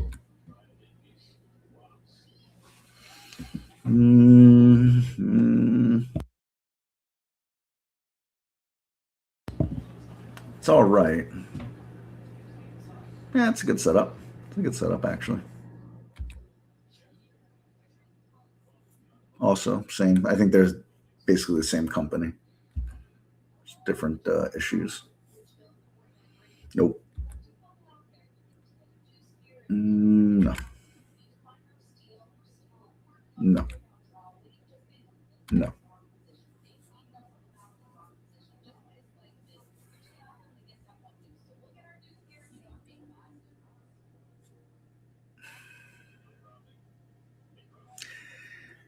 If we could hold up here above 40 and consolidate a little bit, could have some room up to that 45 level.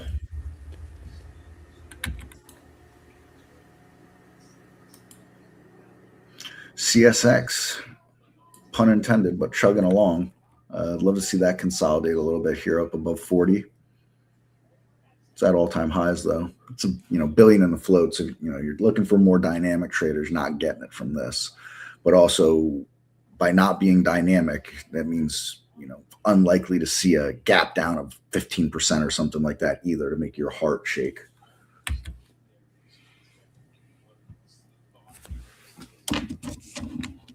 Let's see. No, absolutely not. Oh, I just put my headphones in. Well, I came on. All I heard was nope. Just rapid firing charts. This is what I do in the mornings and the evenings as I go through charts. Yeah. Nope. Well, you know what? You are very discerning. You're a man of discerning taste. I am indeed. It's got to, beauty's in the eye of the chart holder. It's got to be a beautiful chart. And that, you know what? I know you're kidding, but you're absolutely right, because I have to say it a million times. Well, I don't like this chart, but that doesn't mean you shouldn't. Yeah, that's exactly it. Everybody looks at things differently, and I've got my own way, and you've got your own way, and my way is better than yours, of course. Absolutely, without a question.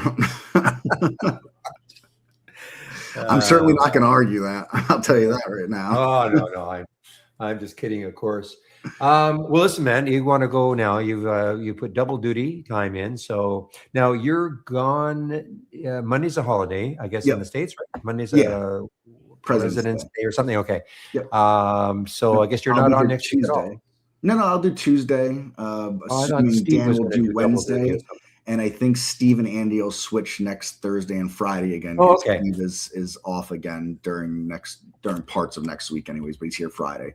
I believe that's the tentative plan. And then we go back to normal after that. Okay, cool. Well, I'll see you next Tuesday, a week from today. And, sounds good. Have a good one.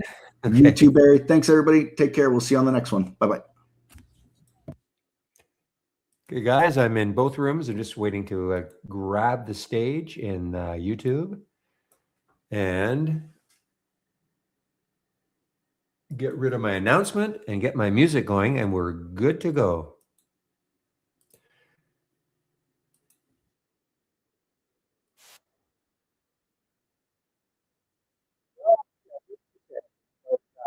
HURA, yeah. Float is 39 million. I feel like I'd be chasing it right now.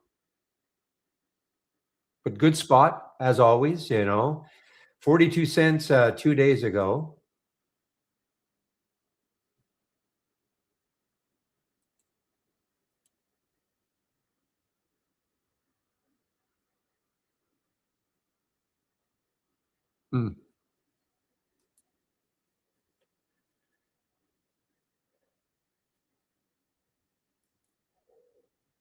I'm sort of warming up to this. I am kind of warming up to this. I'm very interested to see what happens tomorrow. Mervin, send me a link. Okay, I will give you the link right now, Mervin. Is in our YouTube room, wanting the link to get into the main room.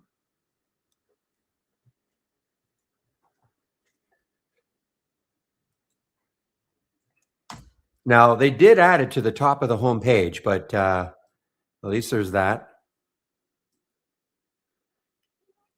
Not allowed to ship beer, Obi. Certainly not across your border or our border. Okay, just give me a moment, Mervin. So if you click on my homepage link, click on my homepage link, and if you scroll down a bit, right on the right-hand side, the trading room, okay? Right here. Let me know if that worked for you.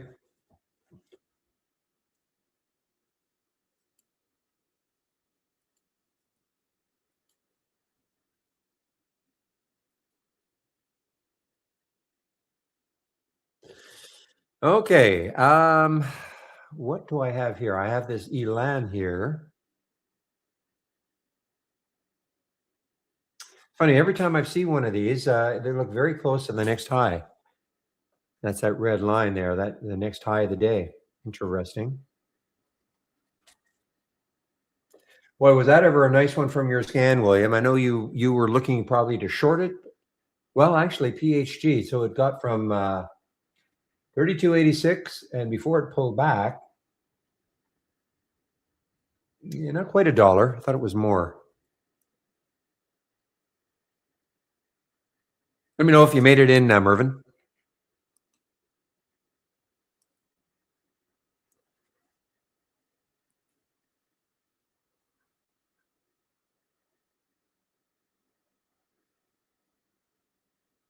All right, excellent.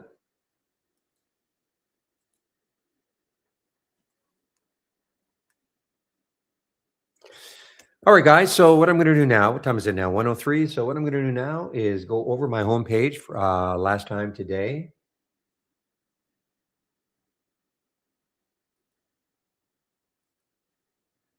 Which includes, of course, races, scans, the information that I'm currently sharing, as well as a way in which you can take out a subscription, of course. We have a new promo code on today for 22% off. So if you click on my homepage link at the very top, you'll see here's how you can get 22% off.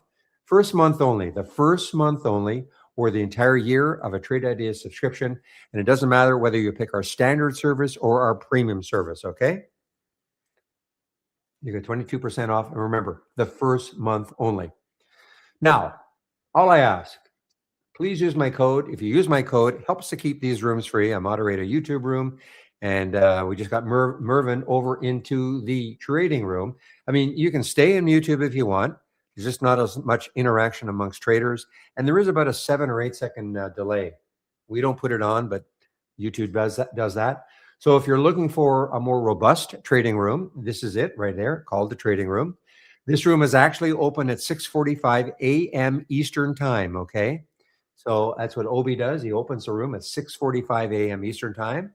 So if you are looking for, interaction amongst other traders in the pre-market, come into this room. Now I usually take off at about, and I get on the mic in both rooms around 9. And why don't I open the room? I live in Vancouver, Canada, so a little early for me. So thank you, Obi, for doing that, opening the room early for people who want to come into the pre-market. Now, I usually take off sometime between 2 and 2:30 Eastern time. Always stay later if there are questions. After I leave, though, William in the trading room usually will keep the room open. I think you said 3:45 today, right? You'll keep it open to 3:45. So today, this room is open from 6:45 to 3:45 most days, okay? Education. If you do take out a subscription, the first thing you must do is this. You must do the Getting Started with Trade Ideas, 12 short videos to get you started. Yeah, shows up at noon. Not exactly, Barry. I know you're kidding. 12 short videos to get you started, covering the key elements of Trade Ideas. If you don't have Trade Ideas and you're wondering about the product, you can start off with that second video and go to the end. Should give you a good enough idea about whether or not you want to try us. You can try us for a month if you want. Remember, if you take a monthly subscription, it's just month to month, and you can cancel anytime. Excuse me, Back to Basics is for you if you are new to trading. It's all free, and there are 15 videos. Okay. And last, if you're looking for things that I'm sharing, scans, etc., that I'm sharing, scroll down. You've clicked on my homepage link. Scroll down. Before we do that, keep it simple. Get the trade of the week. Now you can sign up for the trade of the week right here. It may trigger again. The trade of the week this week is GME. The trigger is a little over 25.20. It briefly touched it. It's right back. It's at 25 again, but it is free. You'll get it before the market opens every Monday morning. If you don't think you're getting it, check your spam folder. And if you have Gmail, check your promotions folder. Though we did change the way we're sending it out now. So we'll have to see what happens next week. But if you come into the room Monday morning, we'll certainly be talking about it. So even if you miss the email, we'll certainly be talking about it. And the scans. So here they are. So this is this race here. The large cap gainers is right here. This race here is a wide open race. Has nothing to do with market cap size or float. You'll see some big percentage moves here, whereas here you generally will not see giant percentage moves. That's what those percents refer to. Doesn't mean these are bad. It just means they're less volatile. And if I were starting out trading, I'd probably maybe want to maybe look at a race more like this that is less volatile. Notice in both cases, a top 10 list is constructed for you automatically. And that's made up of the stocks that have won the most races over the course of the day. You can see this JZXN has won 14 races today, SUNY 9, etc. And FIG on the other side won 5 races. But I do have other scans that I'm sharing. You can see the Halts Resumes is down here. This is what I use in the pre-market. The pre-market actives up and the pre-market actives down. I have these other 3 scans that I do not have on this one. Actually, I do have the movers to the upside versus the movers to the downside. I do actually have them on my other monitor. You have the Williams scan on another monitor also. You don't get too many alerts over the course of the day, which is perfect. Don't want to get inundated with alerts.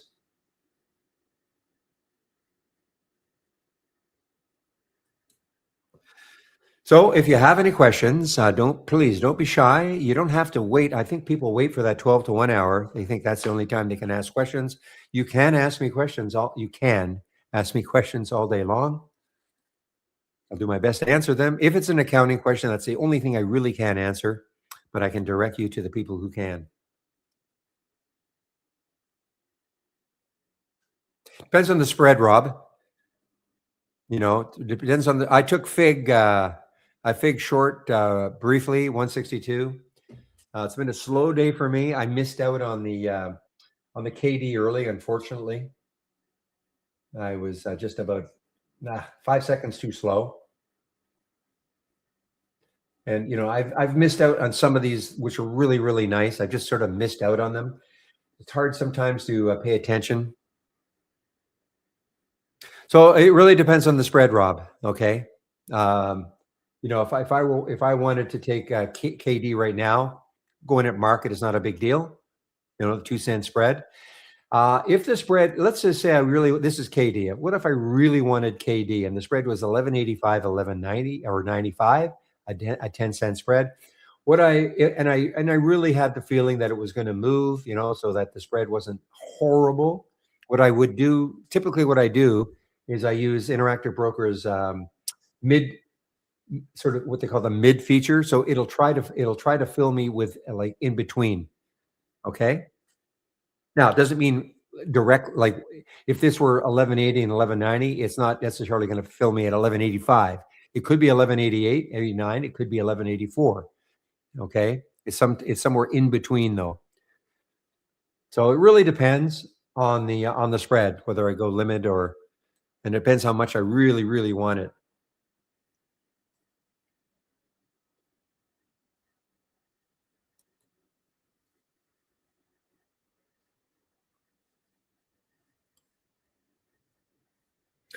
I'm sure most brokers have the same sort of thing. I mean, they have to. I mean, IB, it just allows you to pick that, you know, in the order entry, it just allows you to pick mid.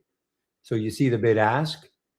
So in my order entry, there'd be something that would say mid. So it would try if I wanted this one. I'm not this spread. It's not it, you know, believe it or not. I mean, because it's a $47 stock. Now it just widened up. But if it were 46, 47, or 47, 47.24, and if I could get filled at 47.10, if I really wanted the stock, that would kill me.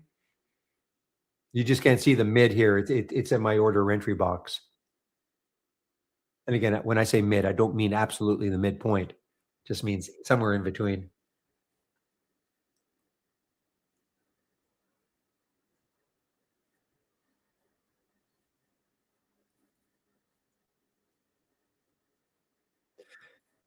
Because you were really trying to play a bounce on Schwab, aren't you, William? You've been trying to play this bounce all day.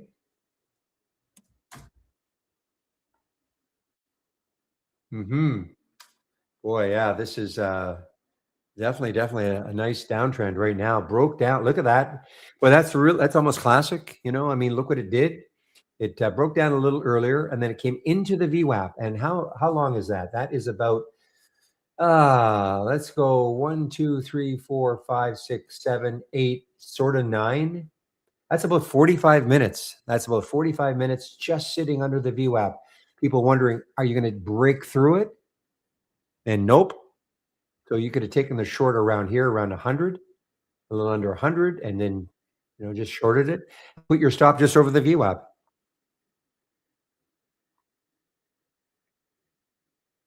But you wouldn't chase it now, would you, Barry?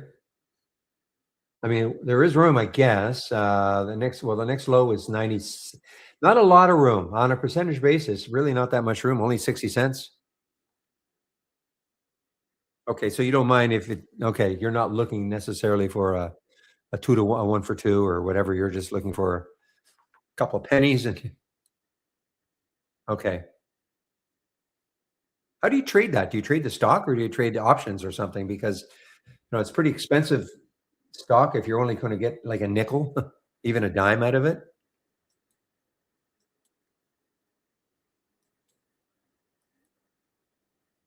I don't want to know what your share size is, but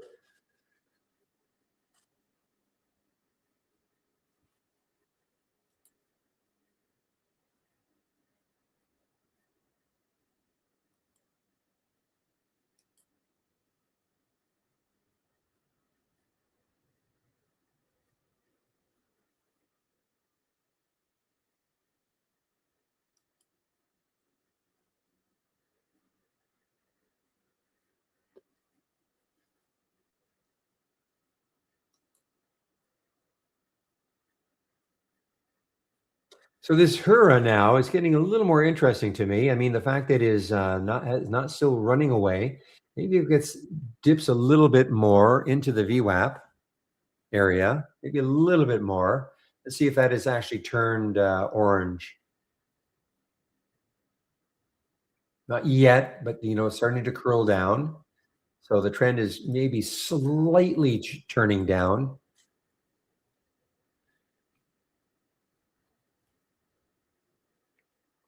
What was was there any catalyst a couple of days ago? I just can't remember. I don't really remember seeing this one a couple of days ago.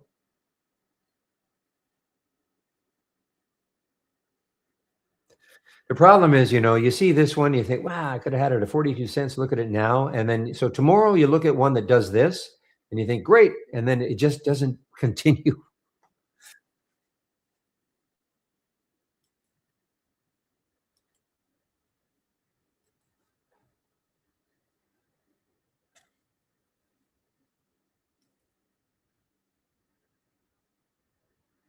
Okay. So it's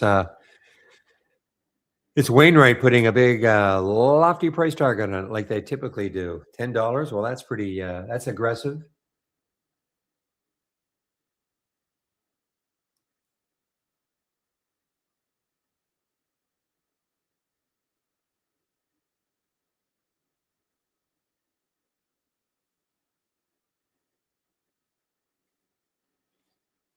Oh, I see. So you use the E-minis. Okay. How much different would it be just to look at the, a SPY chart?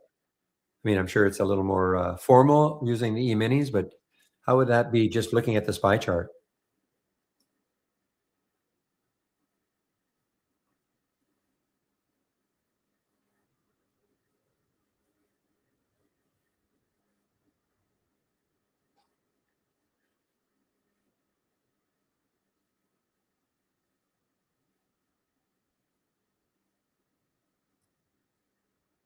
Oh, I see. Okay. Well, and yeah, obviously seconds make a difference for you.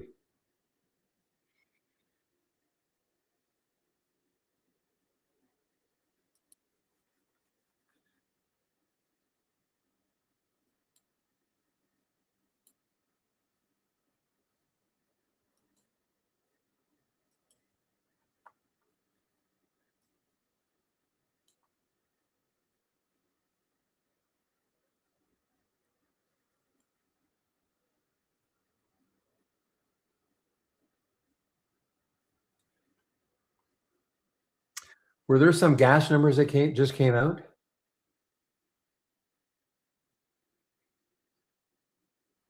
I see that 1251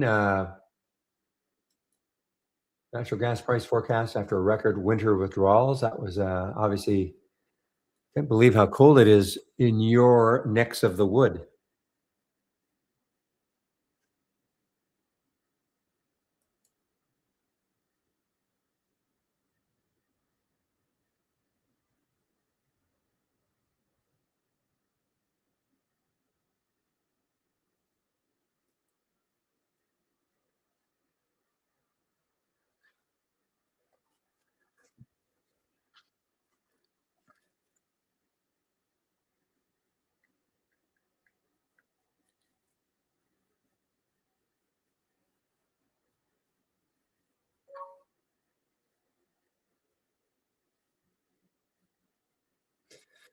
So to convert, it's about 50 degrees here in Vancouver. So, not not bad.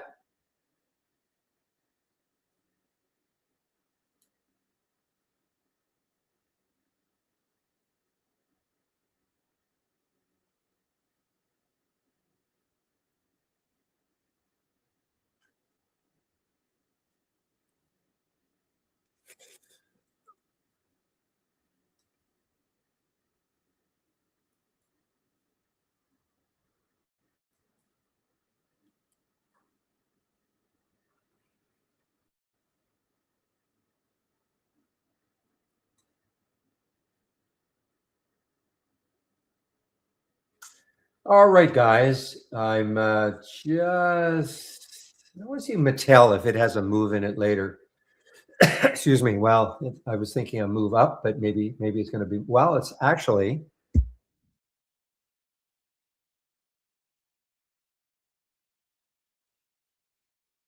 Sorry about that coughing spell. Matt, this is an earnings play. Barbie commemorates 25 years of Barbie in the Nutcracker. Okay, as in the Nutcracker, as in well, the Nutcracker.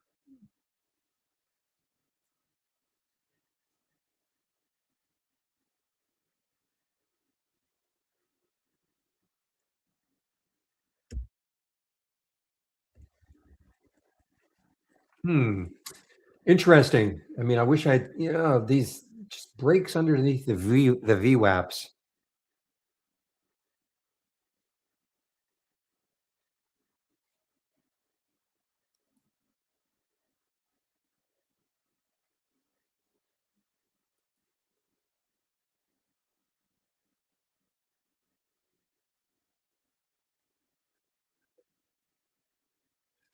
Yeah, I was thinking your share size cannot be that much.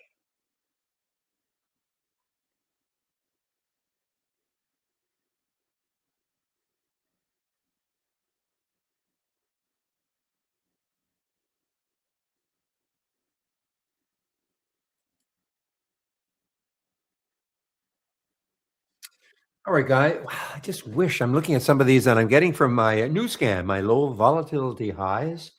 The problem is, in fact, you know what I'm going to do? I am going to do this.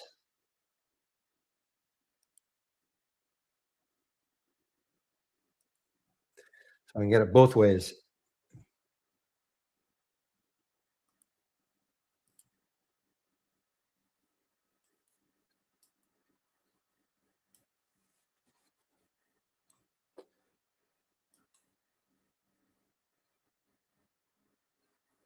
Okay, so yeah, I'm going to get it. I'm going to change that to, well, I should change that. Where are you here?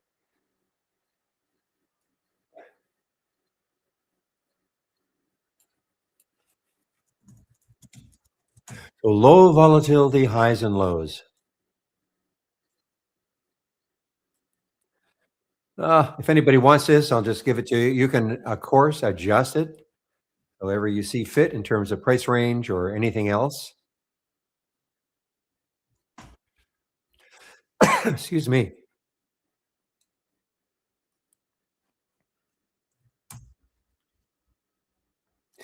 You realize, William, that what you put in there, the 32 and 5/9, nobody other than you and I have an idea.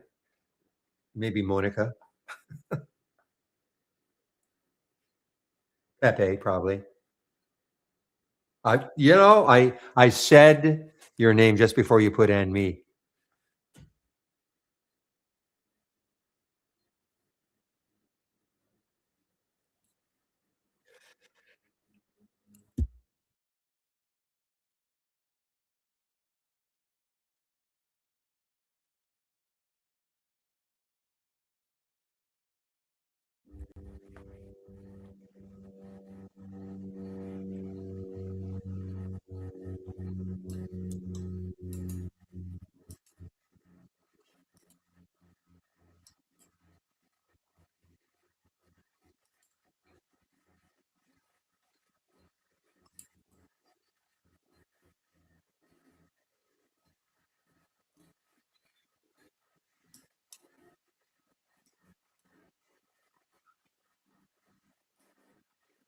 Give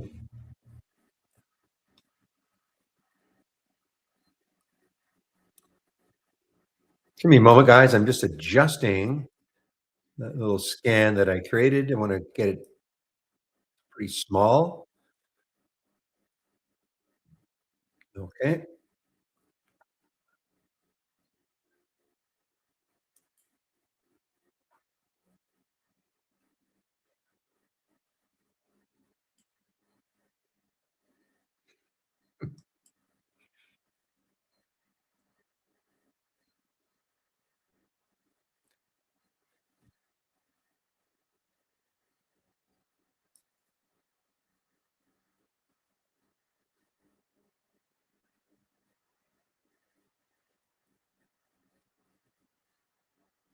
All right. So Hura is making its way down a little bit. It's actually getting kind of close to the VWAP. The VWAP's at 107, so it's getting a little bit close to the VWAP. Maybe what I'll do is put a price alert down here and see if we can get a little closer. Hello, Vito, in our YouTube room. Nice to see you again. That's you, right, Vito? I'm assuming you're the Vito who comes in all the time or has been in before.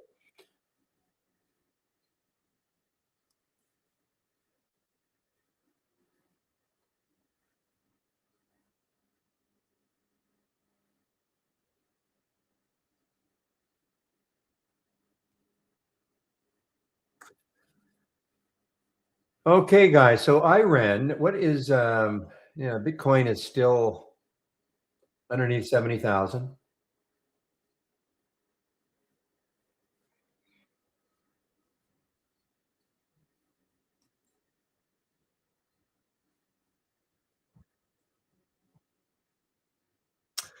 Now I can see the problem already. Look how many alerts I got just like that. I don't want that. I want fewer alerts, especially if I'm going to watch this at around 9:30 or so. I don't want so many alerts.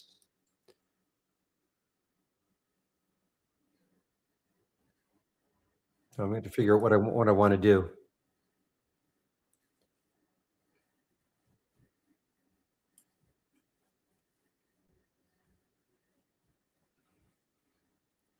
It's not a matter of upping the volume.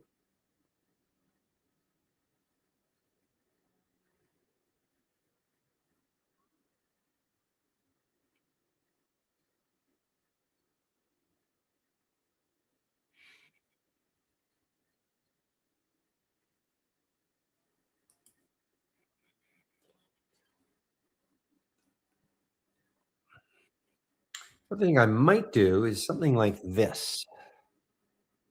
Definitely going to cut down on the alerts.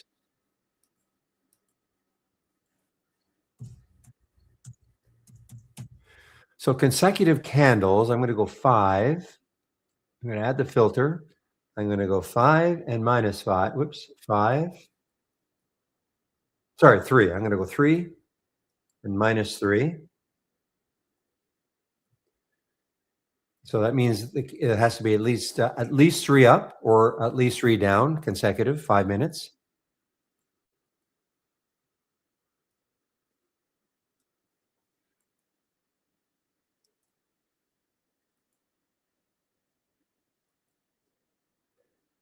So let's see how that worked. Yeah, so you can see there's 3. RGTZ, this is must be an ETF for RGTI. Yeah.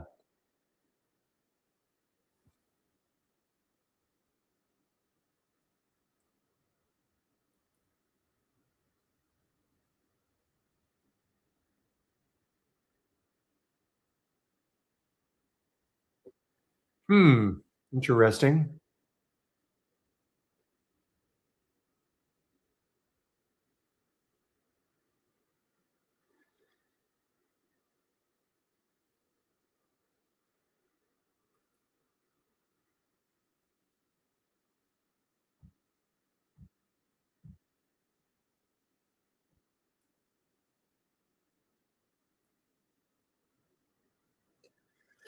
A 20 SMA crossing the 200. No.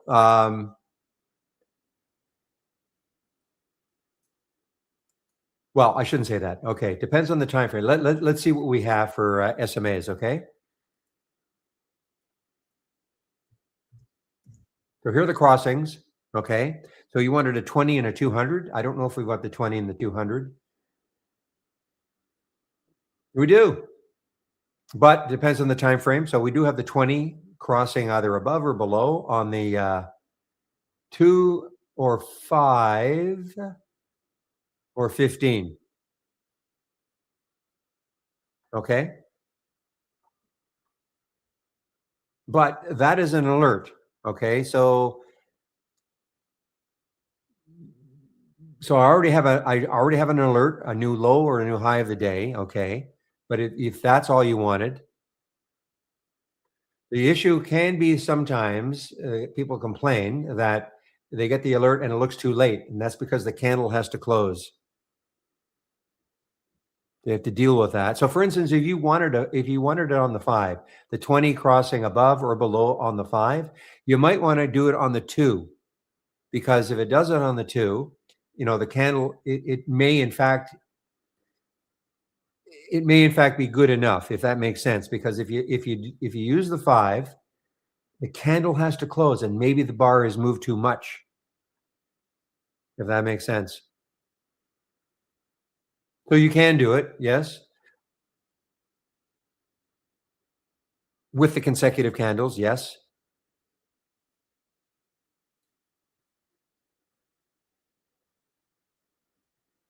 Yes. Yeah, because these are filters. The consecutive candle, oops. The consecutive candles are these are filters, okay? So yeah, you can have your real-time alert in combination with the filter. Yes. So the answer is yes. I mean, you could add, I mean, nothing's stopping you from having multiple like different types of alerts. I just don't do it. I usually just pick one alert. I mean, I know I've got, but this is one alert going in one direction, the other, I personally wouldn't be adding the crosses, but there's nothing stopping you from doing that. And also having the new high, the new low, or just having the crosses with these filters. Doesn't have to be these filters. You're talking about just using the candles in a row.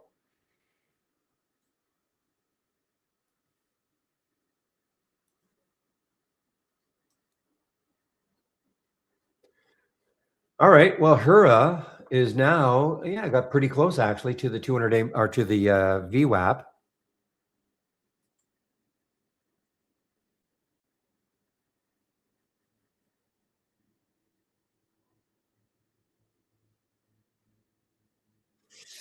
Okay, so when you say the long short, are you okay? Now I don't know what YouTube video you saw, but are you talking about this?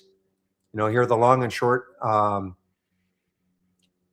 Excuse me, the long and short opportunities today. If that is that what you're talking about, the ones today? Because I can certainly show you how you can get this.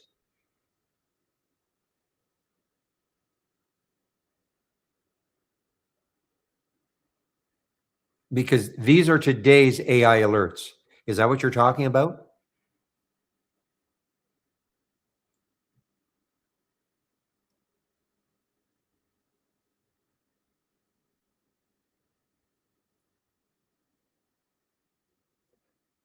Okay, perfect. Okay, so watch what I do. Okay, so if you go up to the toolbar, click on New.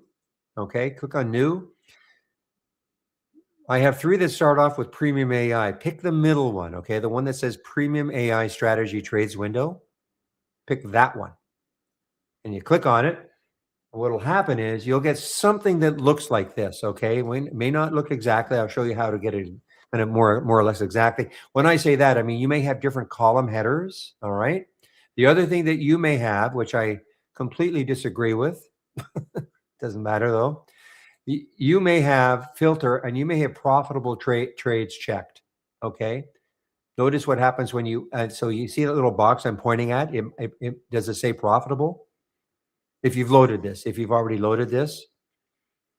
What I would do if it does say profitable, click the little down arrow and uncheck it. I would want to be able to see the trades all day long, whether they're profitable or not. Okay, because sometimes, AI may be a little early on something, and so the stock is dipped. You wouldn't see it, and maybe it's setting up at better at a lower price. You wouldn't see it though if you have got profitable check, because it's not going to show you that stock as an example. So first of all, let me make sure you're able to load this. Okay, just so if I get a yes, then I can move on and keep explaining. Okay, so again, did you understand what I was saying? If it says profitable in that little box, uncheck it. Just click the little down arrow and uncheck the profitable trades. Okay, uncheck it. So now you've got these are all the alerts today. Now the other thing is you should have a reentry price column. I think that was part of the default.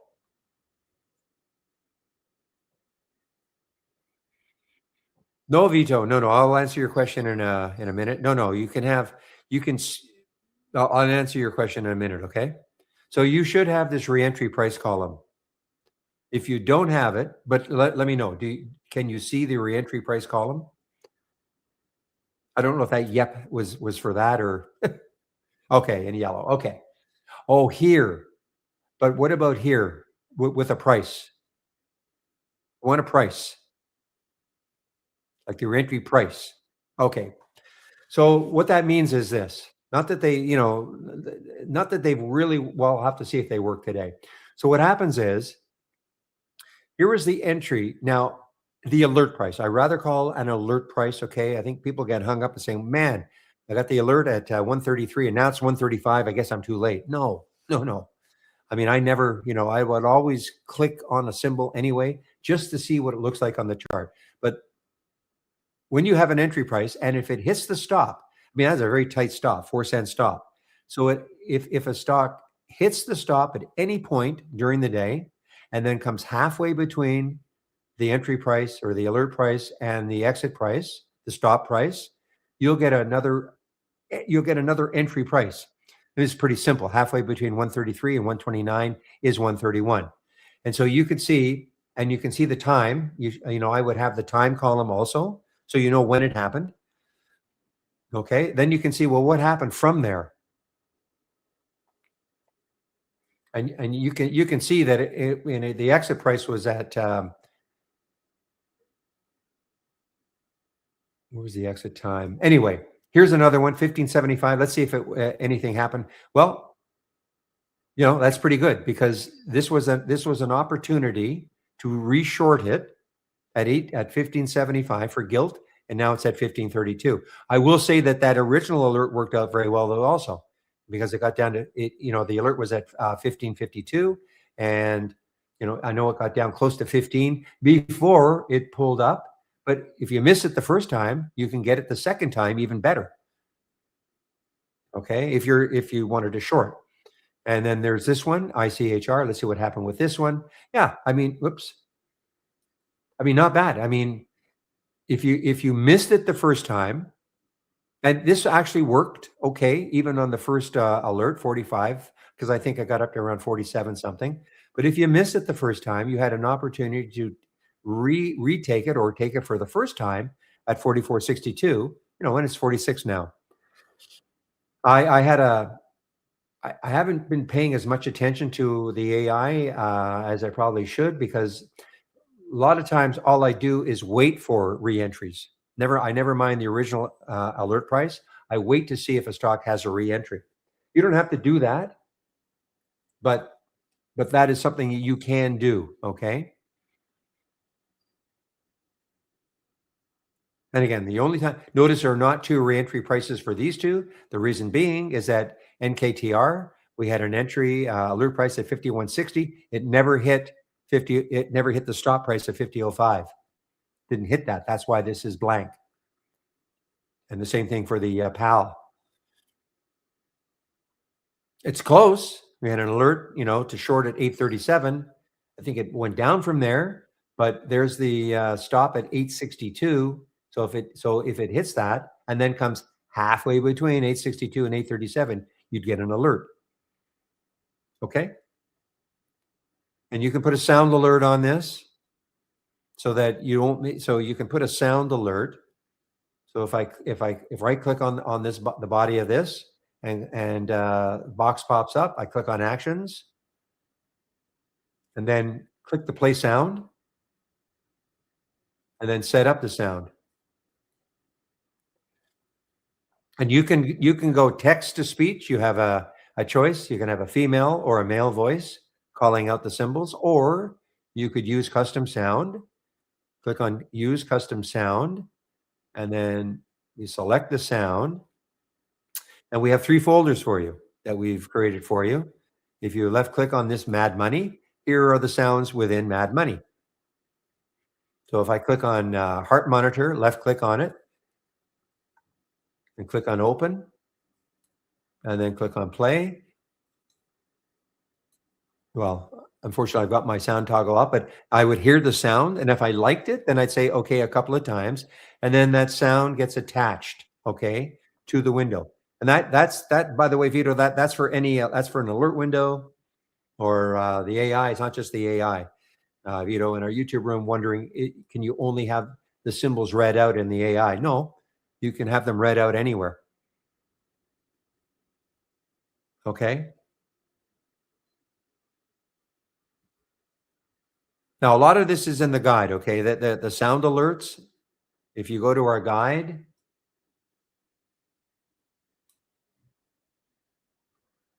and by the way, the default is not to read out, well, at least I don't think it is. The default is not to read, read the tickers out, Vito, in the AI.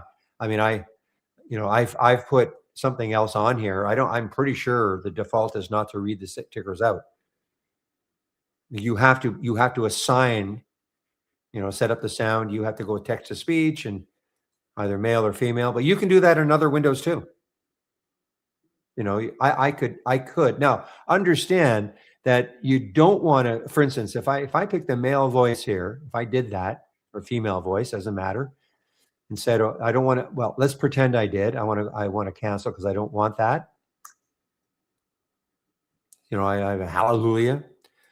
But the whole idea of sound alerts is you put a different sound alert on your different windows, because you don't want to have all the windows reading out the ticker, because you'll never know which window is reading it out. You won't know which window to go to. So you can pick a male voice and a female voice, but male voice in one, a female in the other. But after that, you want to have a different sound alert, because otherwise, how are you going to know which? Unless you've only got 2, Most of you guys don't, though. You probably have several alert windows open, and you can also have, put a price alert on your, or not price alert, but a sound alert on your price alert window, so that when you get an alert, the window will pop up in your screen. But you can also have a sound alert on it, so you'll never miss it.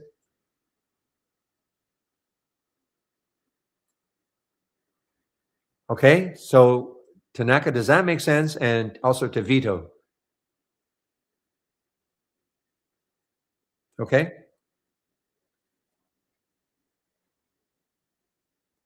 So here's my alert window right here. I can, go here. I have a sound on it. Properties, actions. My sound is actually, I use the female voice here.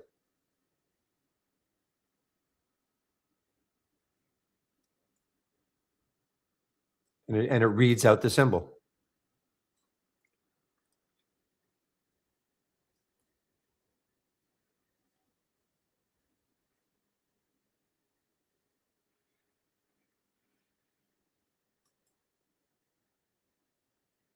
So, and also Tanaka, don't forget to save your work. So if you can incorporate this as part of your layout. Okay.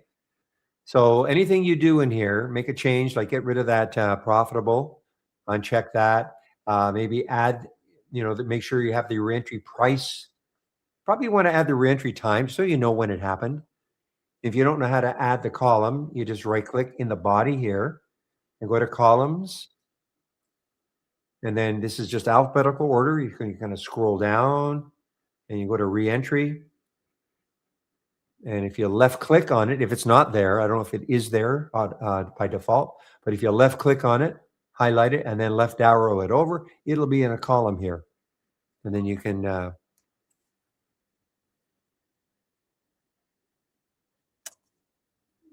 me a moment.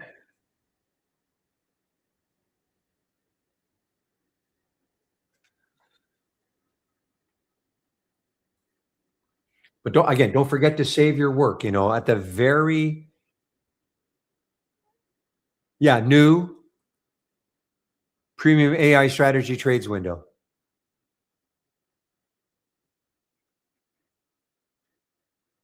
Okay.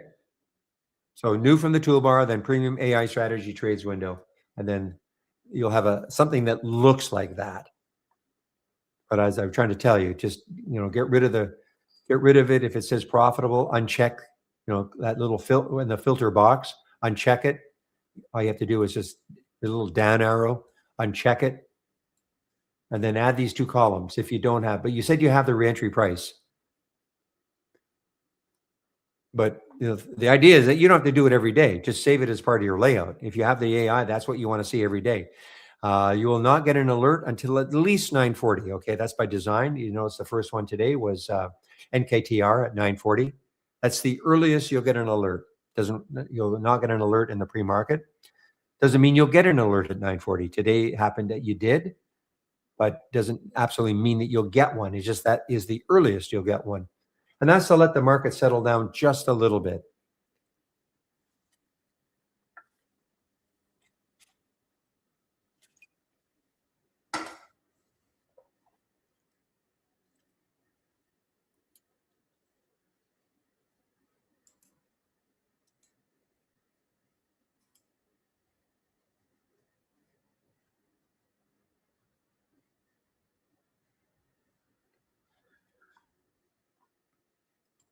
Yeah. So if you don't have the reentry, I thought you said you had the reentry price.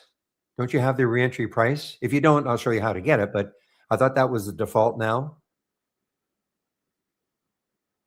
You might have to stretch out the window a bit. Maybe it's there, but if you don't have it, I'll show you how. Just right click in the body of the window. Right click in the body of it, and then where it says columns, and then you can scroll down. And these are the, don't worry, we have way too many options. Okay. Way too, every time I see this, I cringe. But anyway, just go down to the reentry. So we have reentry price. If you want to put a new stop price in and the reentry time, I would absolutely make sure you have the reentry price. All you have to do is left click on it, left click. So you can see how it highlighted, and then left arrow it over. So it's in this column. And then do the same thing with the time. Left click on it. It's already there for me, so that's why. And if you want to put the new stop price in, you can do that. So you just go down and just find them and left click, and then left arrow it over. So it's in this column. Then you should be able to see the column headers like this or something like that. Now, the reason why you wouldn't necessarily is if your window is too small. So you might have to stretch it out a bit just by left clicking and then on the edge of the window, and then keep the left click on your mouse, keep it down, and then just grab it and stretch it. Okay. So again, make sure you save your work though. Okay. Make sure that, I don't know if you have a layout up and running or with some charts. If you've got something up and running, and if you do, then even if you didn't, even if you're just starting out, so you don't have to do this every day. You don't have to do this every day. At the very, very least, when you click on File and you click on Exit, it's going to ask, okay, you can exit. Is this what you want to see the next time you load trade ideas? And if you say yes, then whatever you've done here and anything else you may have done, it'll be saved. It'll load the next time you load trade ideas. Okay.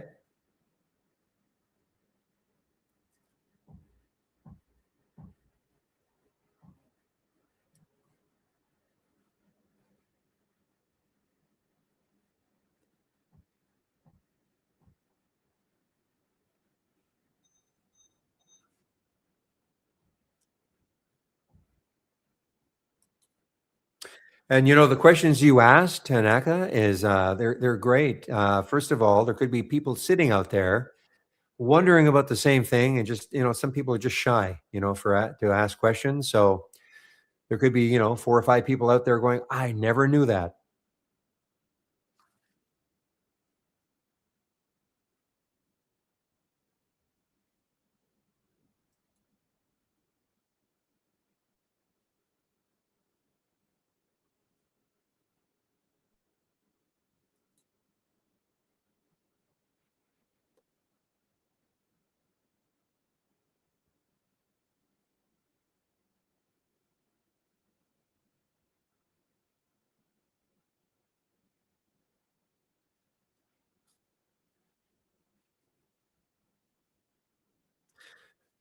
Boy, there's a lot of stocks showing up here on the downside.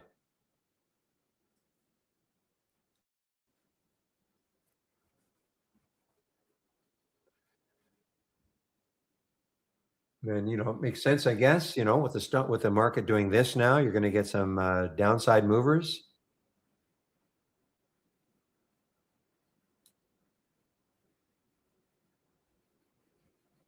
Seen Halliburton over and over.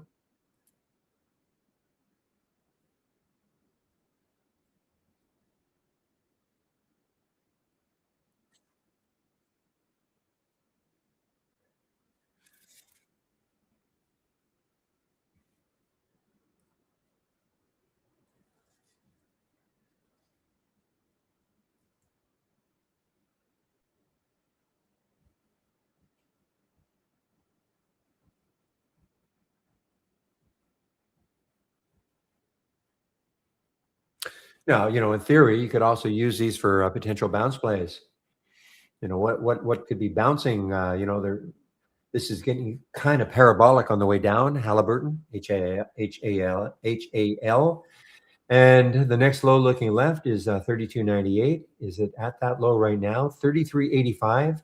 So look at this. I mean, you're at the low of 2 days ago for Halliburton. You know, energy play. I mean, this has been the energy sector has been awesome. But what's happening today? Let's see if there's something. If there is some, I am typing in XLE, guys. Yeah, so the energy sector is still strong. I mean, it's fading a little bit. Maybe that's what's happening with some of the energy stocks, but certainly not a lot.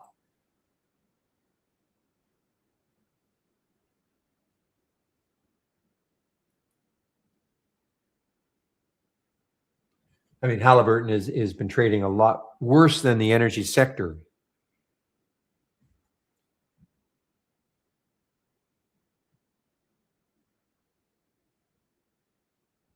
Now, I mean, it's a rig. I mean, I know they make rigs. Oh no, I'm sorry. Yeah, they products and services to the end. Yeah, so it's I want to say drilling, etc.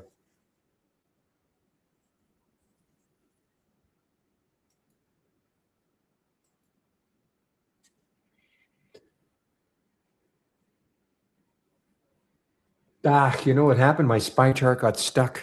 That is what happened. That's why I didn't know it had gone negative.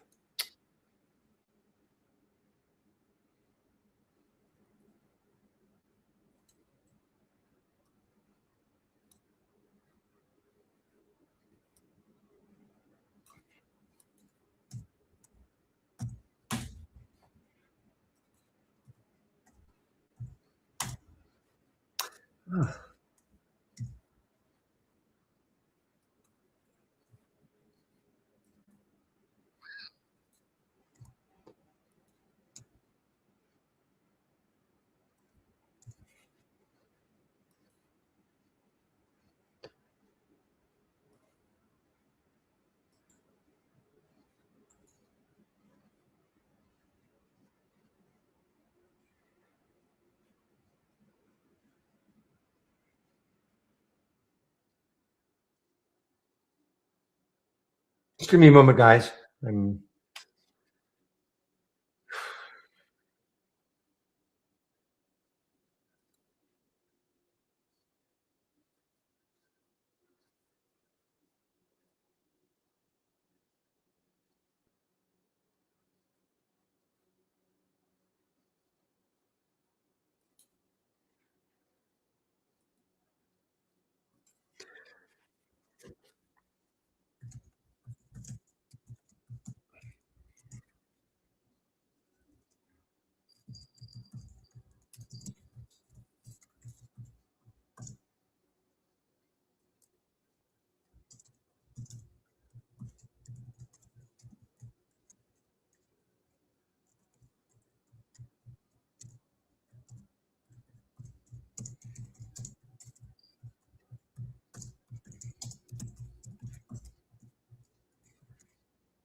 Okay, guys, what time is it now?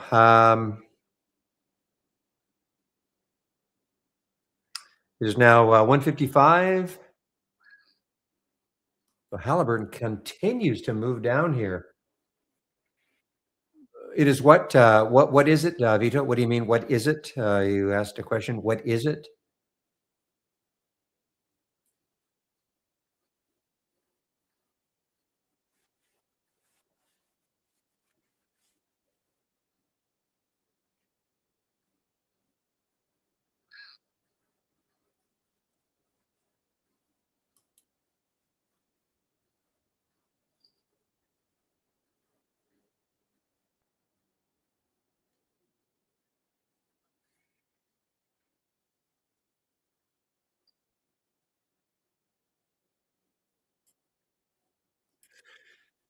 All right, guys, 1:56. So I may have only another 5 or 10 minutes left. So if you have questions, again, I can always stay later if there are questions.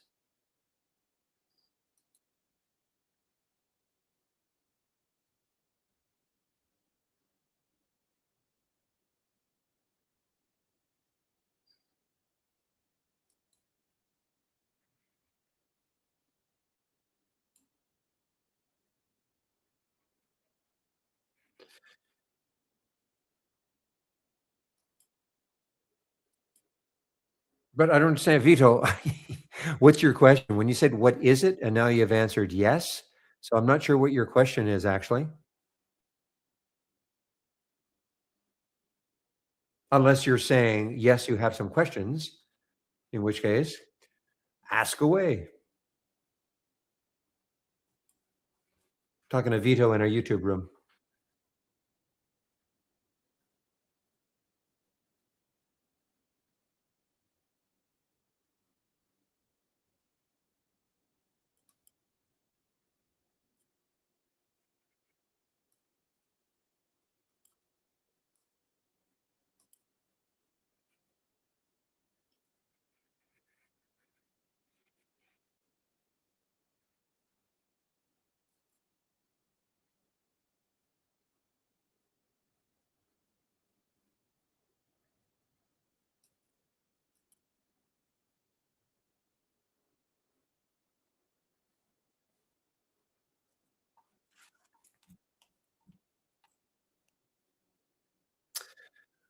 All right, guys. Seeing any other questions coming in, so I may be heading out soon.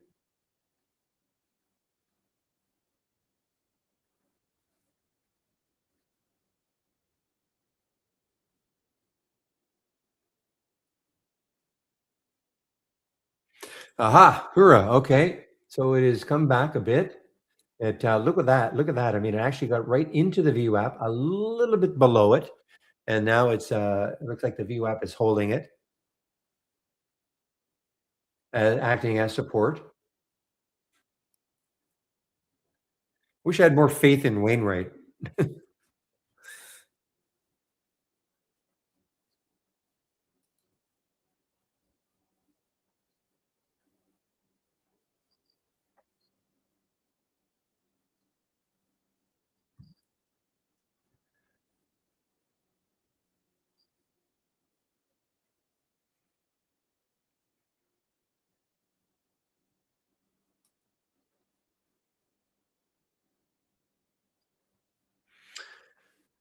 Okay, TSAP one. When you say how do I join your screen, you mean how do you get some of the things you're seeing on my screen? Is that what you mean?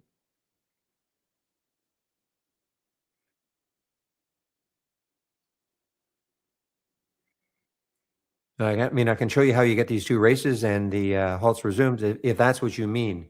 The chart's kind of up to you. Okay, I mean, these are my time frames. I mean, if you have any trading experience at all, you probably have the time frames you like to trade. But I can show you how you can get these ones.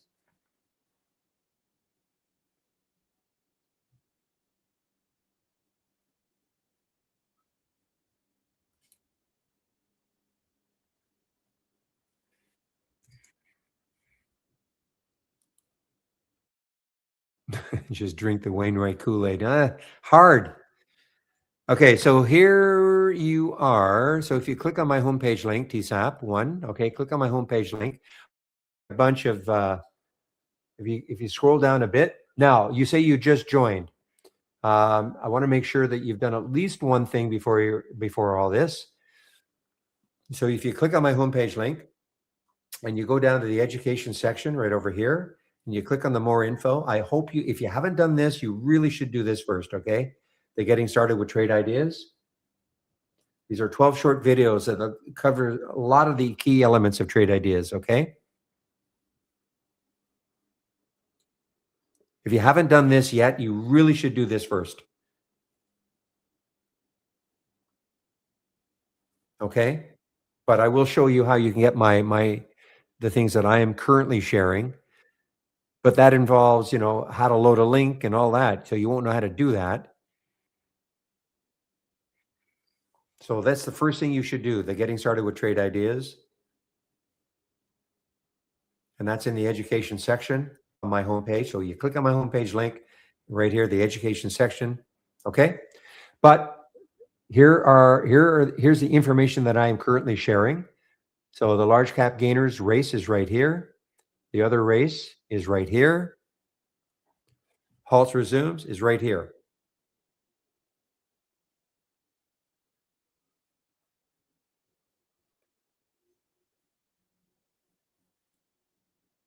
Okay, so you've already done all the videos?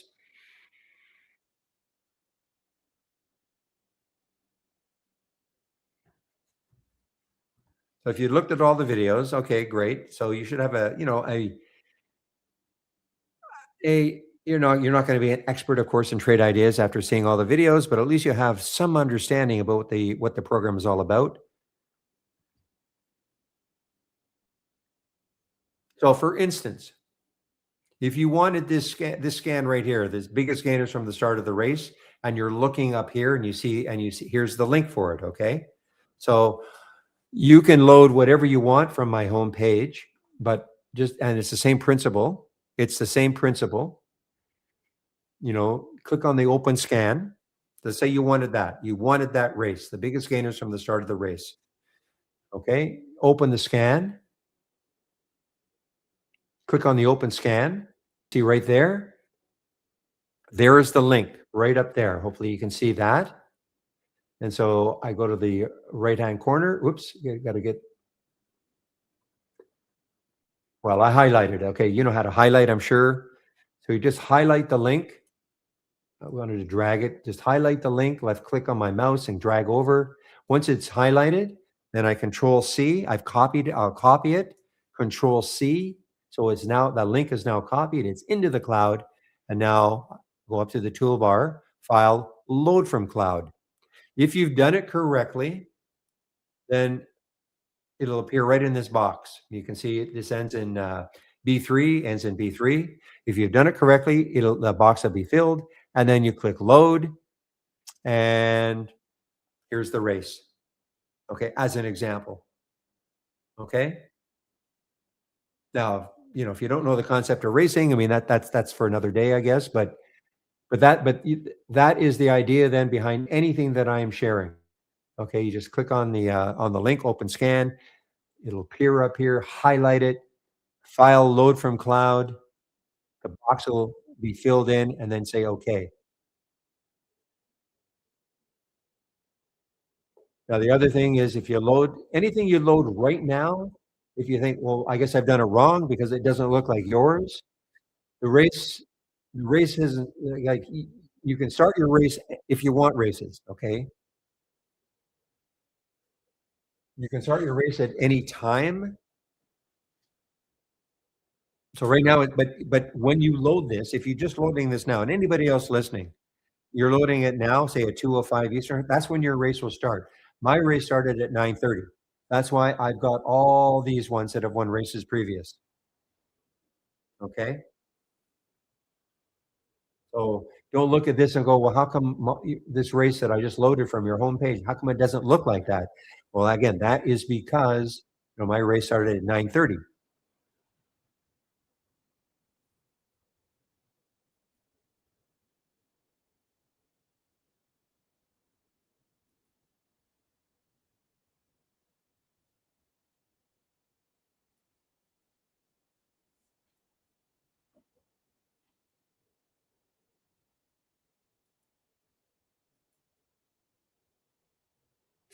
You did have a beautiful run. I hope you took it. I was wondering if you did end up taking it. Like a beautiful run.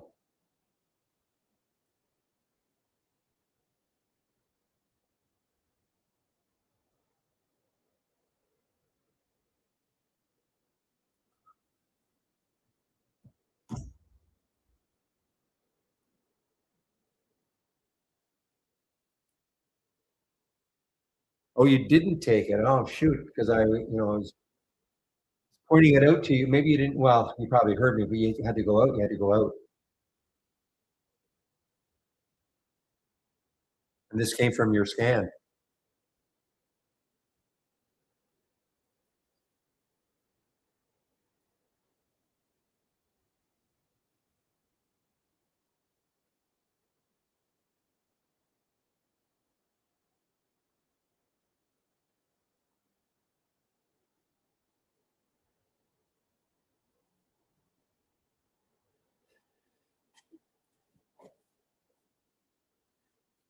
So don't know what you mean by that, TSAP. Right. Do you have Upwork on your screen? Upwork on your screen. I don't know what you mean by that.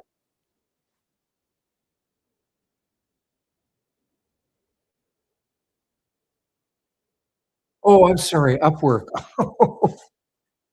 I'm sorry. Okay. No, I don't. I can I have it now. I had it just brief. I had it before. I sorry. Yeah. So there's Upwork. So here it is on my screen right now.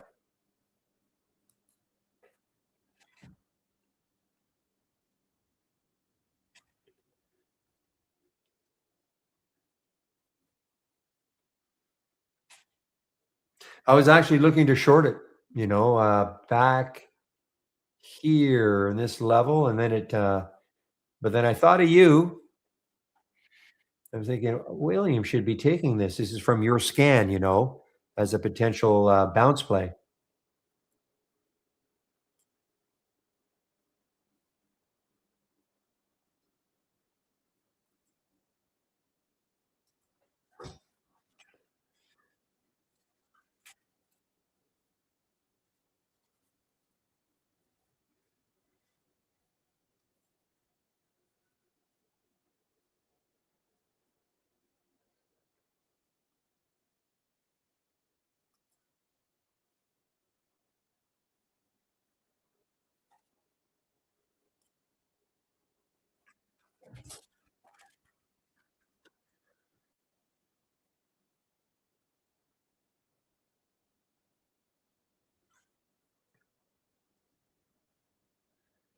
So if are you talking about this?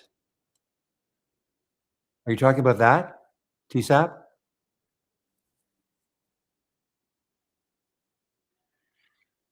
Or okay. So this is from Interactor Brokers. Okay. It's got nothing to do with trade ideas. Our news is not wonderful, and we do have a news tab.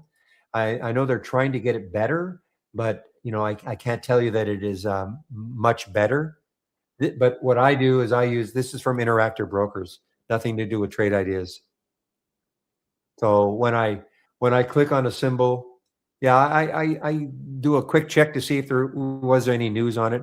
Doesn't have to be. I mean, news for me is a bonus. If it happens to be some news, but there doesn't have to be news for me to take a trade.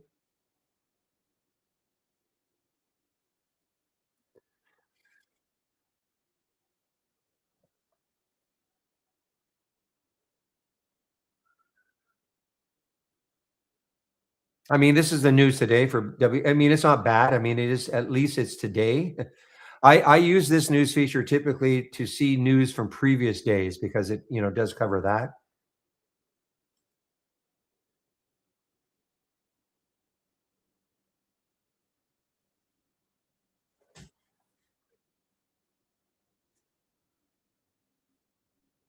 So 9:39. Are you talking 11:39? I don't know what time zone you're talking. But yeah, yeah, it was. But William uses this like a for bounce plays. Okay, Dragon. William uses these for bounce plays, not for continuation. So when you say 9:39, I mean, I'm talking 11:30. So you're talking what, Mountain Time Zone, I guess? Because that's 8:39 Pacific Time.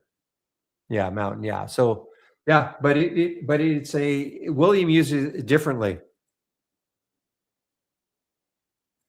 I will tend to use it both ways, but mainly in the direction of the alert. Mainly.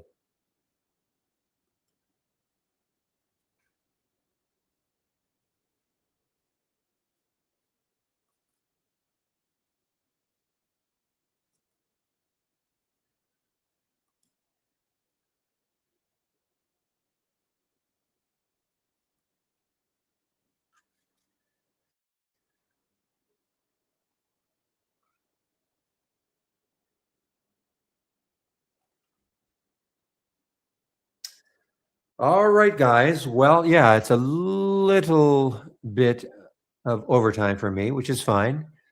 Again, I'll always hang around if there are. Yeah, don't you should find a better news source, TSAP. I mean, it's getting a little bit better, but I would not want to rely on it. I mean, if that's interesting to you to see the news, if there is any. I don't know who your broker is, but if you have Interactive Brokers, I mean, their news feature is pretty darn good.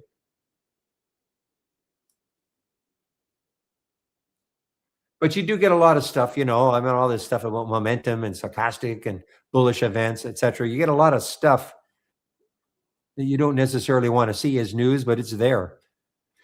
Thinkorswim, I have no experience with it, but I mean, all brokers should have some kind of a news feature.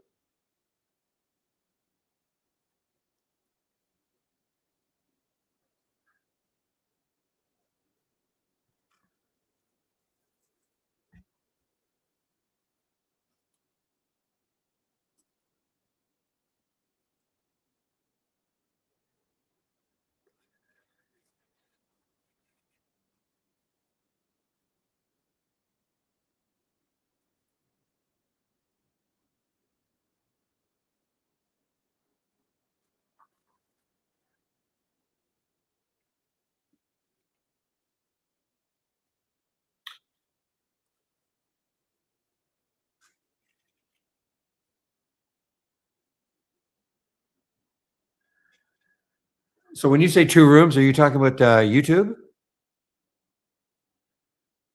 and this room, the one you're in? Just exit, just get out of it. Are you talking about YouTube? Yeah, just exit out. I don't know how you do it, but just exit out because you don't want no point in having both rooms open. If you were in YouTube before, then you could see me or see my screen and hear me. But this is way more. This is better because you can. There are more traders in this room, so if that's what you're looking for, but you can't have both of them open. Otherwise, you'll get an echo if you have the sound on both of them because there's a delay in YouTube. But there's no point in having them both open, I guess is what I'm trying to say.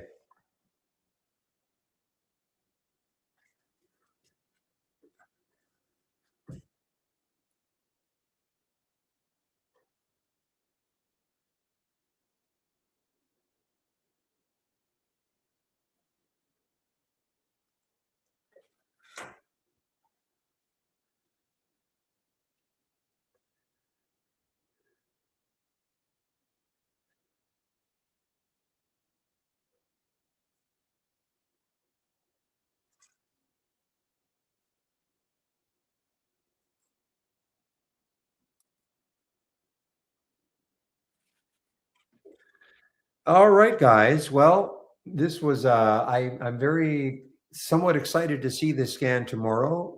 My issue is probably going to be overload though, right at 9:30. But we'll see. I'd have to figure out a way to whittle it down. I don't want to get overloaded.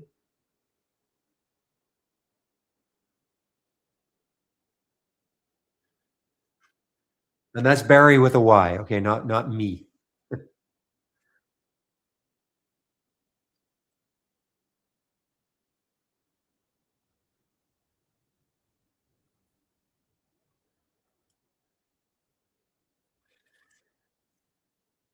They were talking how William got you, I guess, a deal on Trade Exchange, Barry with a Y.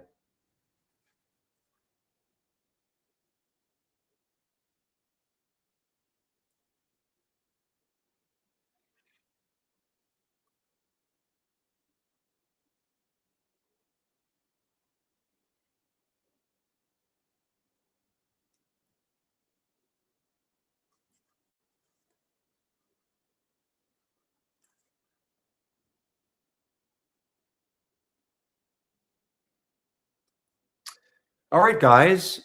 It's 2:16 now. I'll hang around for another minute or so in case there are some questions. Probably shut down YouTube. I hardly get any questions out of YouTube, so I'll probably shut you guys down. I will put my homepage link in YouTube, so if you want, those of you who are still in YouTube,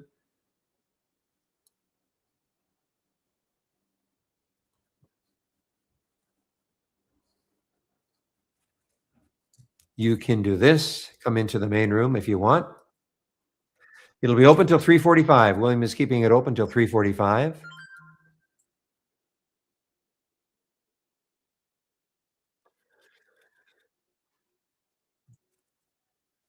Okay, so for those of you in YouTube, if you click on my homepage link, I just put it in there, and you scroll down a little bit, and where you see trading room, okay, right there. So go to my homepage. Go to my homepage and the custom scans section, okay, TSAP. So if you click on my homepage link, I just put it in under right above where you posted that, my homepage. And if you scroll down, here are the ones that I'm currently sharing. Okay, right here. And the two races, the halts or zooms. But I have other scans that I am sharing. This is what I use in the pre-market. Pre-market act is up and down. I do have other scans, a momentum scan. I have a gap scanner, the Pepe combo scan. I do have other scans that I'm sharing. I don't have them all up and running though, but I am sharing them. Okay. So you know what to do. If you see the link, I think I went, not sure if I went over it with you or somebody else. You know how to get that scan onto your screen. If you don't, just let me know.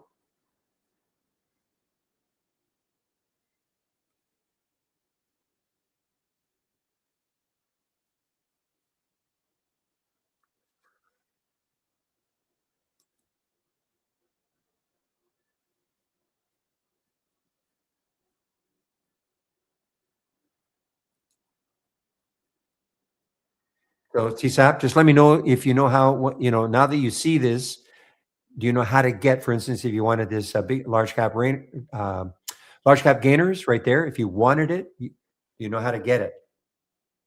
Okay. So you're at this page, right? You're on this page right now where you see my scans called Barry scans. You see this page. Just let me know. Say yes if you can see it.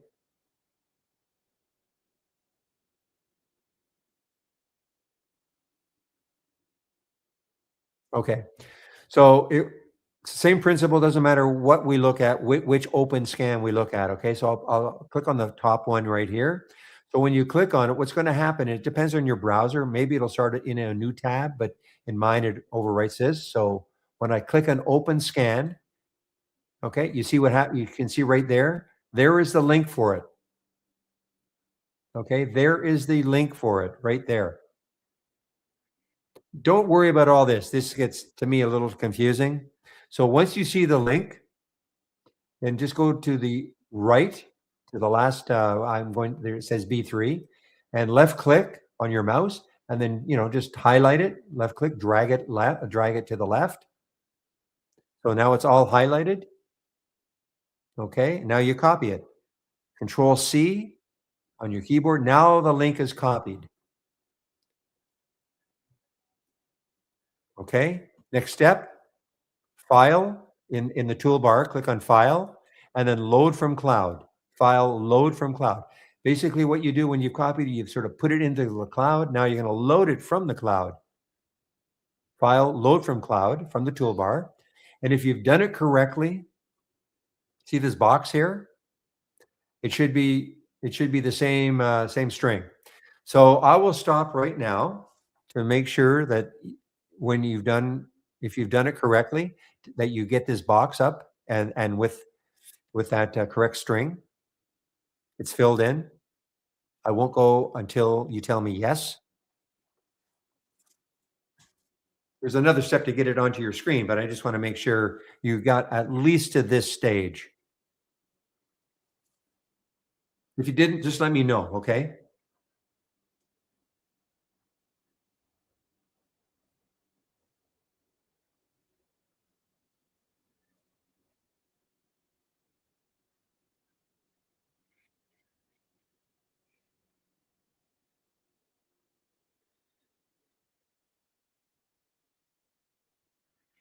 So I need a yes or a no.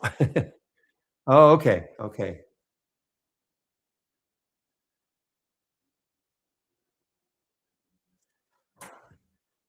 Okay, take your time. I mean, I just don't want to move on until I know you're at least at this stage where you've got a box like this with it within the with the dot with the box in here is filled with that string, that link.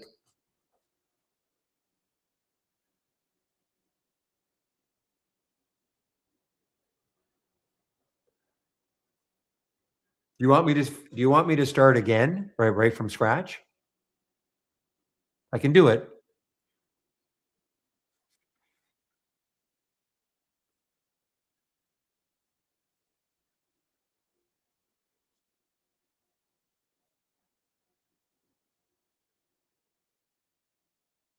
Okay.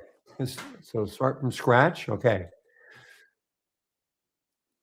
So you said you had at least, you clicked on my homepage link, you clicked on the custom scan. So you were on this page, right? You have this page on your screen, right? Called Barry Scans. Okay. So click on open scan. Just click on it. It should be clickable, left click on it. Left click on it. When you do that, it should appear somewhere. I can't tell you. I mean, I'm using Edge, but you should see the link. Do you see the link somewhere on your browser?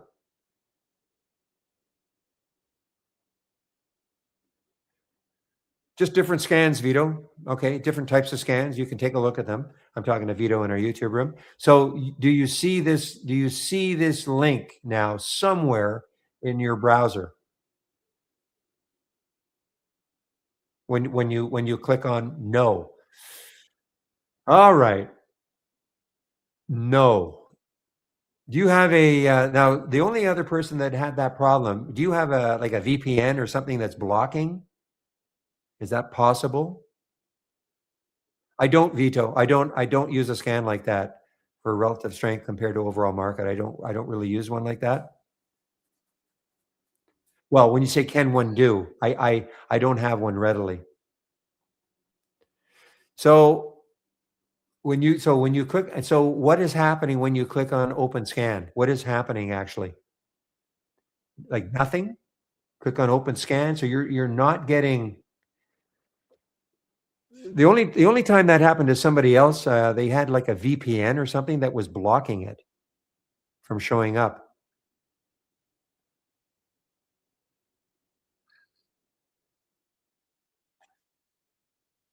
What happens if I do this? I mean, I don't want to have to.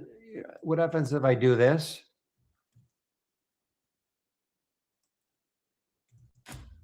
Okay, you see the link? I just put it underneath you. What happens when you click on that?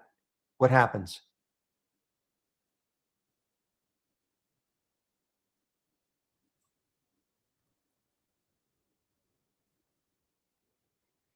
It's not going to help. Actually, it's not going to help.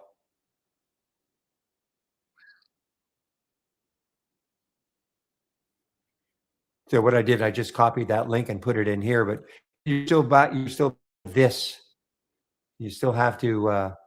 I don't know how to help you if you cannot. I'm not sure how I can help you.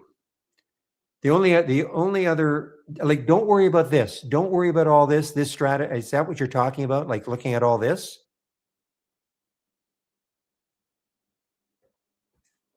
Okay.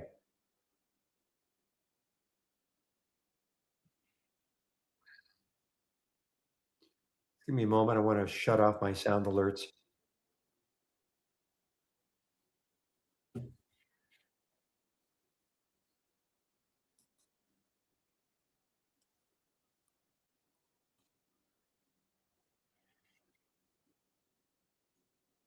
Just give me a moment.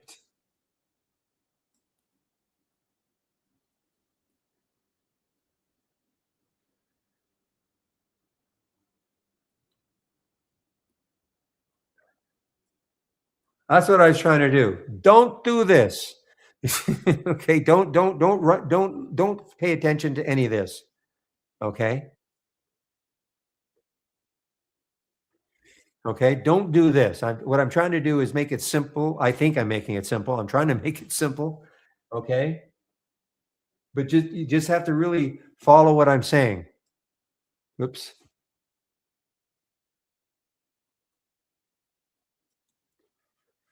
So we'll start again.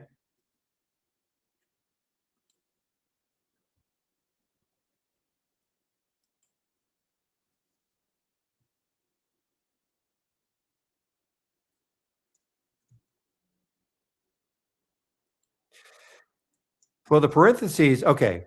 Shoot, just give me a moment. Didn't copy the way I wanted to do. Just give me a moment.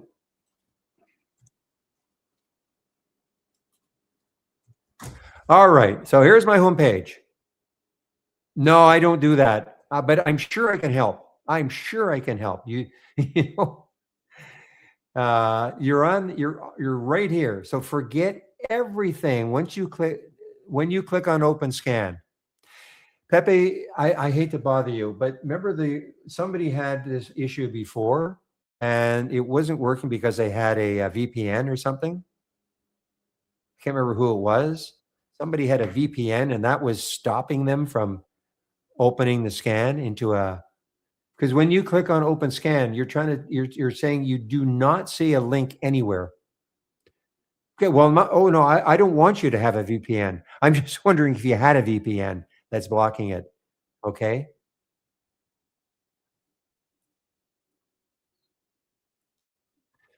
So again, when you say no link, you do see open scan though. Okay, you don't have a VPN. Okay, that's not the issue. So you do see open scan though. You do see that, right? Open scan underneath every one of the scans that I'm sharing. You do see that open scan.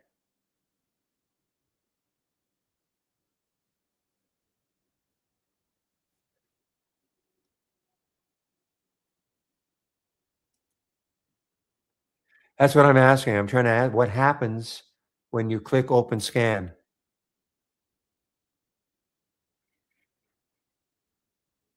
Remember, you have to hide when you go up here. When see my pointer, it changes all into the hand. So all I have to do is left click. Just click on it. Left click on it, and now it opens. It opens the link for the scan. Maybe that's what you're not doing. And don't look at any of this. Don't look at any of this.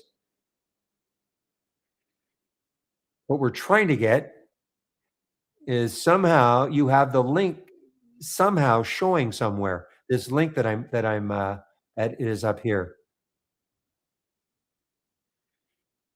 And again, all it is just when you just click any link, open scan. So you see how my pointer right? It changes right there, little hand. Now your pointer might be different, but when you go to the open scan right now, when you see open scan, there's no underline. So when you go to the open scan and all of a sudden there's an underline, it's underlined, then you know you're on the scan, okay? And then it's clickable. Left click on it from your mouse. Left click on it, and should appear somewhere.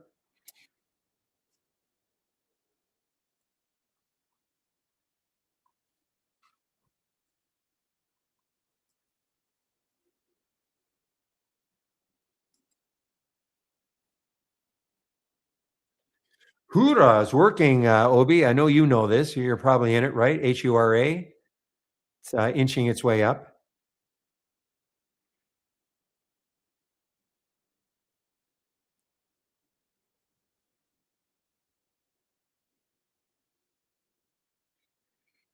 So you found, when you say you found the link, you found it's, this is the link we're talking about, right? Somehow it maybe came into a new tab, or, but you found, so the link that, did you, okay, okay, you found it. Good. See, I knew we'd get it. Somehow we'd get there. So now, I want to make sure we're clicking on. Did you click on the top one there, the open scan, the large cap gainers? So we have this. We'll have the same link that I'm going to open. Okay.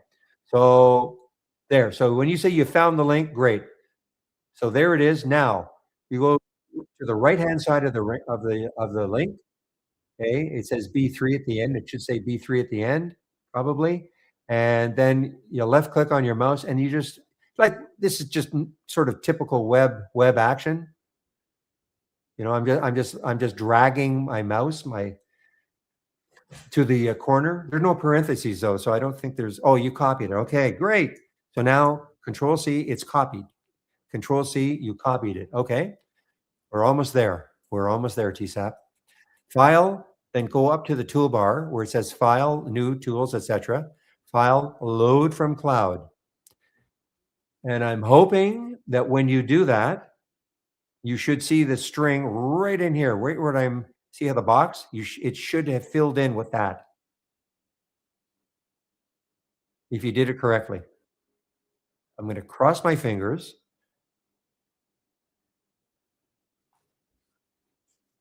Okay.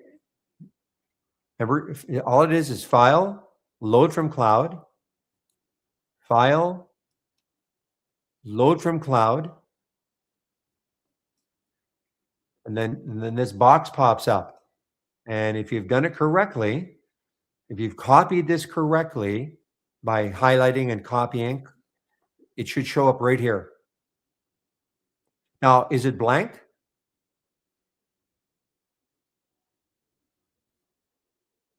If it's blank, it means you haven't copied it correctly, but maybe there's a way to paste it in, but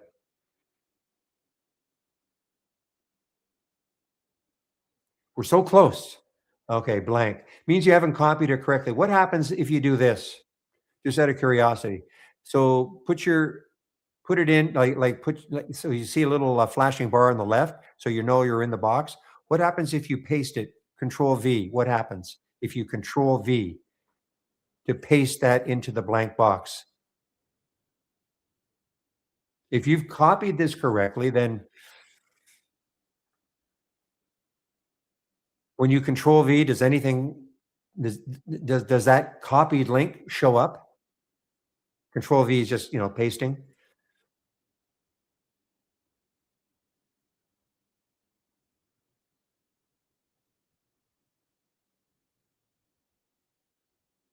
No?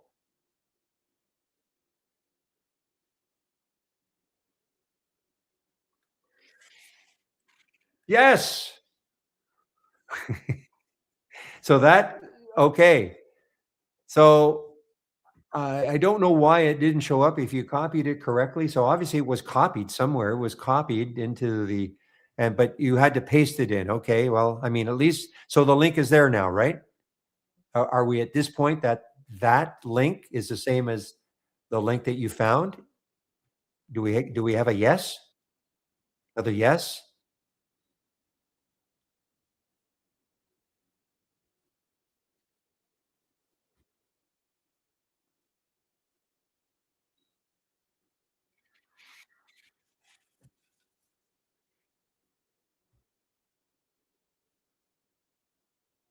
Well, when you say not sure, is there something in here? Is the box filled in? What I'm pointing at? Is there a link? Never mind. I don't even care if it's the same link. Is there something filled in that looks like, starts off with HTTPS, etc.?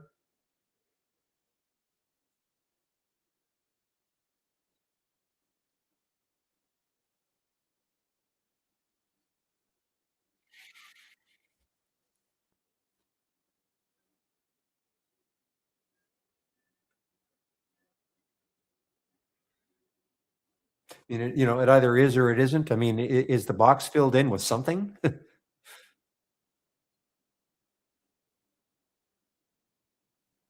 Don't worry about where you'll load it. Okay. The next step is to load it. Okay. But you have to have this, you have to have the link in this box right here. If it's in there, then you just load it and then it will be on your screen. I just want to make sure before I do that, that you have something in this box that looks like a link.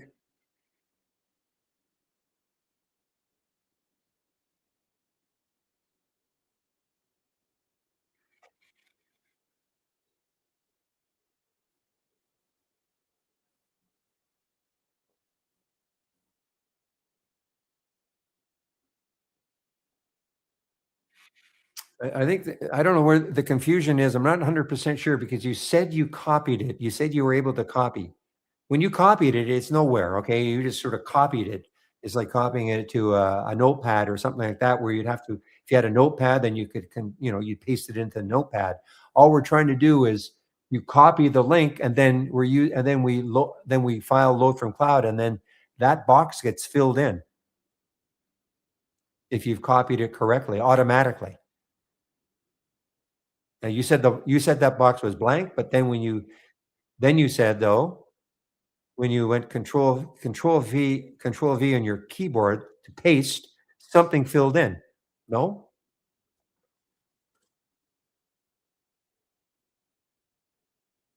See, the next step if is load, and then it's on your screen. You see, it's now it'd be on your screen. I just didn't want to go there until I knew that something was in that box.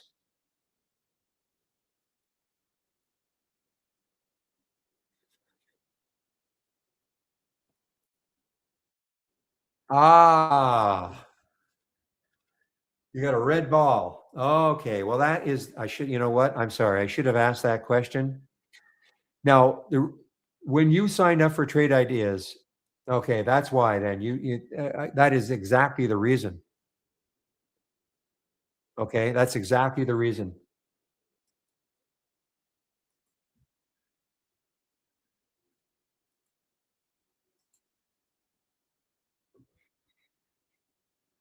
I didn't think of asking that. I'm sorry. Now, did you go to our what's it called? The sort of the web version of Trade Ideas or onto the web to load stuff? Because you can't have that open at the same time. Okay.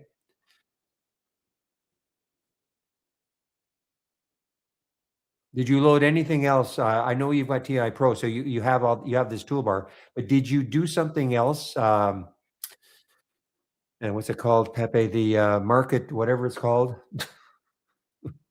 which I never use. Market scope. Yeah, thank you. Did you have?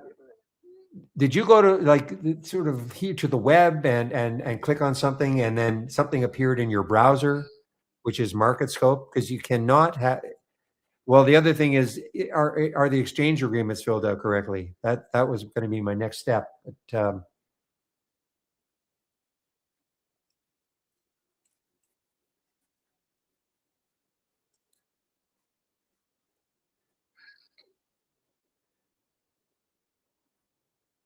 You are he says he is a new subscriber, so sometimes what happens is the market exchange agreements are not filled out correctly. You might have think you have. Basically, what it's asking you are you a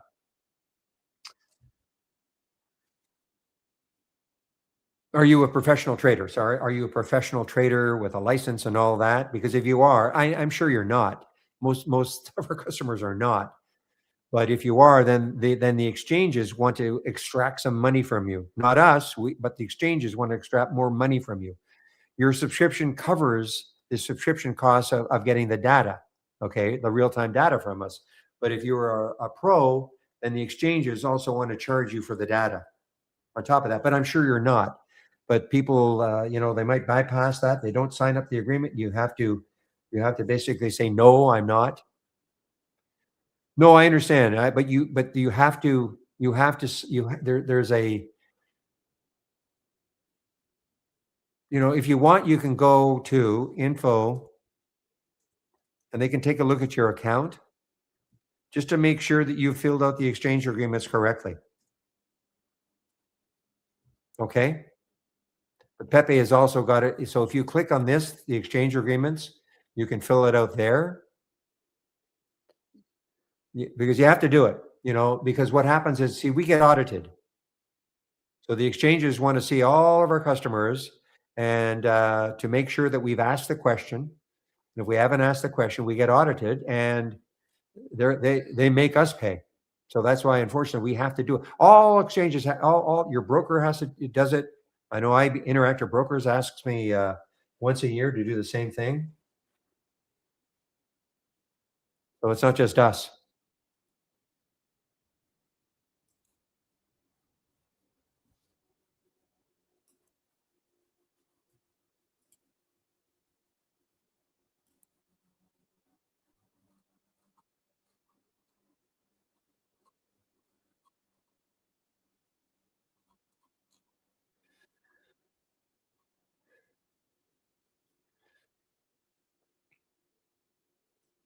But if you're still having a problem,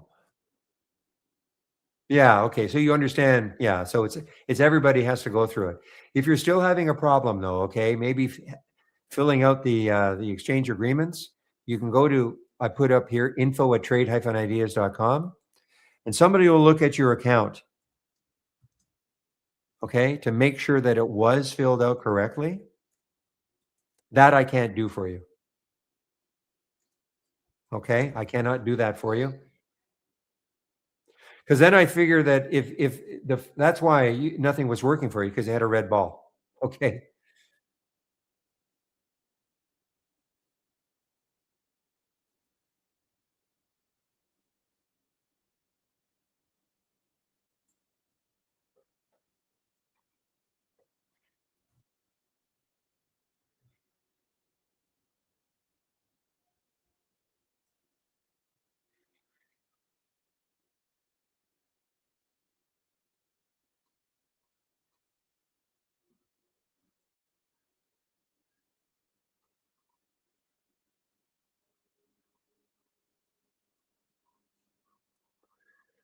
That link you gave.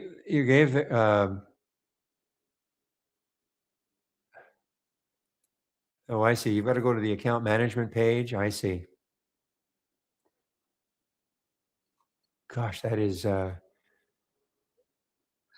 What do you think of that, Pepe?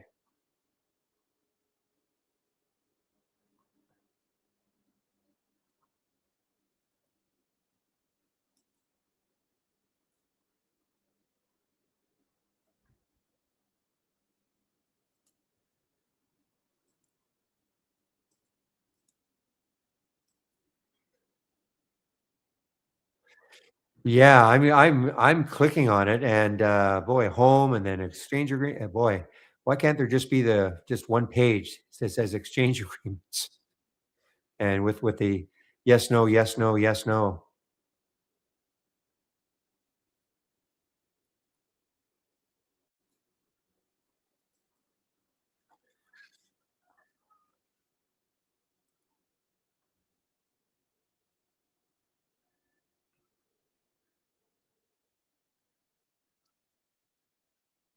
Well,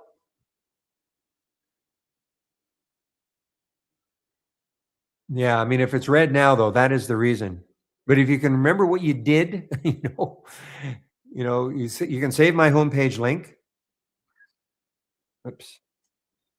And then go to the scans and then click on open scan. I think you'll be okay once you get a green ball. What I would do is, you know what? Well, I don't know, maybe log in and log out, or just go info@trade-ideas.com and just say, hey, I'm a new user. Here's my email address. I have a red ball. And somebody will answer pretty quickly. Okay. And it might be, I mean, I don't know why. I mean, it could be the exchange agreement's not filled out correctly. Um, You could have gone to market scope, not realizing you did, and you did not. Okay, log out and come back and see if that helps. Won't take long.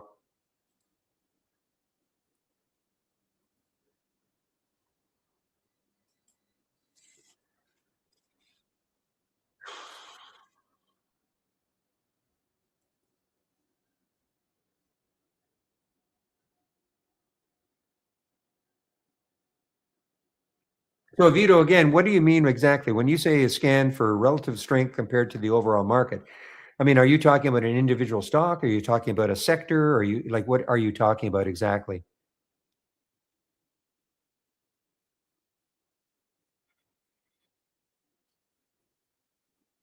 I mean, relative strength is right here, the relative volume. So, I mean, you want to see something that is a lot stronger than the overall market. I mean, you can just use the relative volume filter to start.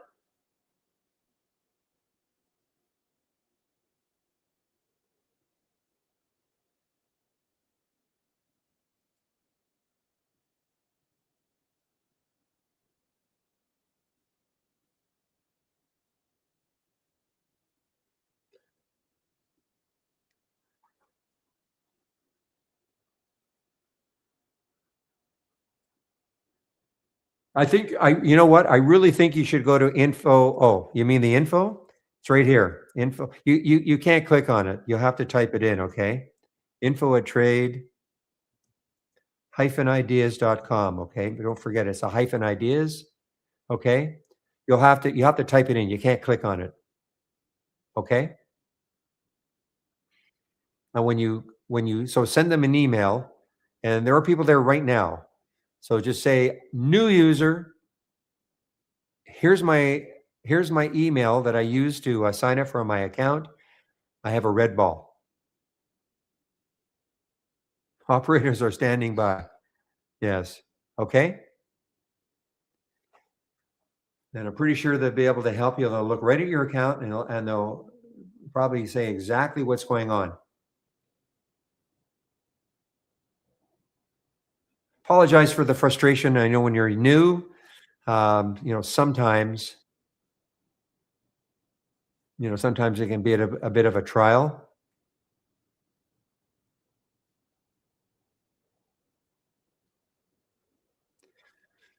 So Vito, again, to answer your question, where's the Pepe scan and others? I mean, you go to my homepage. I haven't shut down YouTube yet.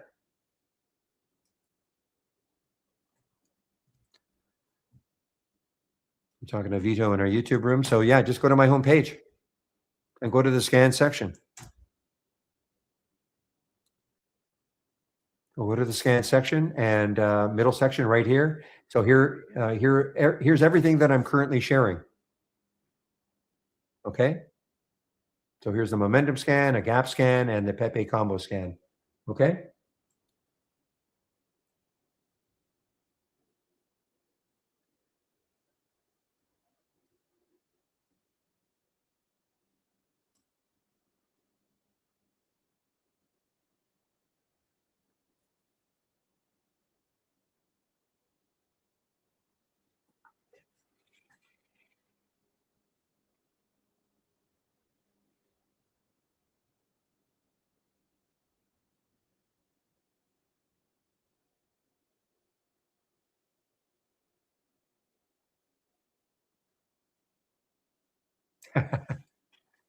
Funny.